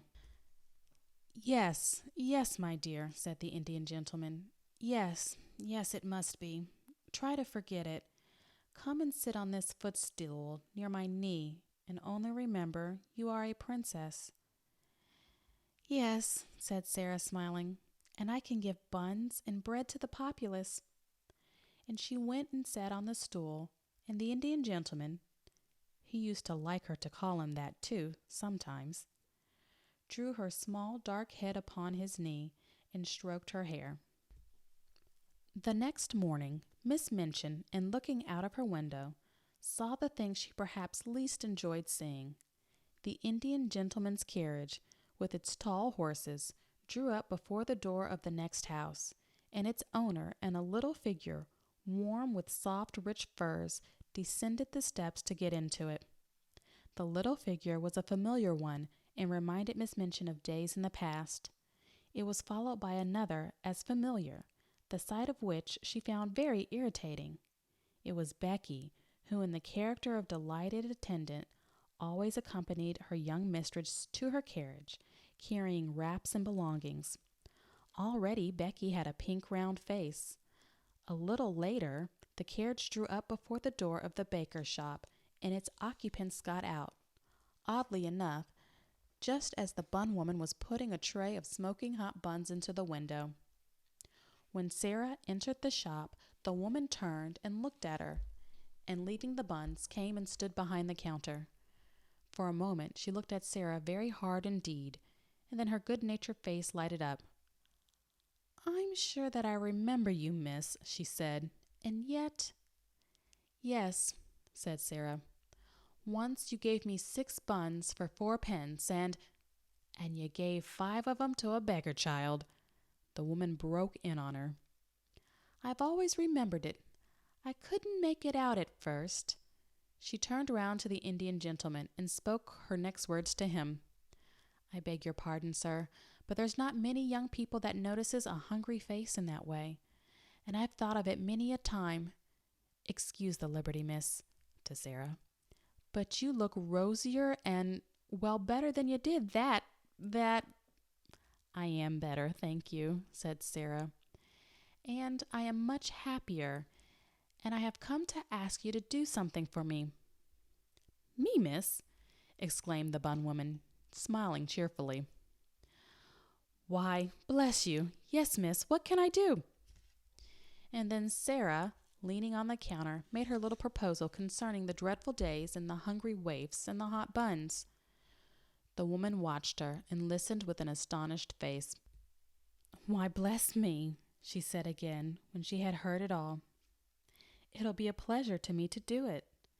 I am a working woman myself and cannot afford to do much on my own account, and there are sights of trouble on every side. But if you'll excuse me, I'm bound to say I've given away many a bit of bread since that wet afternoon, just along a thinking of you, and how wet and cold you was, and how hungry you looked, and yet you gave away your hot buns as if you were a princess."